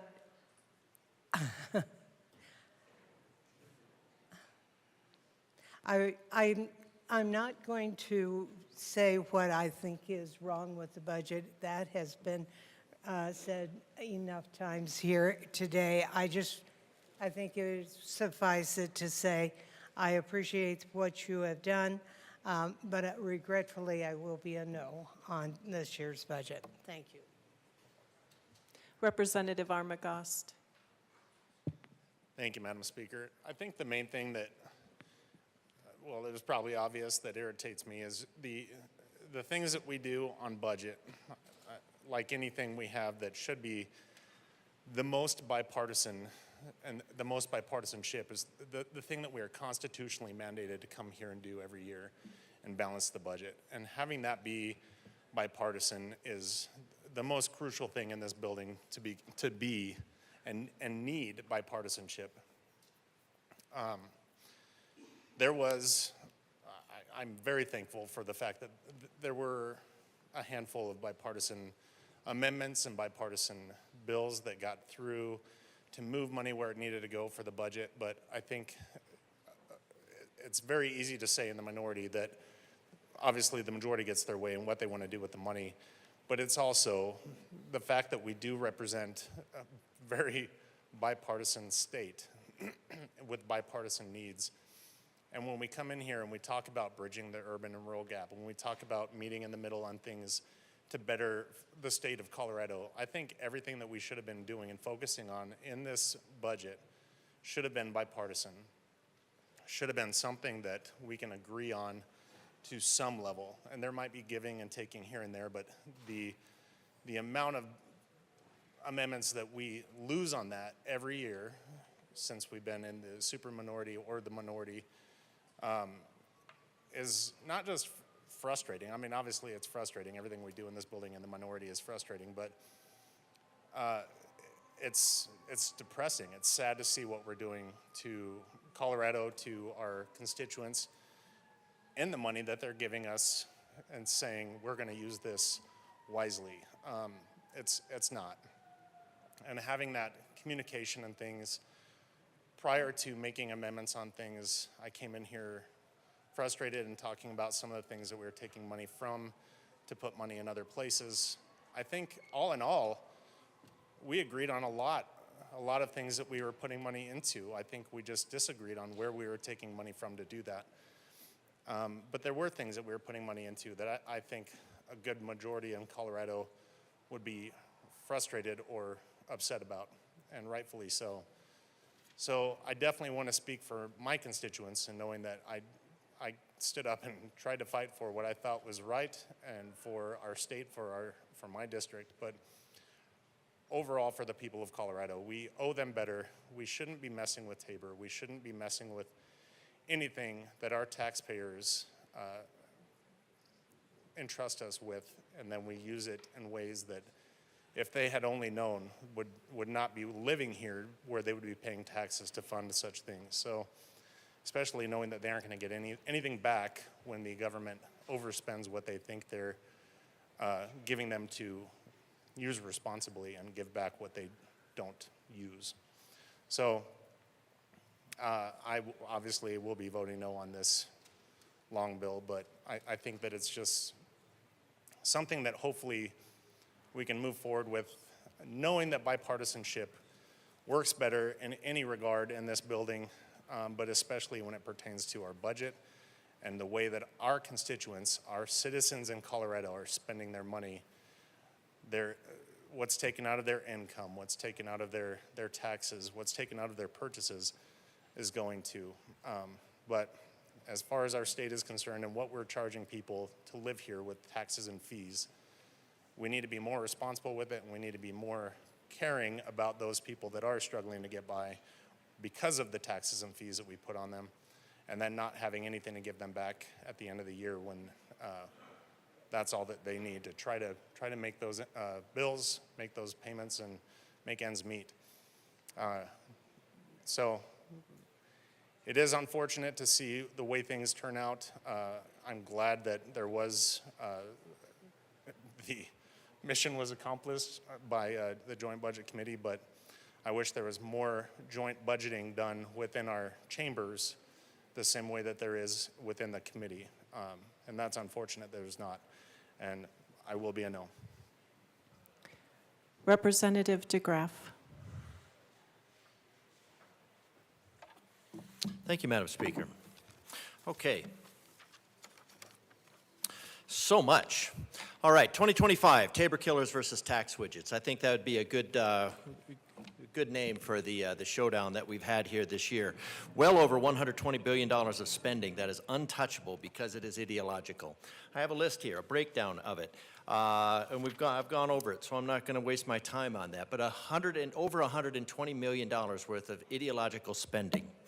Special taxes to benefit a small percentage of citizens, very small percentage of citizens, purely ideological. Driving businesses out of Colorado, ideological. Separating kids from their families, not only ideological, but just plain evil. 263 in here, just going through, trying to keep up this morning in 263, encourages departmental overspending. 264 steals millions taken from taxpayers with the promise of state employee medical reserve fund, major medical insurance fund, multimodal transportation options fund, electrifying school buses grant program, innovative housing incentive program, advanced industries and acceleration cash fund. Those added up to roughly $130 billion plus a whole host of others. So, and then we have 266, just going through here briefly, $150,000 taken out of for child abuse prevention, $200,000 for behavioral health, $4 million for the BHA housing assistance eligible. It's $1.6 million from the general fund to BHA for the recovery. So we're just, all these programs that we probably shouldn't be involved in the first place, so this would be a good time to recalibrate and say, hey, when the chips are down, we have to pull out of these programs. So maybe we shouldn't get in those programs in the first place, and we need to look at what the government's role is and what our role is here. Because one thing that I've noticed is so many people here think that their role is leader or legislator, and you're actually supposed to be a representative. You're supposed to represent the people of Colorado. You're supposed to represent their rights. To secure these rights, governments are instituted among men, deriving their just power from the consent of the governed. If it doesn't have their consent, it's not a just power. It is just not a just power. What's one of the things that they consented to? They did not only consent to the Taxpayer Bill of Rights, they fought the government along every step of the way to enshrine it in the Constitution. So what does that say about this battle on Tabor, where the majority party, I think, unanimously voted to get rid of it, is that is an unjust power. So for those who are concerned about justice, maybe think about where your powers come from, because it's supposed to come from the consent of the governed. So one thing, my colleague mentioned it, and I thought, you know, fiscally, we've gone from, just a few years ago, we were in our fiscal teens, and then we blew through middle age on our way to the instability of fiscal dotage, and we are well on our way to collapse. So that's where we are, because if it can't go on forever, Colorado, it will not. And what we heard today, all of the hard cuts that had to be made, I mean, that of course did not include the ideological spending, because that, Colorado, is the priority. The priority is things like collecting climate change data, energy performance for buildings to drive them out of Colorado, businesses out of Colorado, programs to reduce greenhouse gases that will do absolutely nothing for climate, and standards for appliances. Those are the preferences, those are the priorities of the Colorado General Assembly, not the taxpayers. Now, to my colleague's point about the balanced budget, one thing Milton Friedman describes is that every budget is balanced. Now, that's either done with real money or pretend money called debt. Our debt is called certificates of participation. That seems like a lot like a participation trophy to me, but that is long-term debt that is classified as not debt. Just like fees are considered not taxes. They're imposed by the government for the functions of the government, but somehow they're different from fees. So, Will, knock it off. All right, so in the last 4 years, let's think about this. What's happened to our budget? Because our colleague mentioned inflation. So what happened with inflation? Well, Bidenomics squeezed about 30% more dollars into the good faith and credit of the United States. That didn't mean more value went into the good faith and credit of the United States. That just meant more dollars. That means every dollar is worth less, which means your wages are worth less, and that means everything costs more. And so Now the Colorado General Assembly says, well, we should adjust our budget and we should adjust our spending for the inflation that was caused by the government. Well, do you know who doesn't increase their spending for inflation? Who doesn't increase their budget for inflation? Tax widgets. Tax widgets do not get to increase their spending. They do not get to increase their income. In fact, their buying power has decreased by about 22%. So while everything went up in cost, Bidenomics made everything go down in cost. Made their, you know what I'm saying. All right, so $20 billion today I'm not JBC. I don't have, that's money math. I'll talk about 1/2 of one drop in 20 Olympic-sized swimming pools worth of drops for your ideological spending. So $20 billion in 2020 would be $25 billion today. We're at $40 billion. Does that sound like it's kept up with inflation? No, that has blown well past inflation.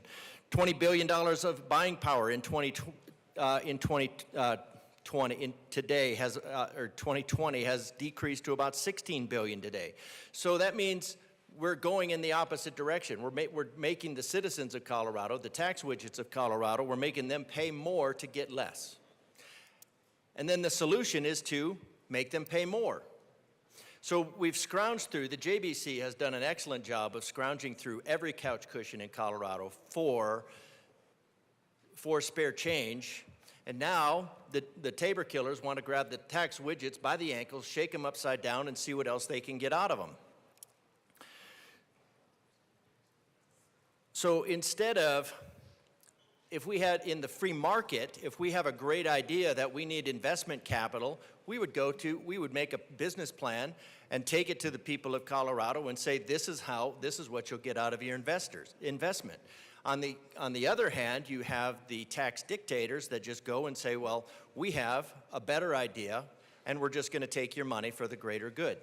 Now, one thing that history shows us, because history is a warning from the future, is that for the greater good never is.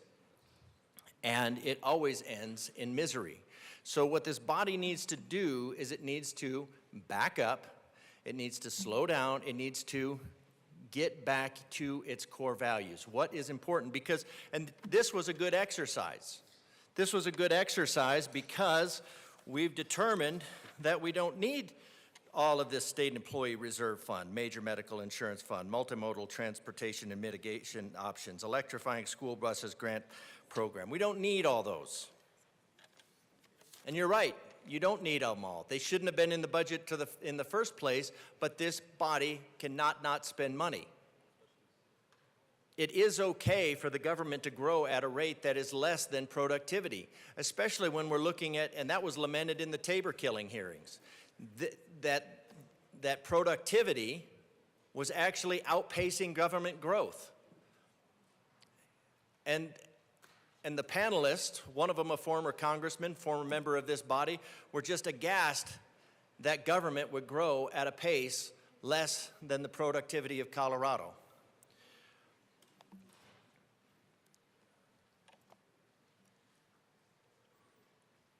So we have debt, we have certificates of participation, we can call it whatever we want. This we were only required to balance our budget because of the Taxpayer Bill of Rights, instead of and we would have to ask the taxpayers to raise their taxes in order to pay for this. Instead, we want to get rid of it so we can spend without limit, tax without limit, and worse, this General Assembly voted, I think unanimously, on the majority of the Democrats at least, voted to use the taxpayer dollars to sue the taxpayers, to tax the taxpayers more without asking the taxpayers' permission. Representative DeGraff, you have 40 seconds remaining. Thank you, Madam Speaker. So I'm going to vote no for this budget because I think we need to prioritize our priorities. We need to get that in line. We need to figure out that our job here is to represent the people of Colorado and not take all their money. It is okay to leave money in the pockets of Coloradans. I know that is a very big difference in the two parties, but I highly recommend it. I think the Coloradans can actually do a better job with their money. Representative Marshall, this is your second time to speak. You have 7 minutes, 10 seconds remaining. Thank you, Madam Speaker. It's an honor to serve with you, and it won't take that much time at all. I just needed to come back because we already had two colleagues come down and say, well, there is debt, calling in to question my integrity or my competence. Certificates of participation are debt.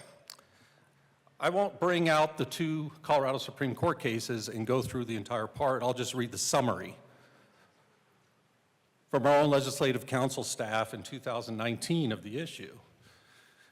In lieu of issuing bonds or using another form of long-term debt, the state often uses a form of lease purchase agreements called certificates of participation to finance the construction of its new facilities. A certificate refers to an investor's proportionate interest in the state's lease payments. Certificate of participations gives the state flexibility to build capital facilities, even when funds are not available to pay for the projects on a pay-as-you-go basis. The Colorado Supreme Court has ruled on 2 occasions in the last 2 decades that certificates of participations are not considered a form of long-term debt and do not require prior voter approval before issuance.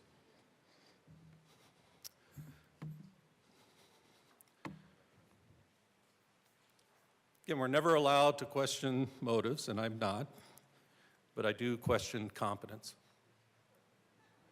Representative Marshall.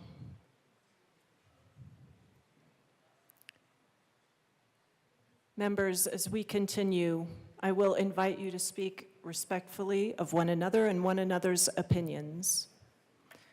I will ask that there not be accusations from either side about intention, motive, and please don't characterize one another's comments in a way that is defaming of another member's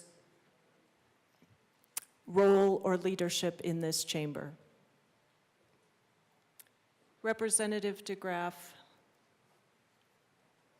you have 9 seconds remaining. This is your final time to speak. Thank you, Madam Speaker. Obligations required to be repaid over time are called debt, no matter how they self-identify. Assistant Minority Leader Winter.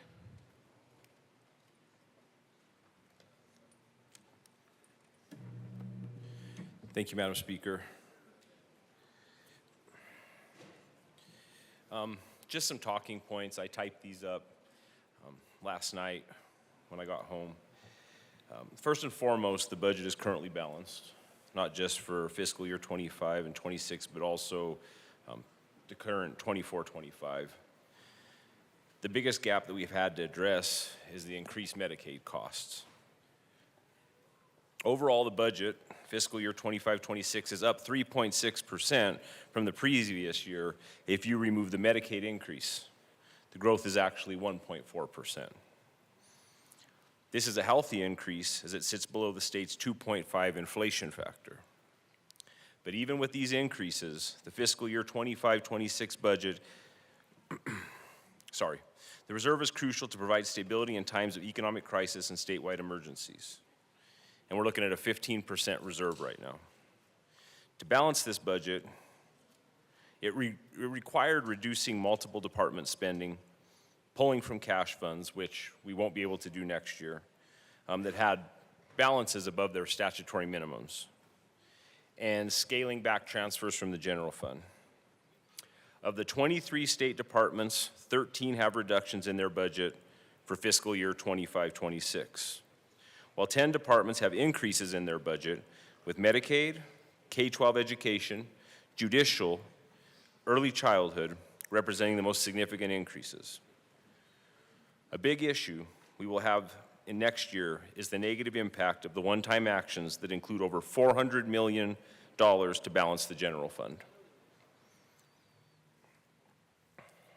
The biggest culprit, Senate Bill 25-264, which is an orbital which moves $230.6 million from the cash fund to the general fund. I'm not going to keep beating on everything that my colleagues did, but I do want to make some points. I truly believe in this state that we don't have a revenue problem, we have a priority problem. And I think that gets back to what one of my colleagues said from Douglas County when she said she understands the passion on both sides and what they're fighting for. But unfortunately, I think sometimes the needs of some are put in front of others. I truly believe that, and I'll say this, I don't believe majorities are the greatest thing for this nation. I think that the closer the numbers are, I think the better legislation we have. And I don't think that that's a slam on anybody. I just think that that's just the human condition. And I think that there's times where we have to give and take from each other, and really have to give and take from each other, that better legislation by far would come out of the building. There definitely has to be some checks and balances, but that will be up to the voters in Colorado. Some of the things that I want to talk about that for my district is yesterday, and this goes back to the priority issue we're talking about. Yesterday I ran an amendment for Ark Valley Medical Center. They haven't seen a patient since January, and they'll officially close the doors to their OB ward on April 30th of this year. The southeastern corner continues to risk losing not only capacity to deliver babies, but also the support system that accompany expecting mothers. And what makes this hard is we already have a hard time in rural Colorado recruiting teachers, EMS personnel, doctors, police, just everyday workers to fill the open jobs that we have. This makes it even harder because if you're looking to get a job in this area, you have to realize the only two places now to have a baby in the southeast corner is Lamar and Pueblo, which for a lot of my constituents is an hour to hour and a half drive. I'm done having kids, but I can only imagine wondering if something bad happens and not even having the ability to get my spouse to a doctor to help in time if there was. One of my children, she had a stroke in utero, and I might believe that if we would have been closer to a hospital, it may not have happened. I don't know. I mean, that's neither here nor there, but I think that more and more of these things could possibly happen, unfortunately. So when we look at recruiting help in our areas, when we can't even provide basic services like somewhere to have a baby, that just exasperates the problem that we face in rural Colorado. And it's unfortunate because I will say my constituents feel left out a lot. It just makes it really tough. I want to thank my colleagues for helping us out with the primary care fund. I think that's huge. My colleague and good friend from the Valley, we actually worked on legislation this year to try to help that, and I appreciate him doing that with me. I think it's ultra important. Our constituents act for it, and that's one time that we can definitely get together and fight on the same front.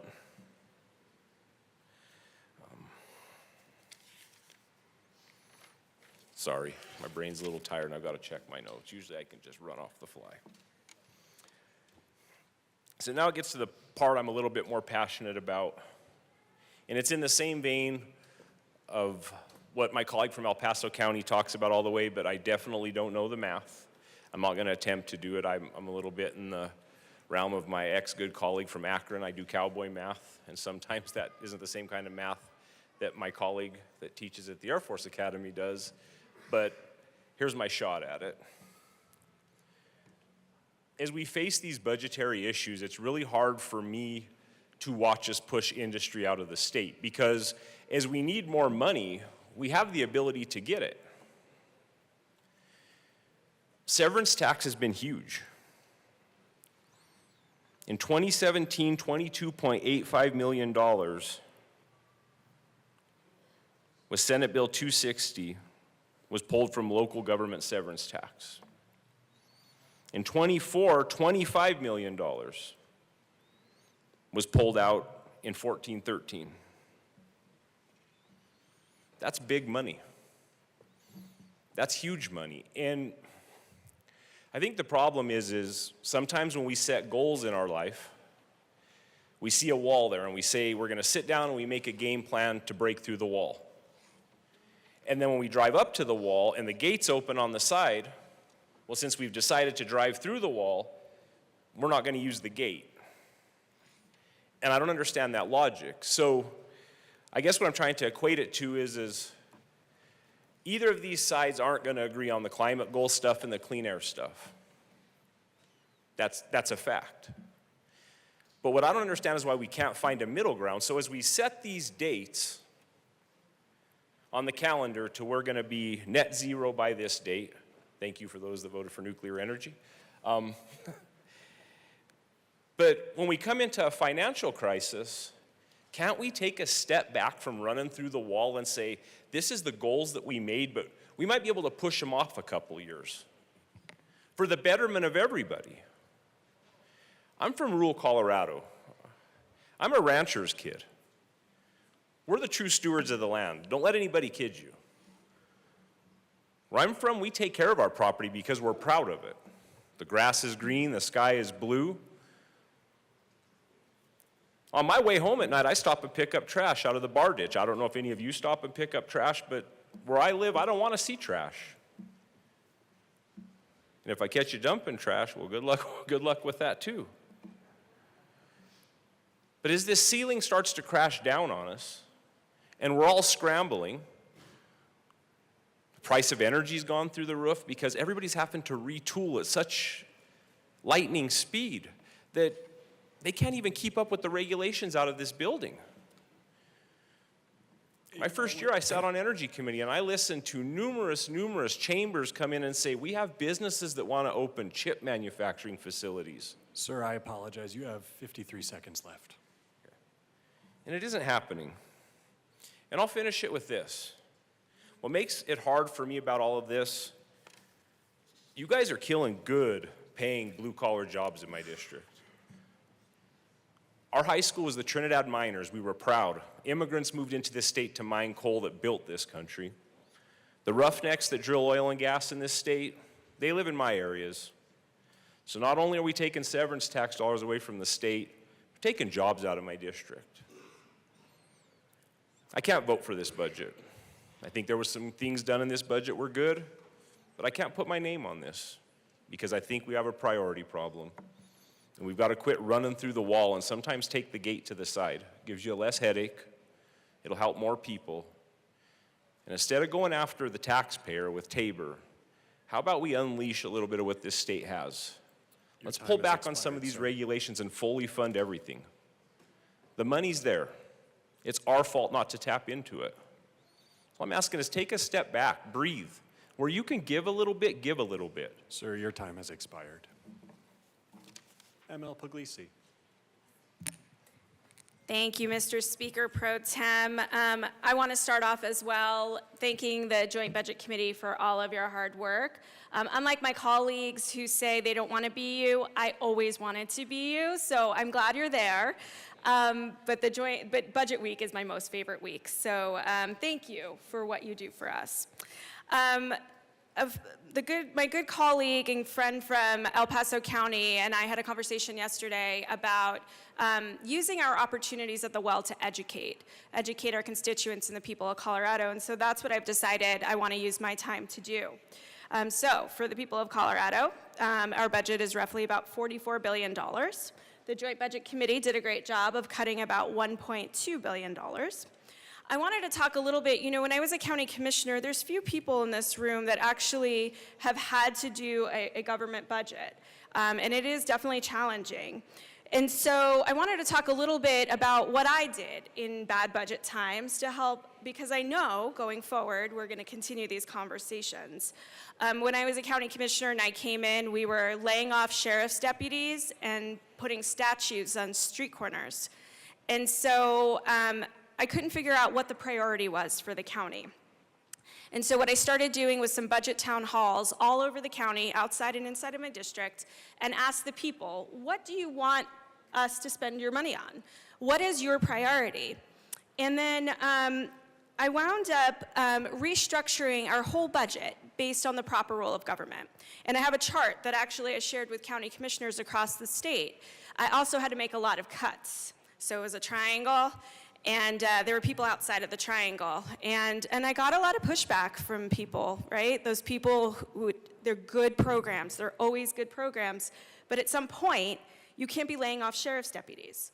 We had to invest in infrastructure. We had to invest in economic development. We had to invest in public safety and transportation. There was so much that we had to do. We can't be laying off sheriff's deputies and buying statues. We had to reprioritize. And so we reprioritized the budget with the help of the people that I served. We had to do hiring freezes. And one of the things I instituted, I was the chair of the board almost the whole time that I was county commissioner. And so I was in charge of the budget and, or oversaw it. One of the things I instituted was no new full-time employees until the departments and the electeds filled all of their existing. Because you can't keep open all these unfilled positions. There's a lot of money in those unfilled positions. And so people didn't like it. There was a lot of pushback. But it helped us to reprioritize our budget and spend the money in the way that the people had told us they wanted to do. And then we had to do pay freezes as well. I hated sending that email. But that's what we needed to do to make the budget work because we have a constitutional obligation, like the state does, to have a balanced budget. The one thing we did that I would never have done again was use our reserves in that first year that I was county commissioner to help balance the budget. Because we pay down reserves, and while the Taxpayer Bill of Rights require us to have a certain amount in reserves, we needed to make sure that we kept above that amount. And that is emergency funding. That is not, you didn't prioritize your budget correctly and now you need to spend your reserves. That was a mistake that I didn't know I made until I made it.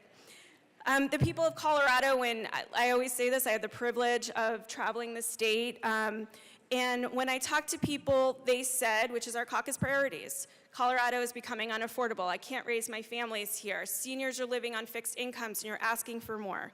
Please stop doing that. Our public schools need to be funded at a higher level, and we're working through that and appreciate the work that's being done, but we have more work to do. And most importantly, protect the Taxpayer Bill of Rights. We love it, we want it, and we want to keep it in place. So with that, I want to tell you what I love about this budget and the things that just can't get me there. And this is no reflection on the good representatives that have done this work or the senators who have done this work. I love the repeals. I love that we started off with the repeal. It really got us all in a great mood yesterday. So thank you for starting there. Efficiencies and consolidations, money that was given back, consolidation of programs, great work, more to do, but great work as a start. Changing continuous appropriations for some funds to subject to annual appropriation, I think that's huge. We didn't spend enough time on that, and I wanted to talk about it here. But I think that's great to have all of these appropriations reviewed each year as opposed to just funding them as a base. And I do want to thank this body for funding, giving us more funding for cybersecurity that will affect not just El Paso County and my district, but the whole state. And so really do appreciate your commitment to public safety there. Here are the things I can't get to. Enterprises, they circumvent Tabor, the Taxpayer Bill of Rights. More fees on our people. They cannot afford more. That is what we heard at every single door. Sweeping severance tax from our local governments as we continue to put regulations on the oil and gas industry that reduces severance tax. We need to stop doing that. State funds, the good representative from El Paso County, I thought ran a fabulous amendment, one of my favorites, yesterday, and that was not to use state funds to sue on the constitutionality of the Taxpayer Bill of Rights. I think that's fundamental. The people have spoken time and time and time again, and so we shouldn't be using their money to challenge the constitutionality. And again, I just want to use this as a good reminder. This budget is not the governor's budget. This is a legislative budget. This is our body's budget. But the governor really enjoyed writing those Taxpayer Bill of Rights refund checks and signing his name to it. So I just want to throw that on the record. And then cost shifting to local governments. I want to say to the good representative from Boulder County, I really appreciated your explanation on the assistant district attorneys.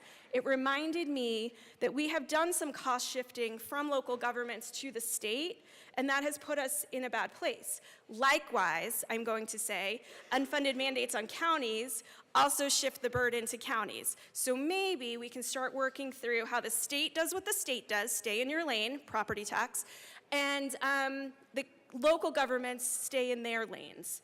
And I think it would solve a lot of these problems when we're trying to figure out what to cut.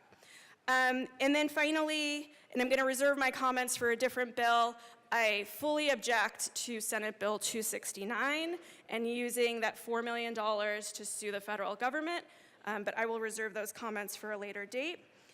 My constituents say the same things to me all the time. Every time I have a town hall, I talk to people, I travel the state. They're like, do more, fight harder. How much can you do to help us? And I just want to remind the people of Colorado in this time of education, we are trying. We are trying to elevate these issues, to highlight them, to tell you what we are doing to fight against them. But in the end, we are not in charge. And so to the people who are in charge, I hope that you will do more and fight harder for the people of Colorado. I urge a no vote.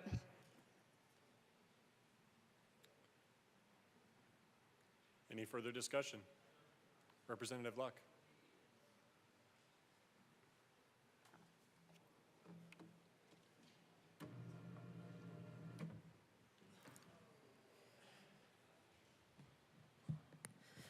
Thank you, Mr. Speaker Pro Tem.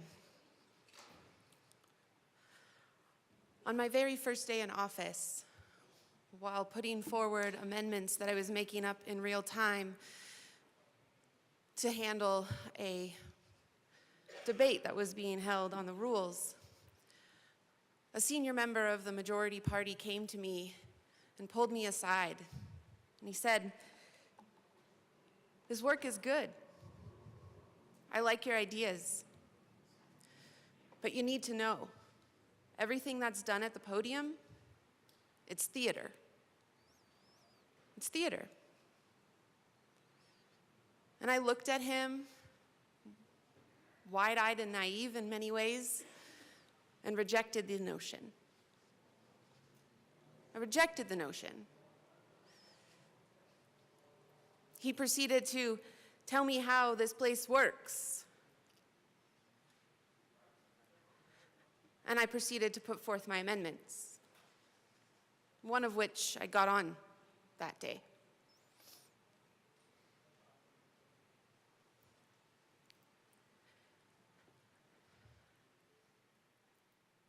I have tried over the last 4.5 years to shift that belief. This podium is just theater, and introduce an idea of principled discourse. The notion that standing at the mic or sitting in committee at the mic, we have conversations. Conversations that everyone can hear. Conversations that others can enter into at the right times in and outside of this building.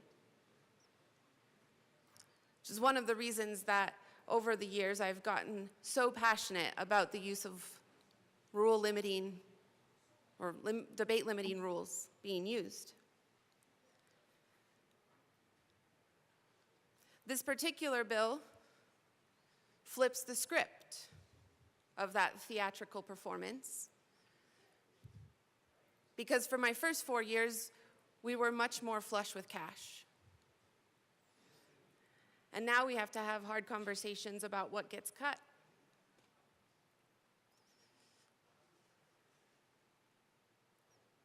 Hard conversations about what gets cut.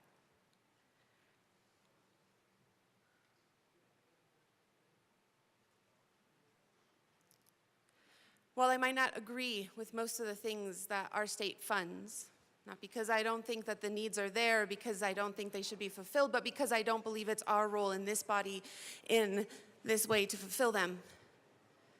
The reality is that more and more people have become reliant on those particular programs. They have come to expect them. And when we have to cut them, that's hard for them. The words in those red books are not just words. They define people's realities. They either bring life or they bring death. They either promote the good or they restrict and hinder innovation. They are worth wrestling through and grappling through. And so that grieves me when I hear people down here say, quote, "I want to get through this as much as you all do," end quote.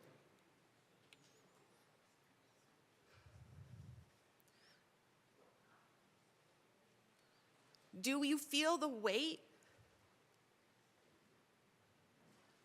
Do you feel the weight of the people who rely on you to make good decisions in this room? Do you feel it?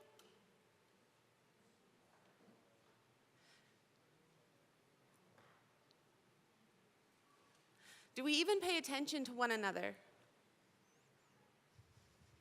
Or is it all part of a script? My aide overheard a comment being made about how the majority never takes the minority's amendments, ever, right? The quote was, "We never take their amendments." Do we see each other as people with valuable ideas, worthy of being discussed, even when it's hard? Or are we more concerned about getting home on a Saturday?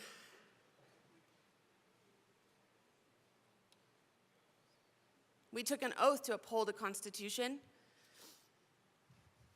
not for the sake of the words on the page, but because of the people that it's designed to protect.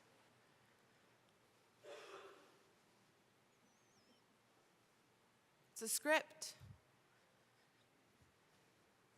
It's a script that we have to break. And we're going to be forced to break more than likely because the JBC is telling us that next year is going to be harder. They're not going to be able to find these funds hidden away like the squirrels hide their nuts. We're going to have hard conversations. We're going to have to listen to each other. But between now and then, I'd like to cast vision for you, to be talking to your people to prepare them for what might happen to the things that they rely upon us for. Because next year, if more core programs get cut, there will be a vacuum and people will suffer. And we're going to need to give thought in our communities about how to fill that vacuum with things other than taxpayer dollars. Because even if the courts strike down Tabor for whatever reason, it's still not going to be enough money. We're going to have to come up with other ideas and other ways to serve, to fill those needs, to love each other. This is not theater. It is not theater.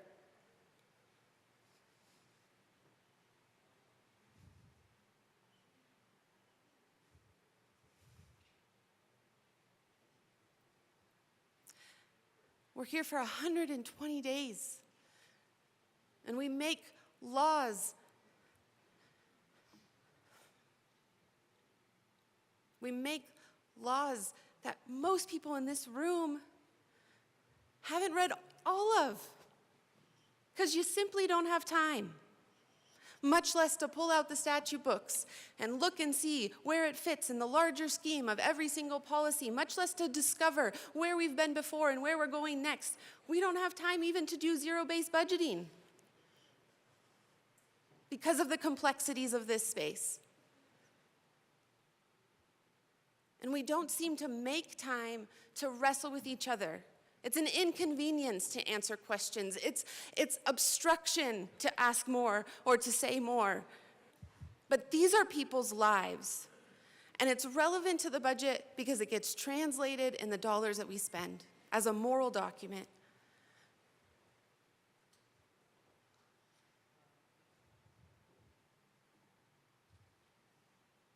I'm calling us to do better.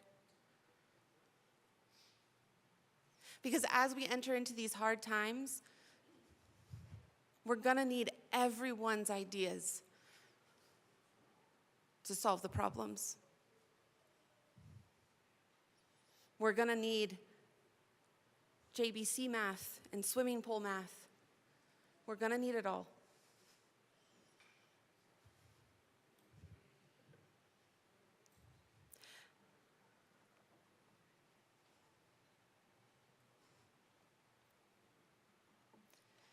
Rep. Luck, you have 1 minute remaining.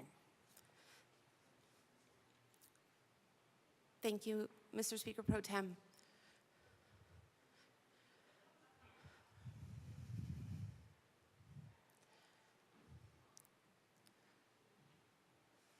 Sometimes giving room for silence and thought is just as important as filling the space with noise. I just ask us, please be thoughtful as we move forward with this budget and into the next, keeping in mind those people who so rely on you for good service. Thank you. Madam Speaker. Thank you, Mr. Speaker Pro Tem. It is an honor to serve with you. An honor to serve with you. Members, I want to start with a statement I just heard.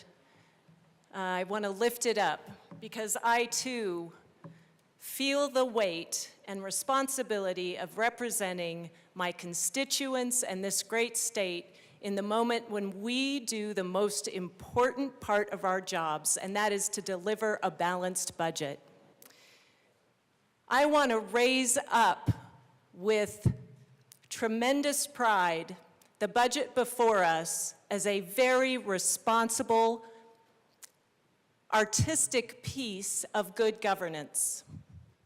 I am going to thank, from the bottom of my heart, our members of the Joint Budget Committee and the entire Joint Budget Committee team, our director, our analysts, who have spent countless hours working to help us meet that goal of cutting $1.2 billion. But the budget before you is one to be proud of. In cutting those dollars, we have done some amazing things, and it is why I will be a very loud and proud yes on this year's long bill. In my time in office, in a bipartisan way, we have supported Coloradans by reducing income tax, reducing property taxes. We have helped our business community by reducing property taxes for them as well. We have invested in early childhood education, now having universal preschool, free full-day kindergarten, free college. Care Forward Colorado and Advance Colorado helped pave the way for young adults to get a free credential in a high-demand job here in this state. We've made economic investments that matter. Whether you look at this year's Sundance Film Festival or the dollars that we put toward quantum industries, we have prioritized economic investments to help our state grow. When I was first on the Joint Budget Committee, state employees were 16% below benchmark levels for similar jobs in this state. We have invested in our state employees. We have protected their retirement. We've paid off the budget stabilization factor and protected public education investments. We were at $7 billion in 2019. We are now up to $10 billion in public education for total program this year. We have invested in water projects in our state parks.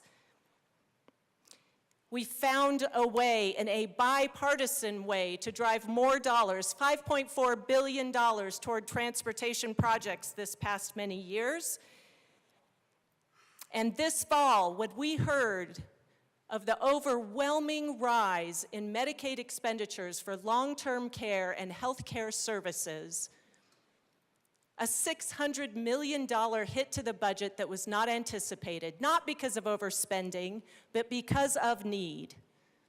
We are an older, grayer Colorado, and our seniors need support, and we have protected the investments to be sure those people can continue to receive the care they need. We've strengthened the safety net. We have provided a family affordable tax credit, an earned income tax credit that supports low-income families in this state. We cut the legislative branch by 11%.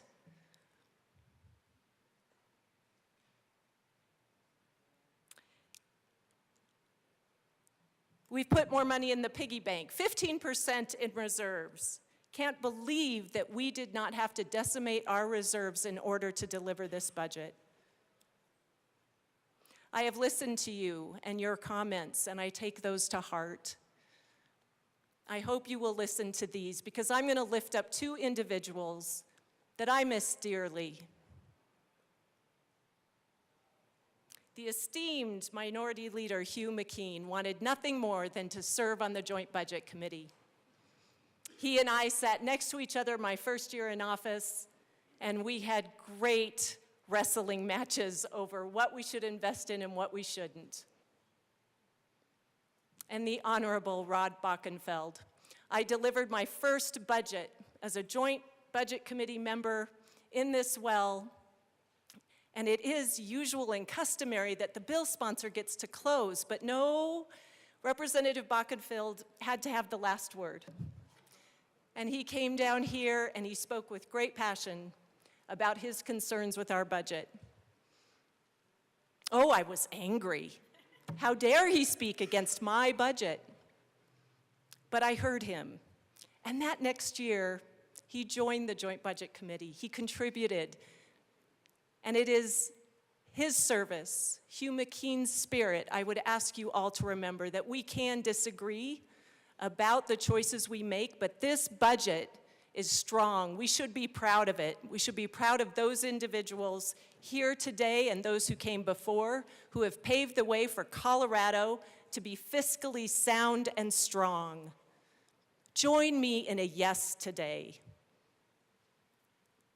Thank you all for this moment. Thank you to our Joint Budget Committee. I am very proud of the work we've done. Thank you. Representative Taggart.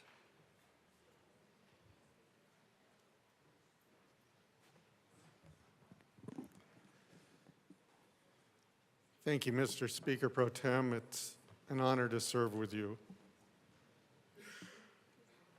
He's off. Do I have a Madam Speaker behind me now? Yes, sir. It's also very much an honor to serve with you, and thank you for those kind words. I'd like to start with some thank yous.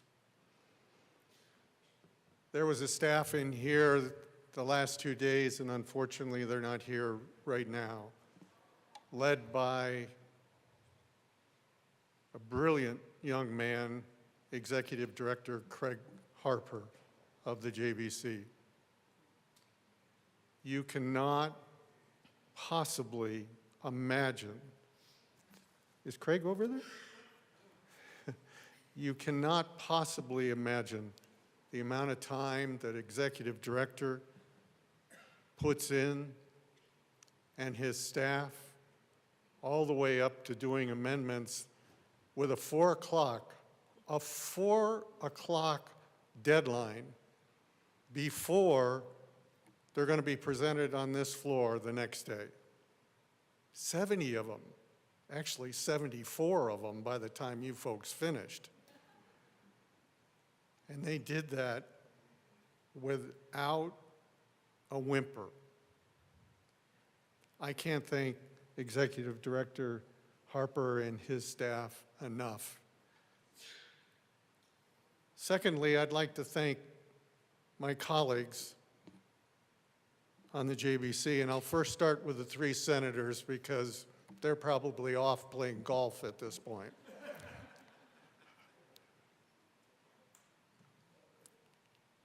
It's a wonderful group of 3 individuals that I enjoyed deeply, and the time that we spend together and the hard work we put in together, and certainly the brilliance they bring to the table is significant. As well, there happen to be 2 individuals here that used to be 6 feet tall, and I thank my colleague who still thinks I'm in my 40s. I'll take that. Although I probably won't win in cycling classes. You know, I'm happy to win the state championship, but I don't think I could beat a 40-year-old any longer. What I have learned from both Representative Sirota and Representative Byrd, I will never be able to repay. There have been times that they probably looked over at me and I was lost, trying to come up to speed. It's one thing to manage a large corporate budget, as I did over the years. It's a totally different beast when it comes to government and this state. And I can't thank them enough. We don't always agree. In fact, there are many times when we disagree. I would have to say that Representative Sirota and I are probably a little bit apart sometimes. But I think one of the things I would ask you to pay attention to is we are able to get through our differences from a political standpoint and come to conclusions that are necessary for this state. Thank you. And I'd just like to talk about this budget a little bit, and perhaps some things that you haven't seen.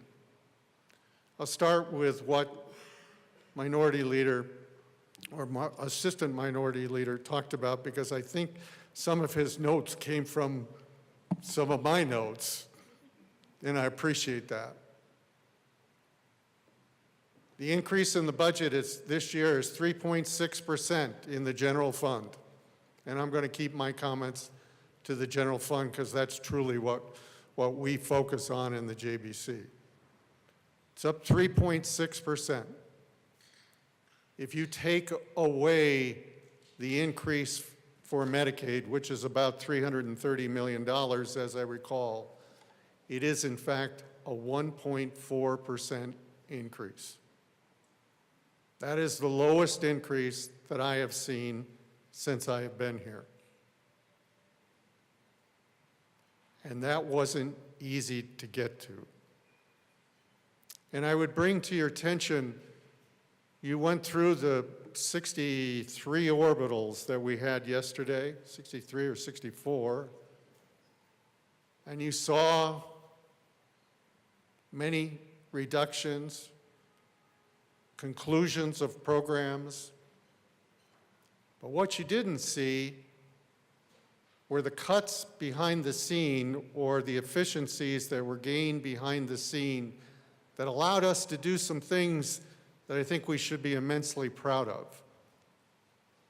We put $150 million more of general fund this year into K through 12. $150 million. We put $52+ million into a 1.6% increase for our providers and the Medicaid side of things. And by the way, in both of these cases, those dollars weren't in the original proposal that was made to us. One that you didn't see at all, we put $25 million additional money into county administration to help not only on the Medicaid side, but on child welfare, on SNAP, and on TANF.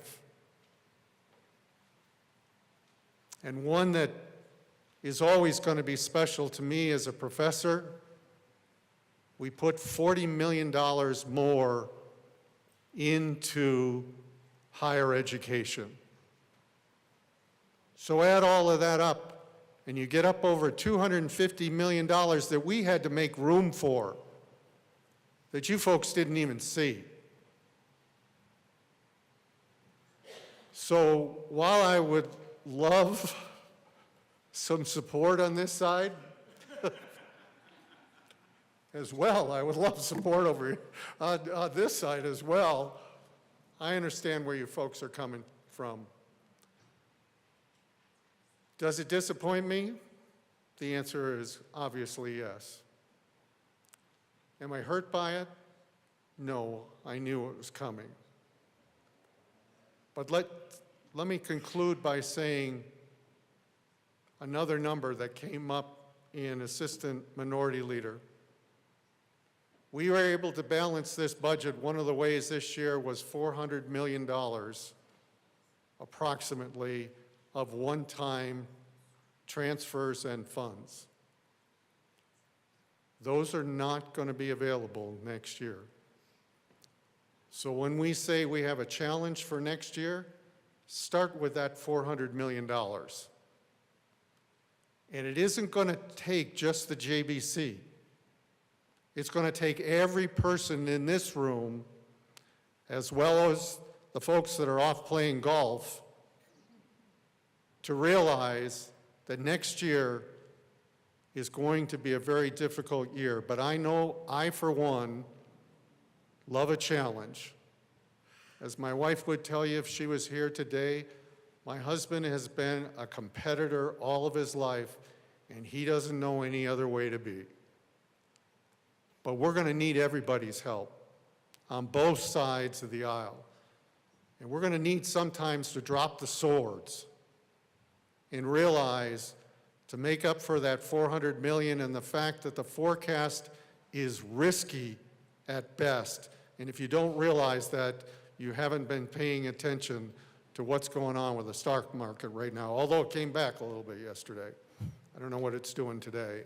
So, Representative, you have 40 seconds remaining. so I thank everybody in this room, and I thank this side of the room in particular for not egging my car. I appreciate that. Oh, I haven't seen my car today. So I'll finish with a thank you to all of you. I appreciate all the kind words that have been said in the last 2 days. I wish I could get you all to vote for this, but you know I'm a solid yes. Representative Sirota.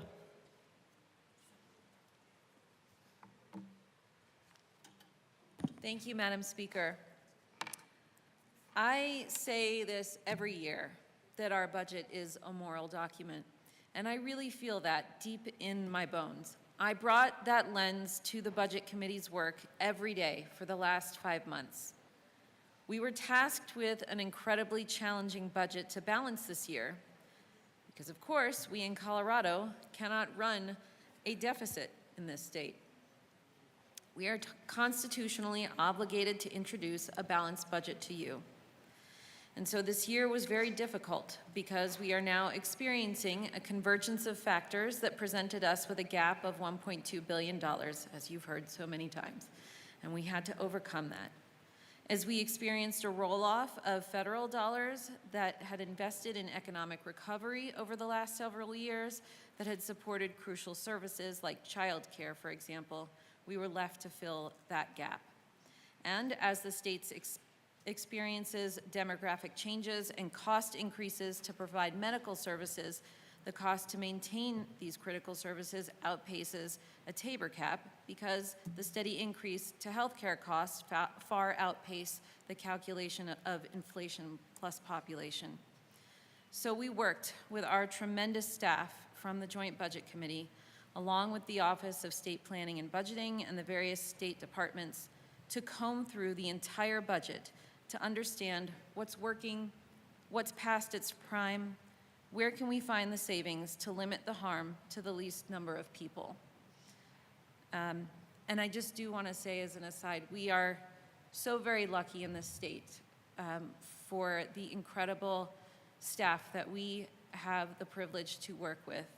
And while we legislators make the ultimate decisions, we make them with the incredible work that our analysts do day and night.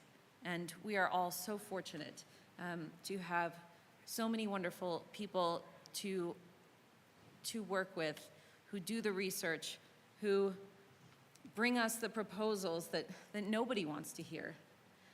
Nobody wanted to make these cuts. Nobody wanted to have to make these tough decisions. But we couldn't have done it without everyone's incredible work. And doing so allowed us to protect essential services, including Medicaid and education. With a combination of ongoing reductions, program repeals, and eliminations, a 1.5% across-the-board cut to personal services lines in each department, we tightened our belts across state government while protecting the things Coloradans are counting on. We made a responsible increase in K-12 funding, adding an additional $150 million of general fund to K-12, even in the face of declining enrollment across the state, not only ensuring that we don't return to a budget stabilization factor, but allowing for the implementation of our new school funding formula that will continue to invest more dollars in our schools and especially our at-risk students. We protected Medicaid eligibility and covered services, rejecting proposed reductions to provider rates, and instead secured a moderate 1.6% increase, and protected eligibility, mitigating the impact to Coloradans who rely on these services. And I would be remiss, however, if I didn't point out that our budget outlook is still challenging, and this may not be possible to protect indefinitely, especially and crucially if the federal government makes cuts that it has proposed. When it comes to higher education, we've limited tuition increases over the past 3 years by boosting funding for higher ed and financial aid. We created a tax credit to nearly eliminate the cost of higher education at community colleges and four-year institutions for most families. This year, we are once again able to limit tuition increases for in-state students. We protected programs administered by local governments that serve the most vulnerable, like TANF, SNAP, and Medicaid, by increasing funding for county administration. We protected our funding for local public health agencies by protecting proposed cuts, instead maintaining the investments we've made in the last several years in critical health infrastructure. We invested in workforce development and a youth system of care, in water conservation and resource management projects. We funded healthy school meals for all through the end of this year, preserving what voters approved previously while providing voters the option in November to continue the program or scale it back. Between this and the next fiscal year, we are increasing $25 million in support for CCAP, the Child Care Assistance Program. And this was done because counties are facing wait lists and frozen enrollment due to funding restrictions. We worked very hard to fund early intervention services that bridge developmental gaps for infants and toddlers who were born premature or with other special needs. And we acted swiftly to plug an unexpected gap in funding in fiscal year 25 to halt hastily planned service reductions. And we are investing an additional $16.5 million to sustain the program in the coming fiscal year. And amidst ongoing uncertainty from the Trump administration, the budget allocates an additional $4.6 million for increased support in the Attorney General's office and the Governor's office to fight dangerous, unlawful federal actions and protect federal funding streams. What we did over the past 5 months, it was a lot. But we went into that committee room every day thinking about our families, our neighbors, our community members, and all of the people we have encountered along the way, thinking about what it is Coloradans need, what services and programs they rely upon to be able to live and thrive in this great state of Colorado. We balanced our billion-dollar gap with thoughtful, targeted reductions, and we protected what matters most. Please vote yes on Senate Bill 206. Representative Byrd. Well, members, I know it is me and only me that is standing between you and a vote and then enjoying this beautiful weather. So I hope you'll indulge me. I know we had such a robust debate last night, and I'm very excited now to just kind of offer you some of my thoughts on this. First, I do want to start off by saying I think we've all been talking about the state being in a deficit. It bears repeating that our Colorado state is not in a deficit. Our state constitution, and importantly, the ethic of your legislators, on the Joint Budget Committee, and I'm certain in this chamber as well, prevent us from ever being in a deficit situation. We simply cannot do that. We have a constitutional responsibility to pass a balanced budget every year, and this year is no exception. We've heard a lot about how much our spending has increased over time. I'll remind everybody in this chamber, though, that our spending cannot increase beyond what is permitted by the Tabor Amendment. Our budget, I assure you again, is in full compliance with the Constitution and the Tabor Amendment. Members, we have a responsibility to govern and to provide state services that our constituents pay for and expect the state of Colorado to deliver. This year, as we've noted, many of us, we started in a difficult place, as Medicaid enrollment and utilization far exceeded what our state had forecast. And because Medicaid is an entitlement, we are obligated to honor our responsibility and fund the cost of the services used. Because the costs exceeded what we budgeted for, we are required to restrict future spending by the amount of the excess. Hence how we enter the fiscal year 25-26, which now requires us to restrict our spending by the amount we exceeded. So that's where we're coming up, why we're talking about cuts at this point. So what you see before you, what we debated last night, is a balanced budget, again in full compliance with our Constitution. That budget is a work of 5 months of full-time work. So I think it was beginning on November 15th, the 6 of us began work with our nonpartisan analysts. Usually it's the Monday right after Election Day. We show up bright and early, 9 a.m. to the committee room, and we dive in and we start learning about what the governor has put forward as his idea for what would constitute a balanced budget. So we've been working on this long before we all came back to the Capitol. What we've presented you with is the product of that work and a lot of conversation, a lot of compromise, and, fair amount of debate. But what I want you to know is the work that we completed really shows you a shining example of how our government can and should work. The work of the Joint Budget Committee, and this is credit to the caliber of the people I serve with on this committee, we span and bridge a partisan divide. And I couldn't be more grateful for the people I serve with, the collegiality that we have, and I think we stand as a model for what I hope we would see in the rest of government. What I do want to do is just quickly walk you through some of the choices that we had to make and begin briefly with some of the cuts. Let's start with the hard stuff first. Many of the spending reductions that we made occurred in line items in that very thick document, so they were not a product of the debates that we had last night. Most of what we talked about last night were the 63 bills that ran separate from the budget, and then, of course, a variety of changes that members wish to see in the budget.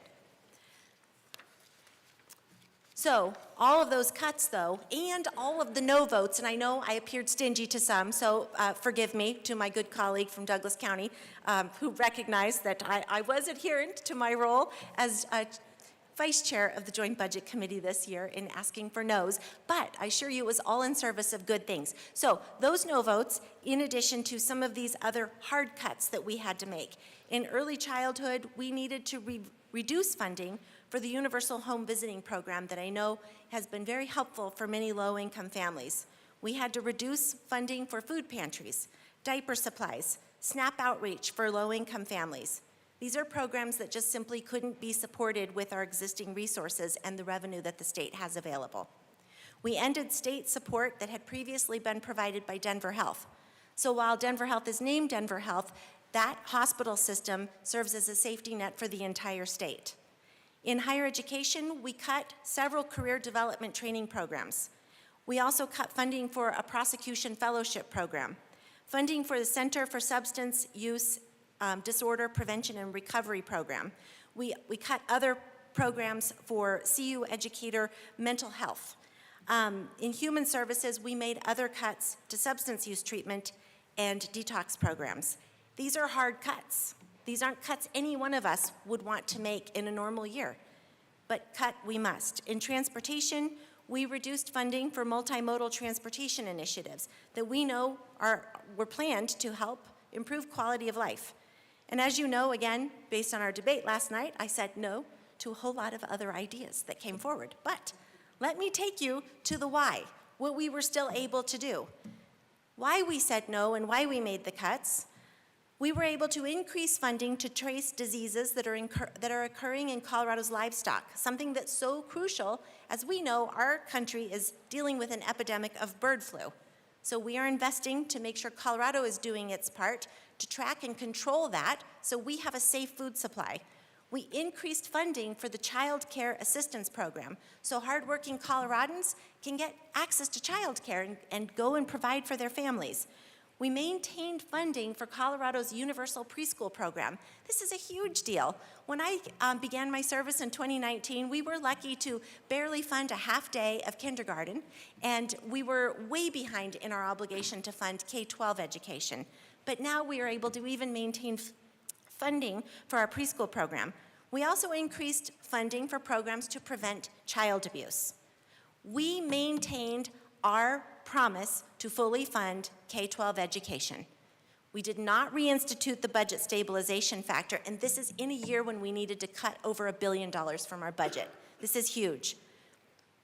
We also made certain that CSI charter schools also had full equivalent funding with district schools.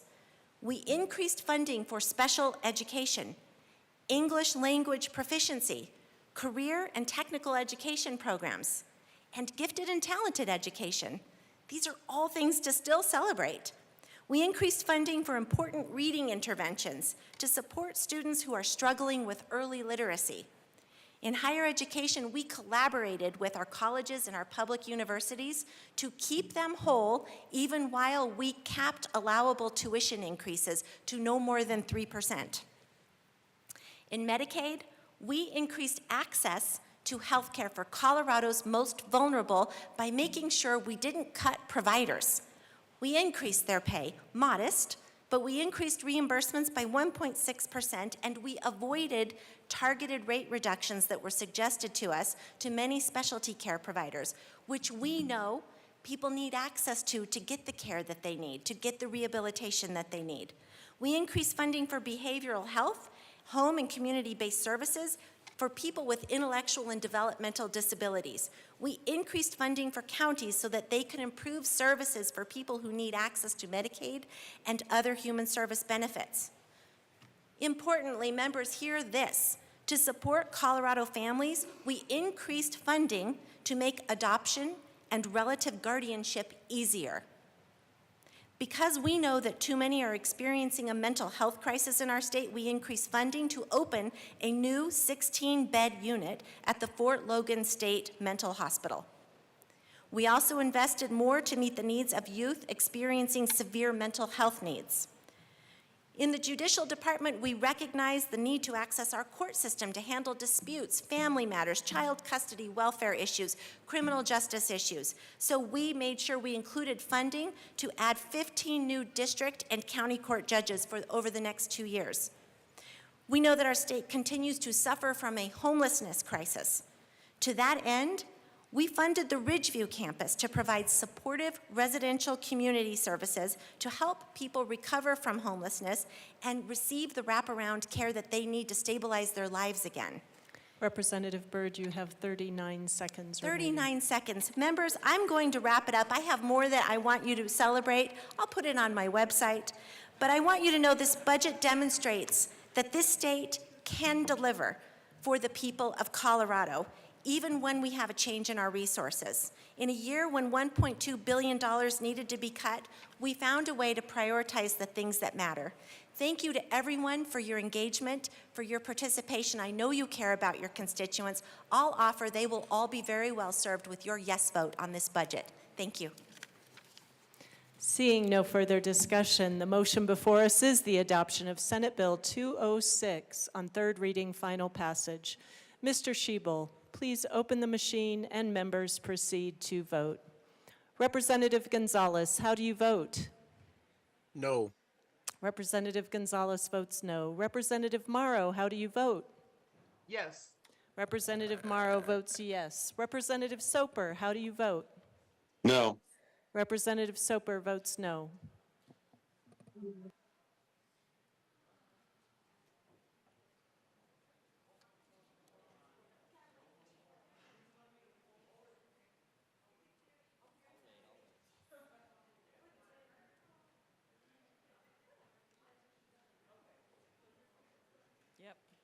He did. Please close the machine. With 44 aye, 21 no, and 0 excused, Senate Bill 206 is adopted. Woohoo!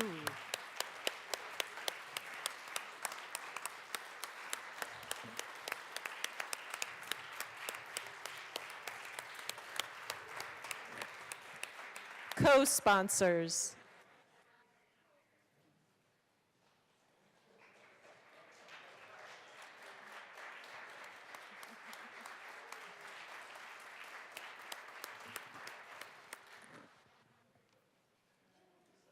Representative Morrow, co-sponsors.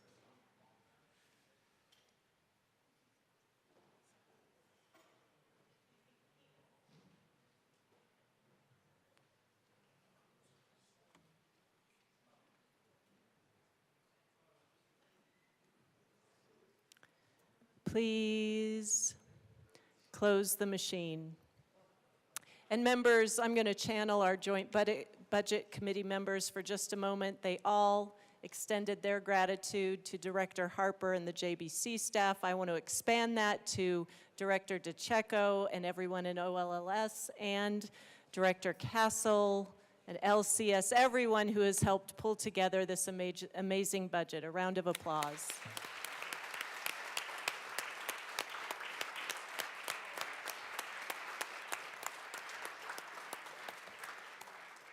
Madam Majority Leader. Thank you, Madam Speaker. I move to lay over the balance of the calendar till tomorrow, Friday, April 11th, 2025. Members, we will be starting at 9 a.m. tomorrow, and the dress code is relaxed. Seeing no objection, the balance of the calendar will be laid over until tomorrow, and we will all dress relaxedly. Madam Majority Leader. Thank you, Madam Speaker. I move the House stand in recess until later today. The House will stand in recess until later today.